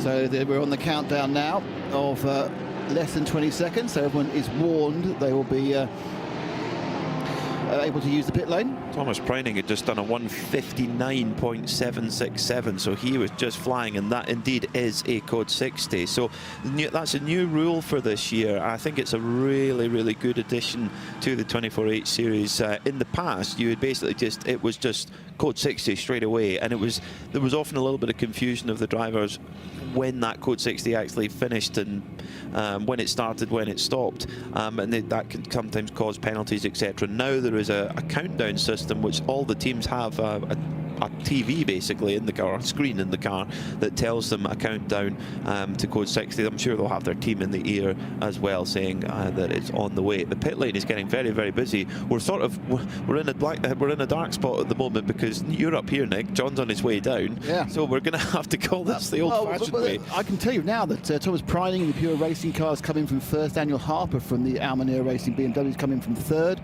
Alfa Renault, I think, was already in the pits before the code 60 with the Herbert Motor 191. He's got out again. He may have had to short fill because of the code 60 falling. Victor Scheitar in the 7th place car, the 8th placed SMP Racing of Alexander Smolner, both in Mercedes, they've come in as well. So there's an awful lot of takers here at the moment. There is. I think this is the busiest code 60 sequence in the pit lane I've seen for quite a while. Just when we're changing pit reporters, but that's called the Murphy's Law. Oh no, John! Go for it, John. Tell us. Well done, John. I was held up just a little bit. Finding autographs by a queue in the tunnel.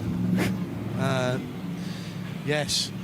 Still so many people wandering around. I'm standing outside the Huffer Racing 11 pit, excuse me, and waiting for their car to come in. Right next door, we've got, let me just get out of the way. There's going to be a brake change here.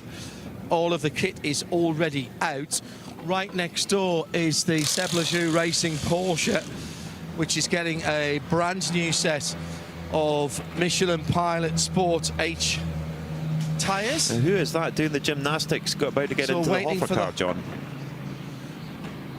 That is a good question, and I don't want to go all the way out there because the car is coming in. I'm guessing Alex Prince. And he should be doing aerobics classes, hosting them. It's tall enough for Alex. That is true. Is that Alex? Yes, Alex Prince. I thought I recognised the slightly lankier frame. When he decides to stop there, Peter. driving racing cars, he should be like the next Chris Akabusi or Mr. Motivator.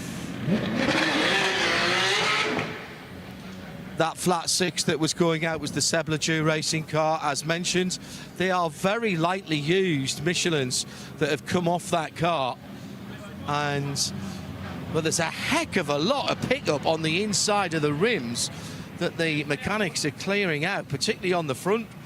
That is the front left of that car.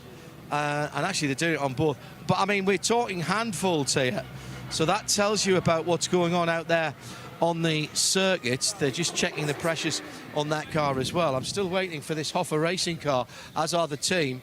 They've got the full set of brake discs and pads to go on the front of this car. There's a car flashing its lights coming in now, but that's going straight past. That's the Toyota number 496, the Continental machine, which heads through. Good looking cars, those. And Alex is still there. He's been waiting there for some time now for this Hoffer racing car to come through. And I know the moment I turn my back and walk away, the car will come. He's still jumping up and down when he does. Right, thank you, Peter. Through goes the 414 Rabdan troubled car. That car back out, being followed down the pit lane by a very dirty Audi. And here comes the short barge sponsored car. Right, well, this is interesting because the 11 car is not getting a set of pads and discs. They've been set up for another one of the machines. It was Timo, by the way, that got out of the car. And that's another car that is very, very dusty indeed. Brake dust and dark coloured matter on that car. And those are, again, not badly used tyres. Tiny little flat spot just where they came in. But a huge line of pickup on the right rear tyre from that Hoffer Racing number 11 off to fuel. Well, I'll as have a we were wander told down the yesterday, pit lane, see what else I can see. one of the traits of these new Michelin tyres is they are more keen, not keen's the wrong word, but more likely to pick up the pickup, we're putting it, than the previous manufacturers. So they are more pickup prone. Pick up a penguin. Exactly. Or some rubber bits. Yeah, absolutely. Now I noticed that we've had a change of driver. I think for the third and fourth cars, both the BMWs. Ahmad Al Hati's got back in the 991, and Ben Tuck has taken over the 777 car. Yeah, we haven't seen a great deal of Ben Tuck actually in that 777 Almanor Racing team. They've been keeping him in reserve, the young Briton. I remember him having a great win in the Nürburgring Langstrecken series in a BMW in the old M6. Remember that? The M6 yes. V8. The small car. Yes, it's such a small car, yeah. Along with David Pittard, who's here coaching this weekend. He's actually coaching Darren Lung, who's in that very car. So that's a good reunion for David and Ben, who won that race in, I think it was 2022. Okay, who have you found, John? And well, I'm now waiting for another pit stop and another driver change and another set of brand new Michelin tyres, and it's going to be a Porsche. It is the number 912 Chiara Auto Racing by HWM. This is another Cup car, but remind everyone that this car led the race. This is the gold and white car. These guys work so hard with these, particularly the big rear wheels. They weigh about the same as a decent-sized checked bit of luggage. Oh, engine covers coming off, and they're going to top up some fluids on the car, and that Hoop van Eindhoven. Hoop van Eindhoven brought like the a little car bit in, of John. From second in class. Right, let's see if we can have a chat with them. The distinctive green, white, and yellow, green, white, and orange helmet. There's no point in me even trying to do that. He's chatting, debriefing with the team at the moment, fellas. So we'll. I'll just hang. I'll just hang for a bit because it is a second place car. Linger around. Linger. Yes. Haven't found my cameraman yet. Well, he's down at the camera operator is down at the HRT 930, which I think there's quite a difference between where you are, John, and where the camera is. But you'll reunion, I'm sure. About a third of the pit lane is fine. Now a little bit more colour. A little bit more colour on the number 40 Aston Martin, which triggered this code 60, or it being stopped triggered this code 60. There's an incident that's been noted between the 40 Aston Martin and the 710, which is the GTX leader, the Lamborghini Super Trofeo, driven by JJ Song. That car's out on the track right now, so there's something to be told there. But John has another story for us down at Tierra Outdoor Racing. Yeah. Hoop van Eindhoven with me now, just out of the car. Was that tactical, coming in under that code 60, or were you nearly at the end of your stint? I was nearly at the end of my stint, and we already refueled, so it was necessary, and it was good for us to change on the code 60, so yeah, it's good. Second when you came in, you've got to be happy with second place in class when you came in. You've got to be happy with that. What's the plan? Where are you pushing as hard as you can now, or are you trying to get to a couple of hours before the end? How does this race pan out? Yeah, it was a bit of a shame. I had 3 long code 6s in my stint, so not a lot of running time. But the plan for now is just push as hard as we can. The tires are good, the brakes are good, so we can go flat out. How has the change in temperature affected the balance of the car, and how are the Michelins coping between the heat of the day and right now? I wouldn't say lap times are particularly quicker, but the tires are lasting more. You don't have to save tires that much anymore, like the beginning of the race. You've won in Carrera Cup Deutschland in the past, the German version of Carrera Cup. It's kind of thought of as being second only to Super Cup, but these aren't exactly the same tyres on the Cup car. No. In Super Cup and in Carrera Cup, we use different tires, and the difference is that in the Carrera Cup and Super Cup tire, you can lean a bit more on the tire. So, like the wall of the tire is a bit softer here.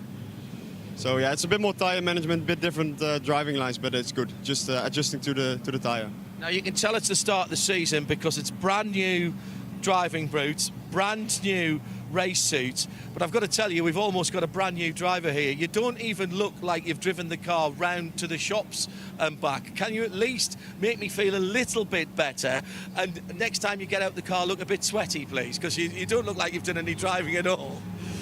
Yeah, if it is not too much Code 60, I look different. So next time I jump out of the car, you should come back. Thank you very much for talking to us just out the car. Good luck for the rest of the race. Eindhoven there from the Tierra Outdoor Racing team, who are running really well, is second only to the Red Camel Jordans team, who have been going like an express train so far. The flatbed truck may well be going to join John Hindhaugh shortly with a quite sad looking number 40 Come To You Aston on it. Well, of course, this is the second of their cars. They lost the first car after, which managed to not be scored. It's done quite well because the other car managed not to be scored in the event despite starting and doing a lap. So they managed to miss the timing entirely. At the front of the field, Thomas Pryling in the Pure Racing Porsche stayed on board, but we've had change of drivers from Dynamic GT, that's got Loic Hartog on board. Ben Tuck now on the 777 Almar Racing by in BMW. The Almar Harty in the Paradigm Competition BMW is in fourth. They've all changed. Michael Potter stayed on board the Otto Motorsport. That's a real sneaky climb to the field we've seen that McLaren. It's now scored in fifth. I think the stackers have unwind, so I think that's a true fifth.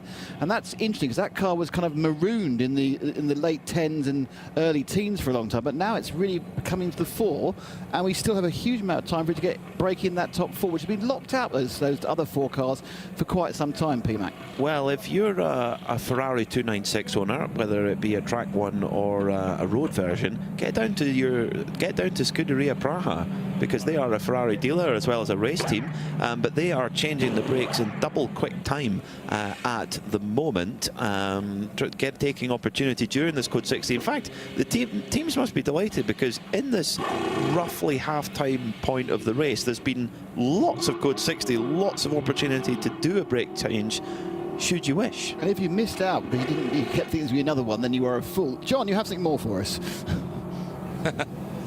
Well, I always like, when I get the chance to have a wander down the pit lane, to see the cars that aren't, in strife, if you will. Two pits very close together. Team Motor Park, we know that car went out much earlier on. There's nobody there. The car looks very forlorn.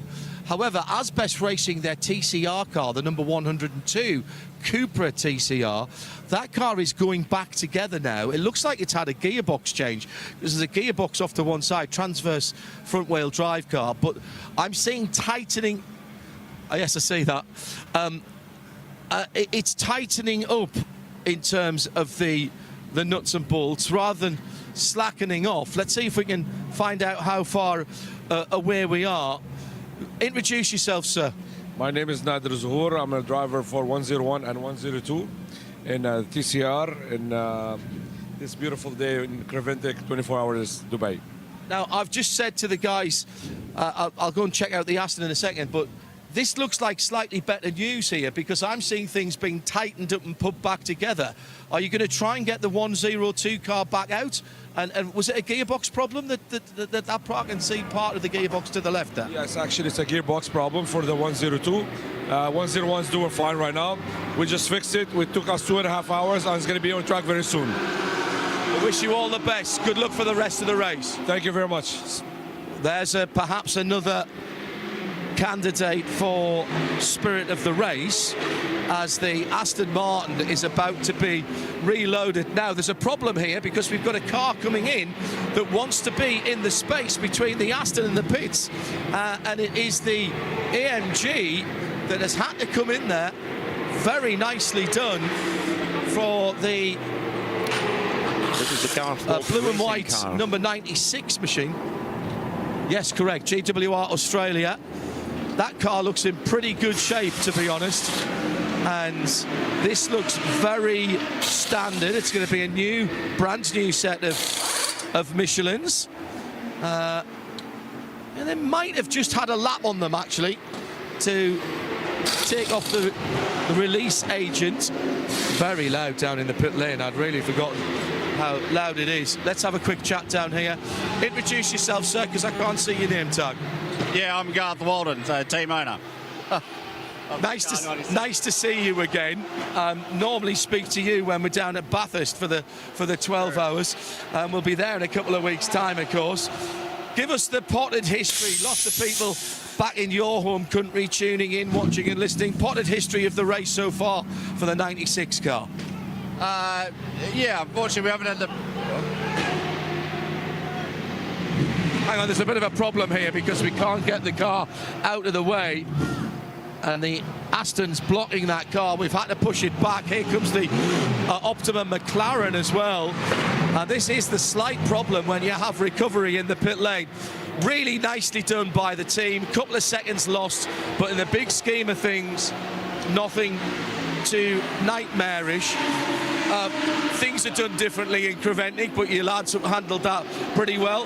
How are you finding this race so far, Garth? Yeah, it's a good race. Like, it's got its... obviously, it's a lot different than what we're used to back in Australia with the 12-hour and SRO events, but it's good. Like, it's a good race.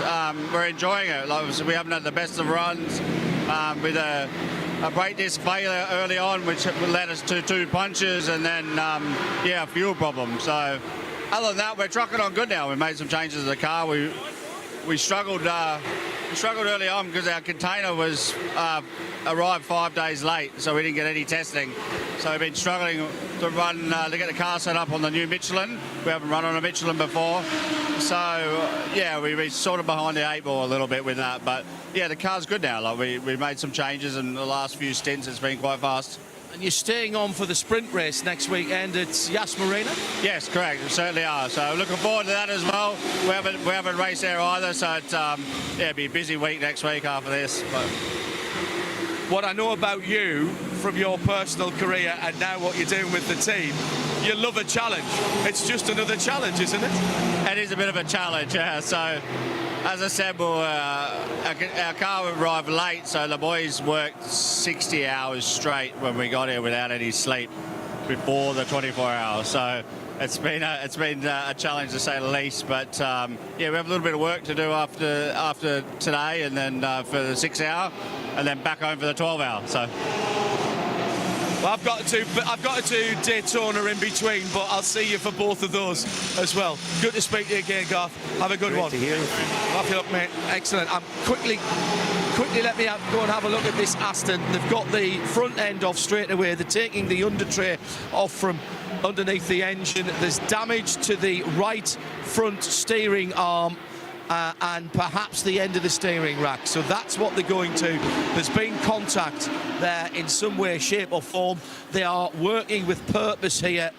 They look like they know what they're doing. So I'm going to keep out the way and let them get on with that as I wander back down to the end of the pit lane towards pit out. Pits up, because unfortunately Optimum Motorsport have come into the pits and gone on the dolly jacks and wheeled in.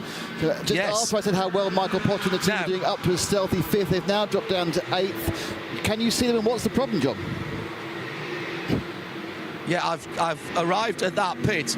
There was a bit of confusion because as we were dropping the Aston Martin off the flatbed, the Garth Walden racing car came in and needed to be in between.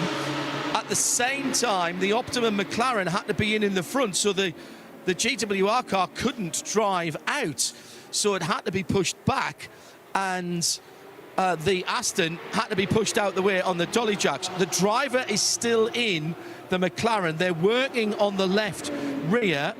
Shout at me if you lose me. The door's being closed. I'm going to have to step into the pit. 1 sec. Well, there's work going on. They're doing a brake change.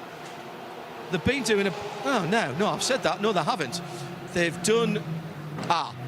There's a rear tie rod that's bent into a shape that I don't think it's meant to be on the right rear. So that's a rear control arm there that has had a bang.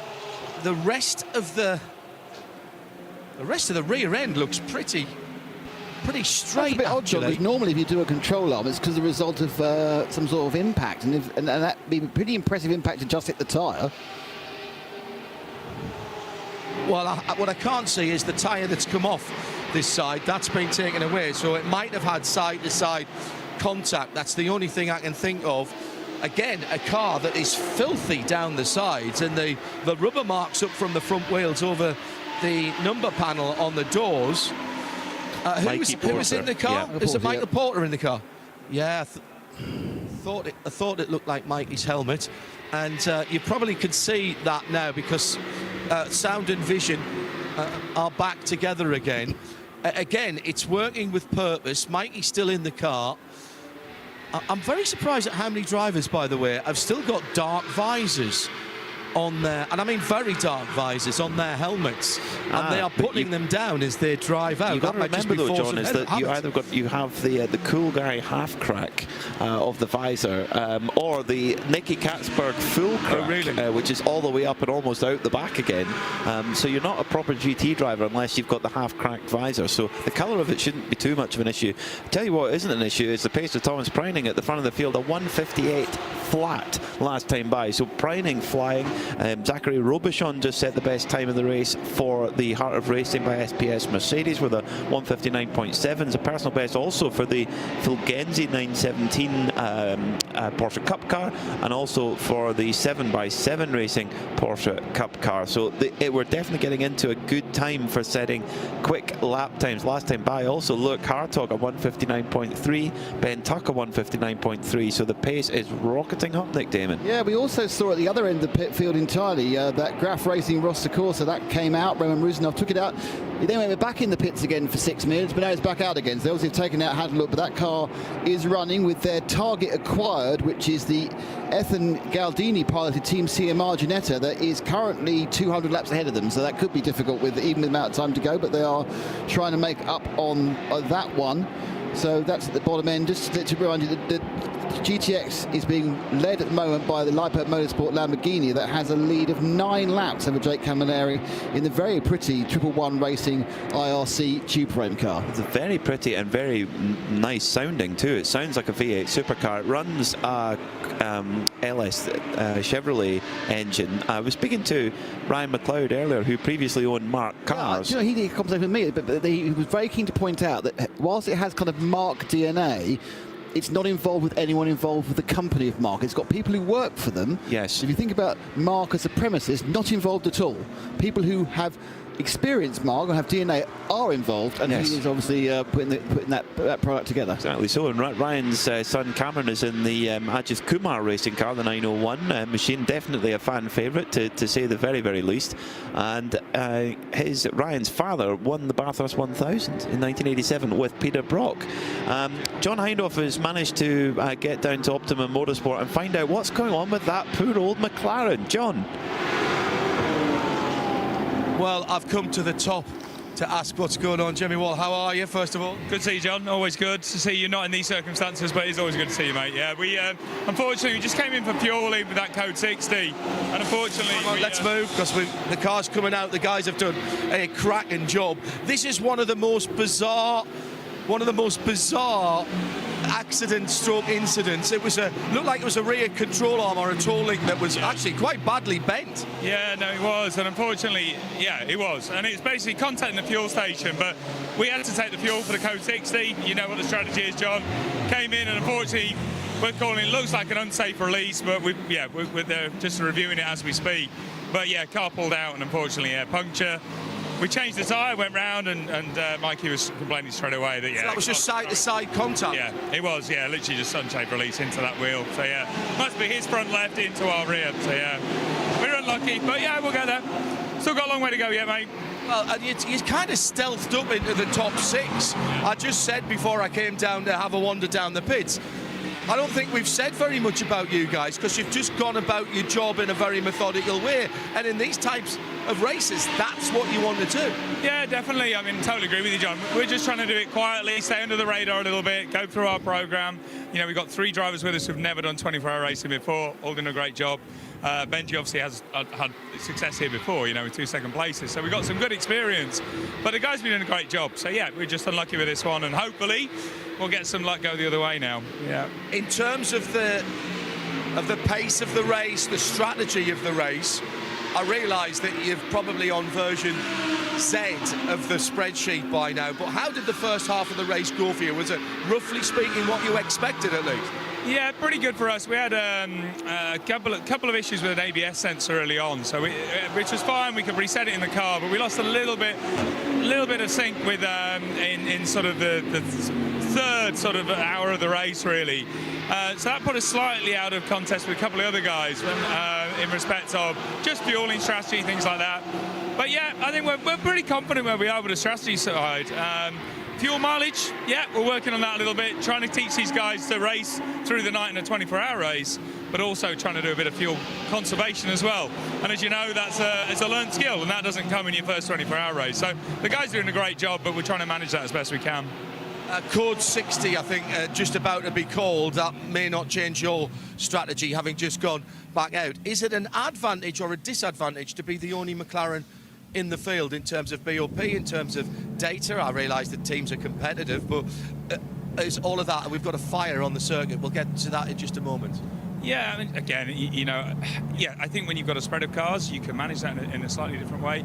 For us, to be fair, BOP, we've worked on, Rob Bell and the team have done a great job trying to help us support that and manage that, which is great. But yeah, we always want more, John, obviously. We wish you well for the rest of the race. Thanks for coming out and talking to us.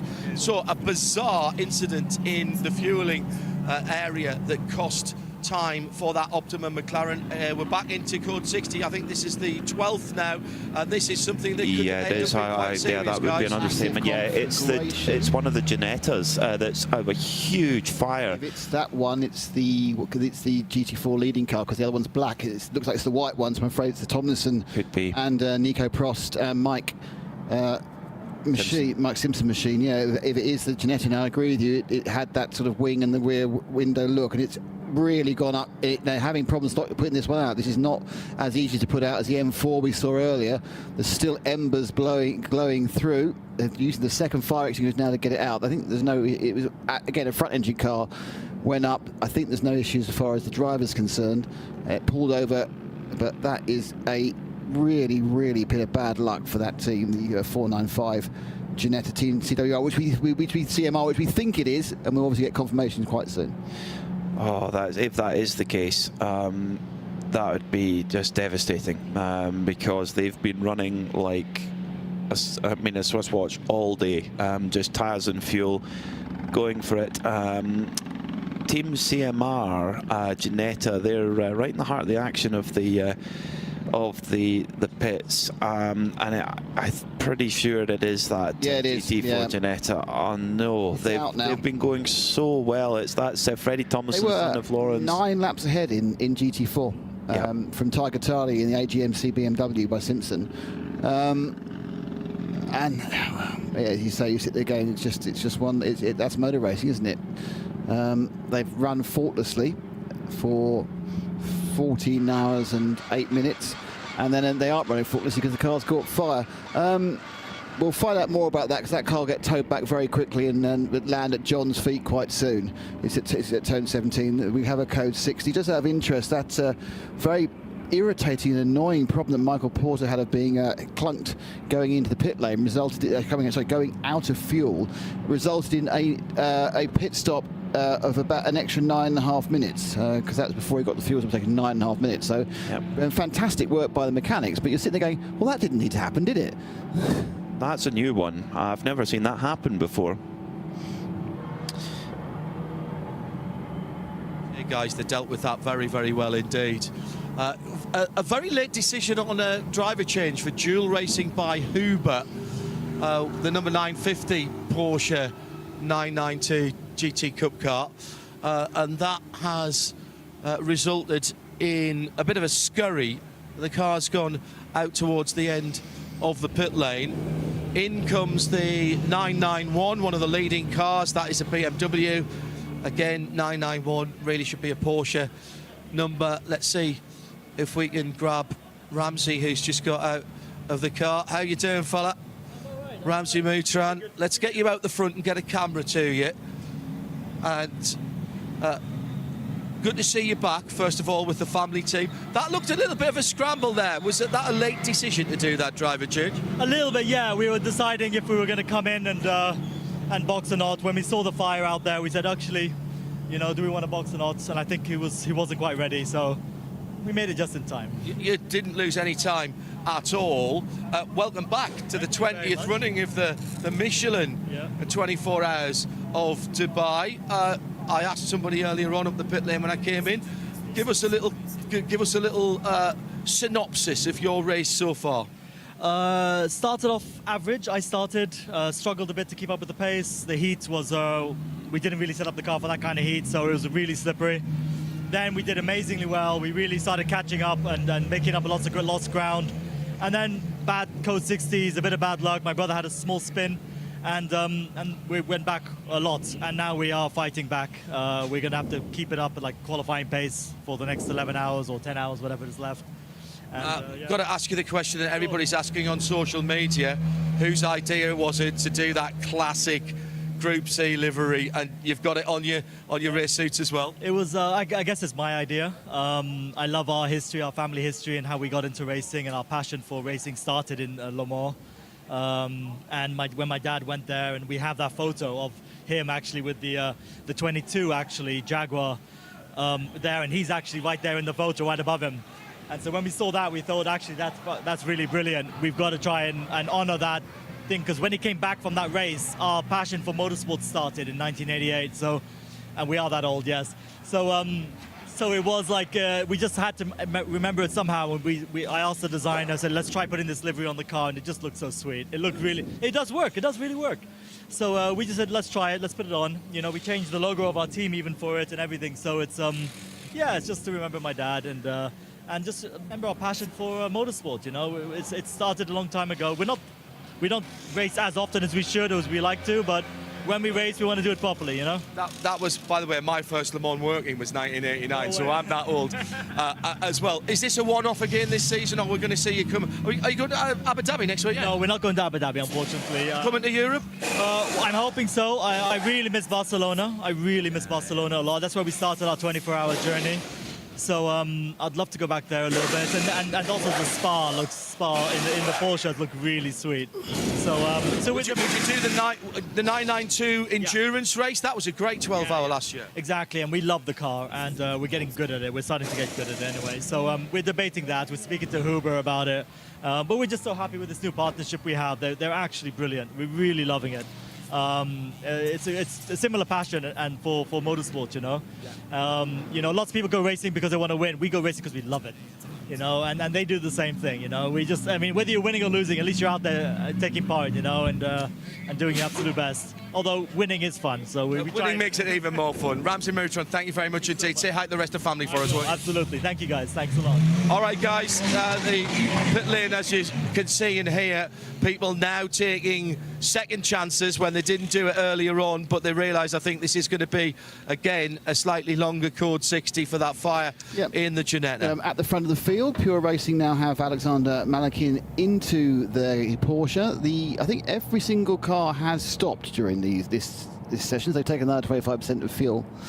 I would like to say Ian McCarthy just made me laugh on Twitter with the at RSL Studio in Dubai 24 Hour. He postulated whether the course cars were on Michelin tyres as well, and if so, did the pickup pick up? Oh, that's brilliant. That is bravo. That took a while to go through this time of night, didn't it? You know, I'm a simple chap. Did the pickup? I can tell you that the brand new hybrid BMW M5 course car here is on Michelin's. Ah. And I would suspect that the M3 and the M2 are as well. So yes, we're fully shod by Michelin, but I really hope the pickup is picking up. Yeah, I've actually got a good pickup story, which we'll come to in a moment. But John Hindhaugh has more for us for the pit lane. Oh no, he doesn't. We'll come to him in a sec. No, we can do it, guys. I'm standing outside of the Ginetta Team CMR pit, and with a bit of luck and a fair wind, the car is going to arrive now, and here it is, as it was covered in extinguishing. So I'm going to get out the way, but the driver was already back here. Who was in the Freddie car Tomlinson. up, guys? Sorry, it was Freddie, was it? Okay. Well, Freddie's gone out the back. I'll see if we can get a word with him once the car has been demounted from the flatbed. The bonnet is off. It's a front engine car, as you guys mentioned. And again, other than the obvious smell at the front of the car and the lack of a bonnet, and it's covered in extinguishing at the front now as well, that actually doesn't look too bad. It's fine. Yeah. I try to be. I do try to be positive. Just to spot the pessimistic Scotsman say, I think that's knackered.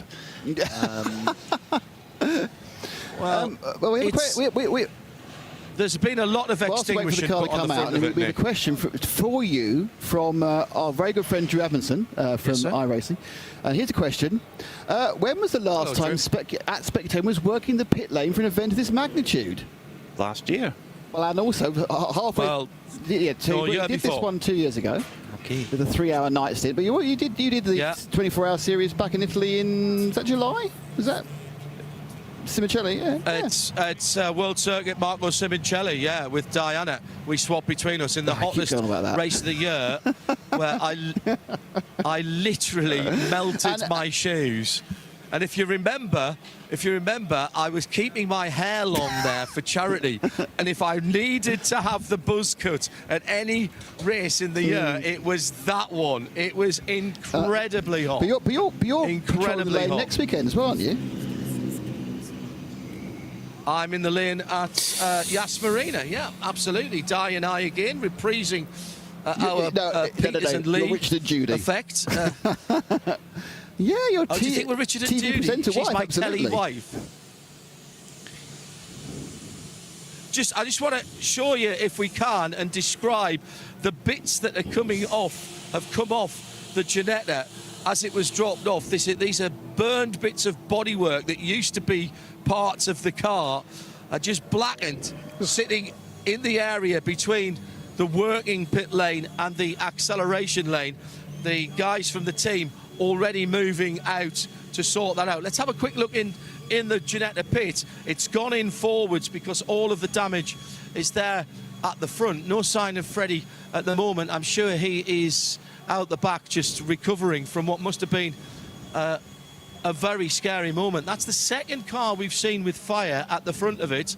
Both front engine cars. It was the WS BMW early on with Emily de House at the wheel of that, and there's a degree of resignation in the body language of this car. Bear with me for a second, guys. I don't want to get too close as the bonnet comes off in case it reignites, and they're being very careful about that.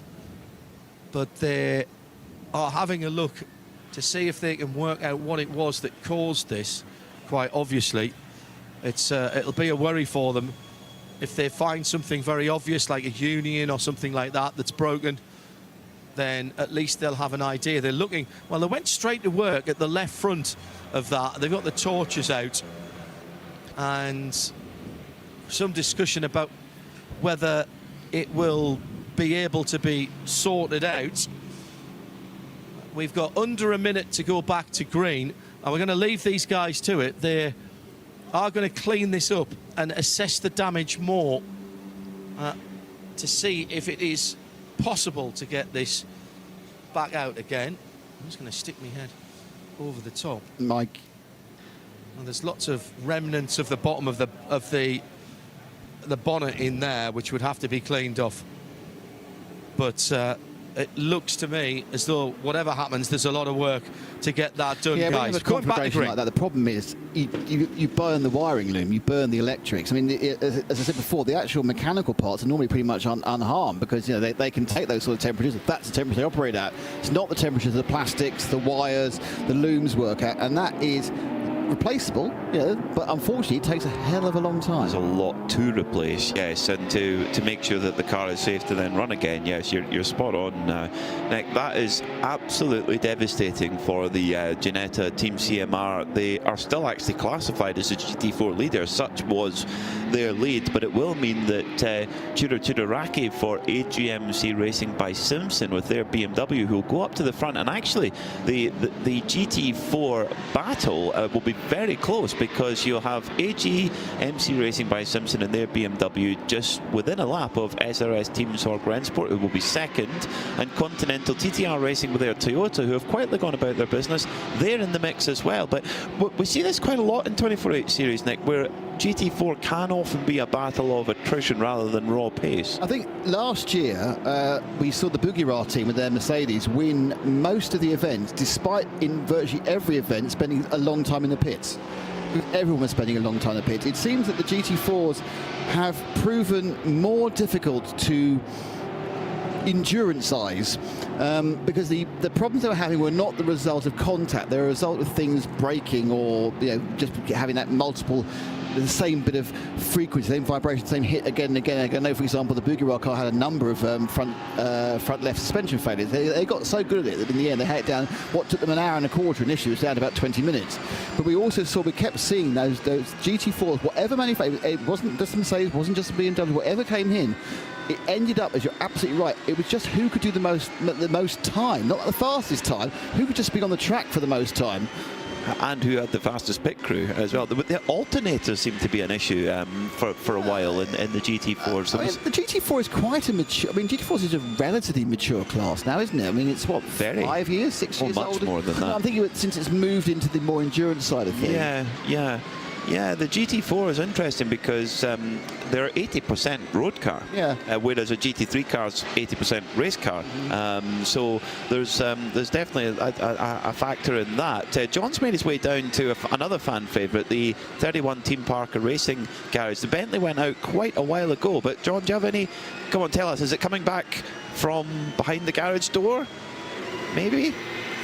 Oh. I think not. I like your enthusiasm and your optimism, Peter, but there's absolutely nothing going on with the dark green Bentley.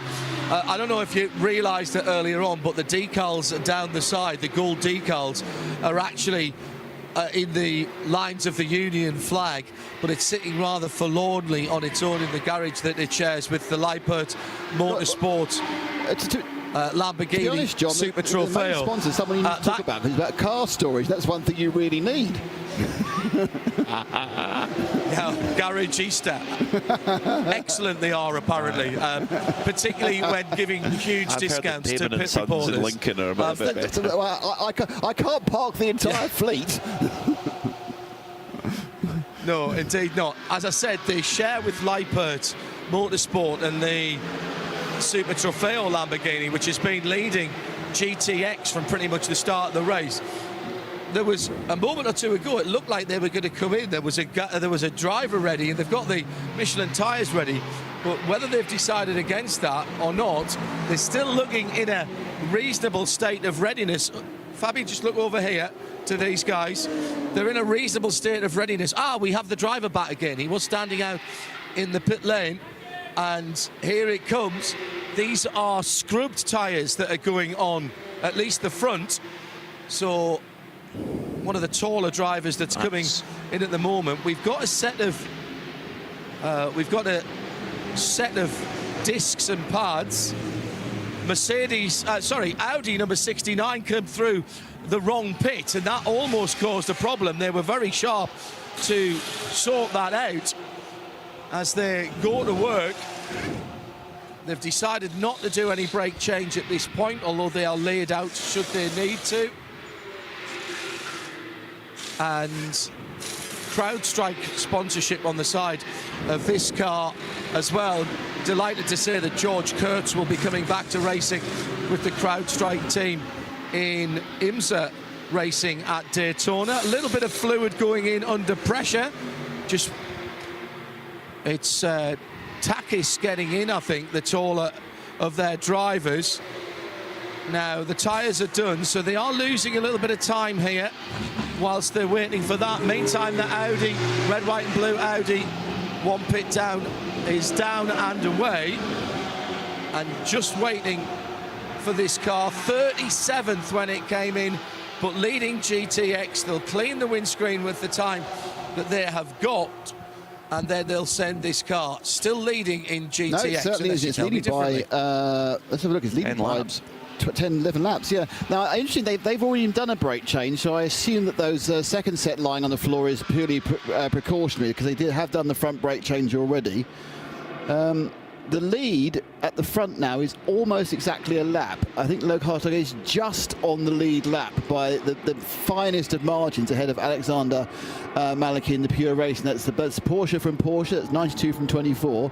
But Loic then just on the edge of the of going down a lap down, and the leader has stretched out during that sequence of Code 60s. John? That was a good minute or minute and a half longer than it needed to be. They were just taking time bolting the new driver in. And once again, we've had 5 of the Leipert crew having to bump start that car.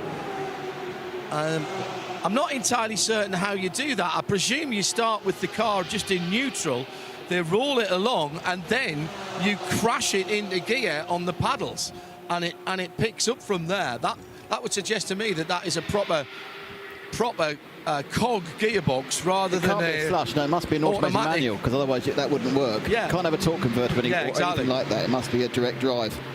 Yeah, and Leipert, exactly so. What they're doing to get it off the? I mean, you mentioned this earlier on when you were down here, Nick.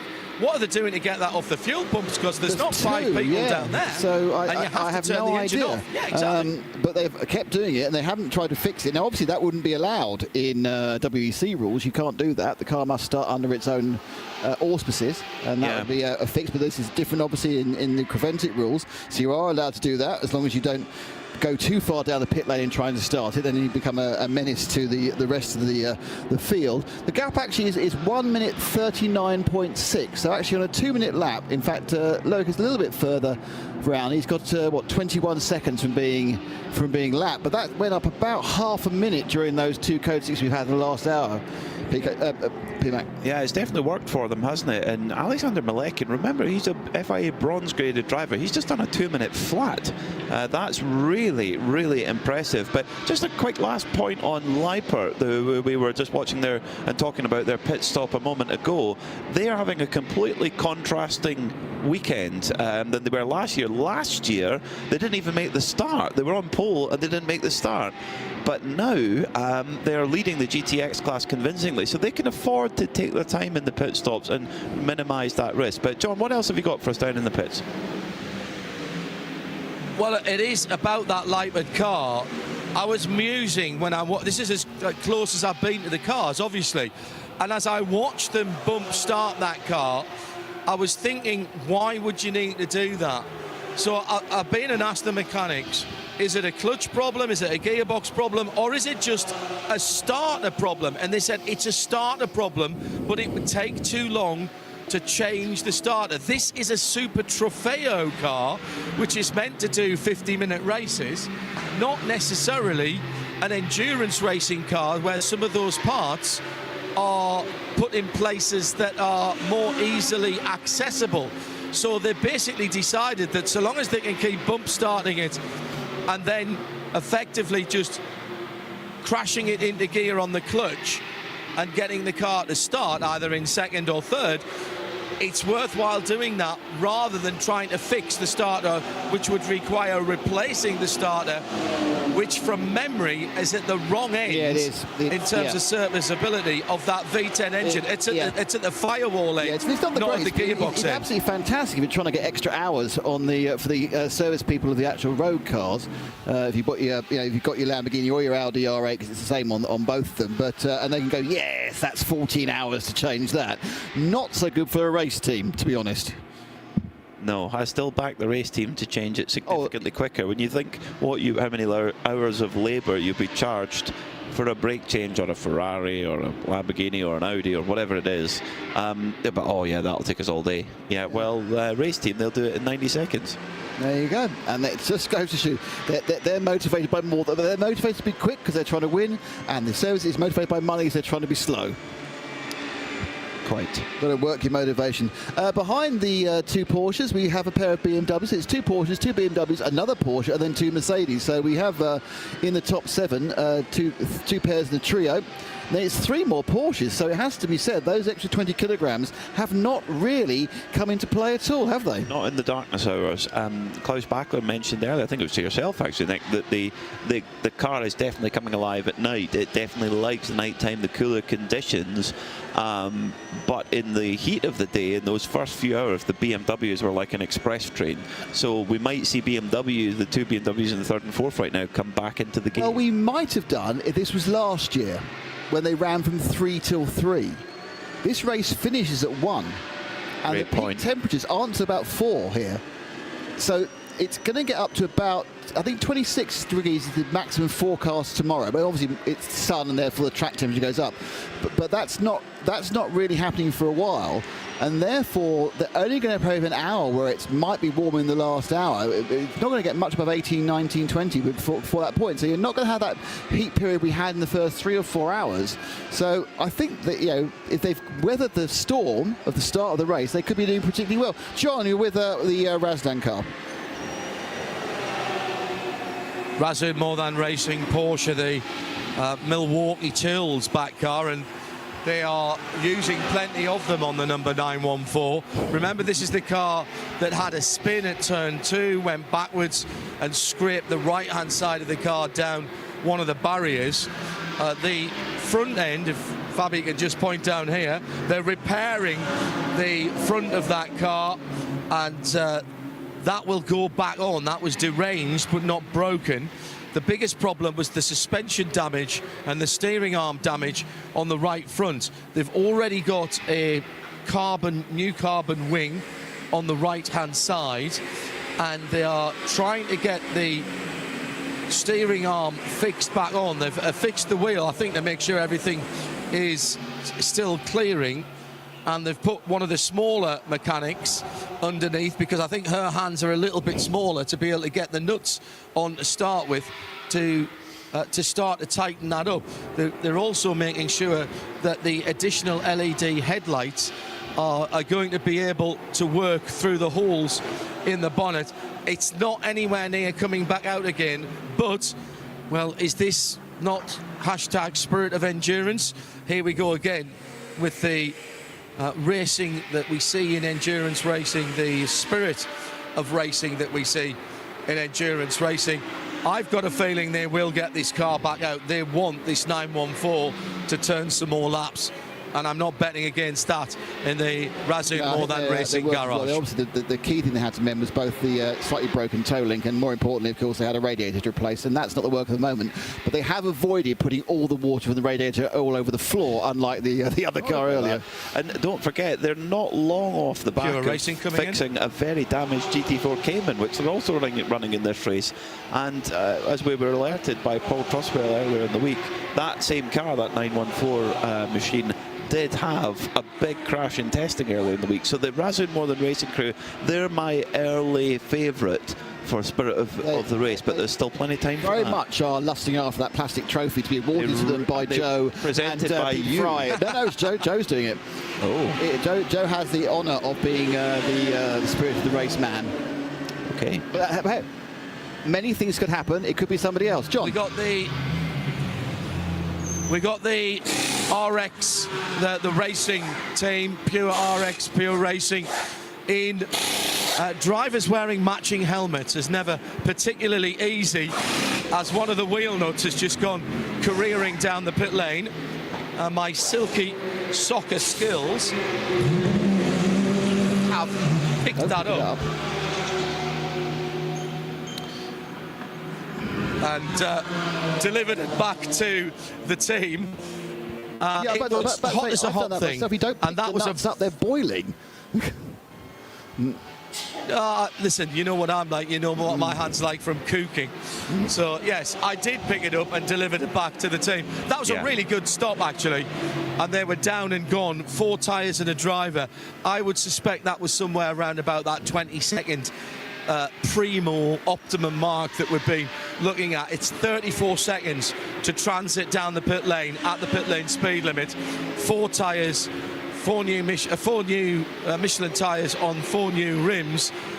centre lock wheels, of course, and the new driver already on the way to the fuel, and you'll be able to look to see exactly how much more than 34 seconds that took. Short stint for Alexander Malikin, because he came in at the previous code 60. Now, I think they were just ticking him over his minimum 2-hour drive time to score points. So I think he must have been short of his 2 hours. They've put him in for 25 minutes and clicked him over the 2 hours. What I think's happened there. You are making a face like, Nick, you may not be correct. Not sure. Good guy. I'm not sure. Why else would you put him? No, he hasn't. He's no. Oh, in terms of the 2-hour minimum for the race. Yes. Yes. You know, I think that is. Sorry, I think he's gone over his 2-hour maximum. Sorry, my apologies. I'm following you now, Nick. 2-hour minimum. Yeah, 2-hour minimum. I think. Yeah, I would think Alexander Malikin's well over that anyway.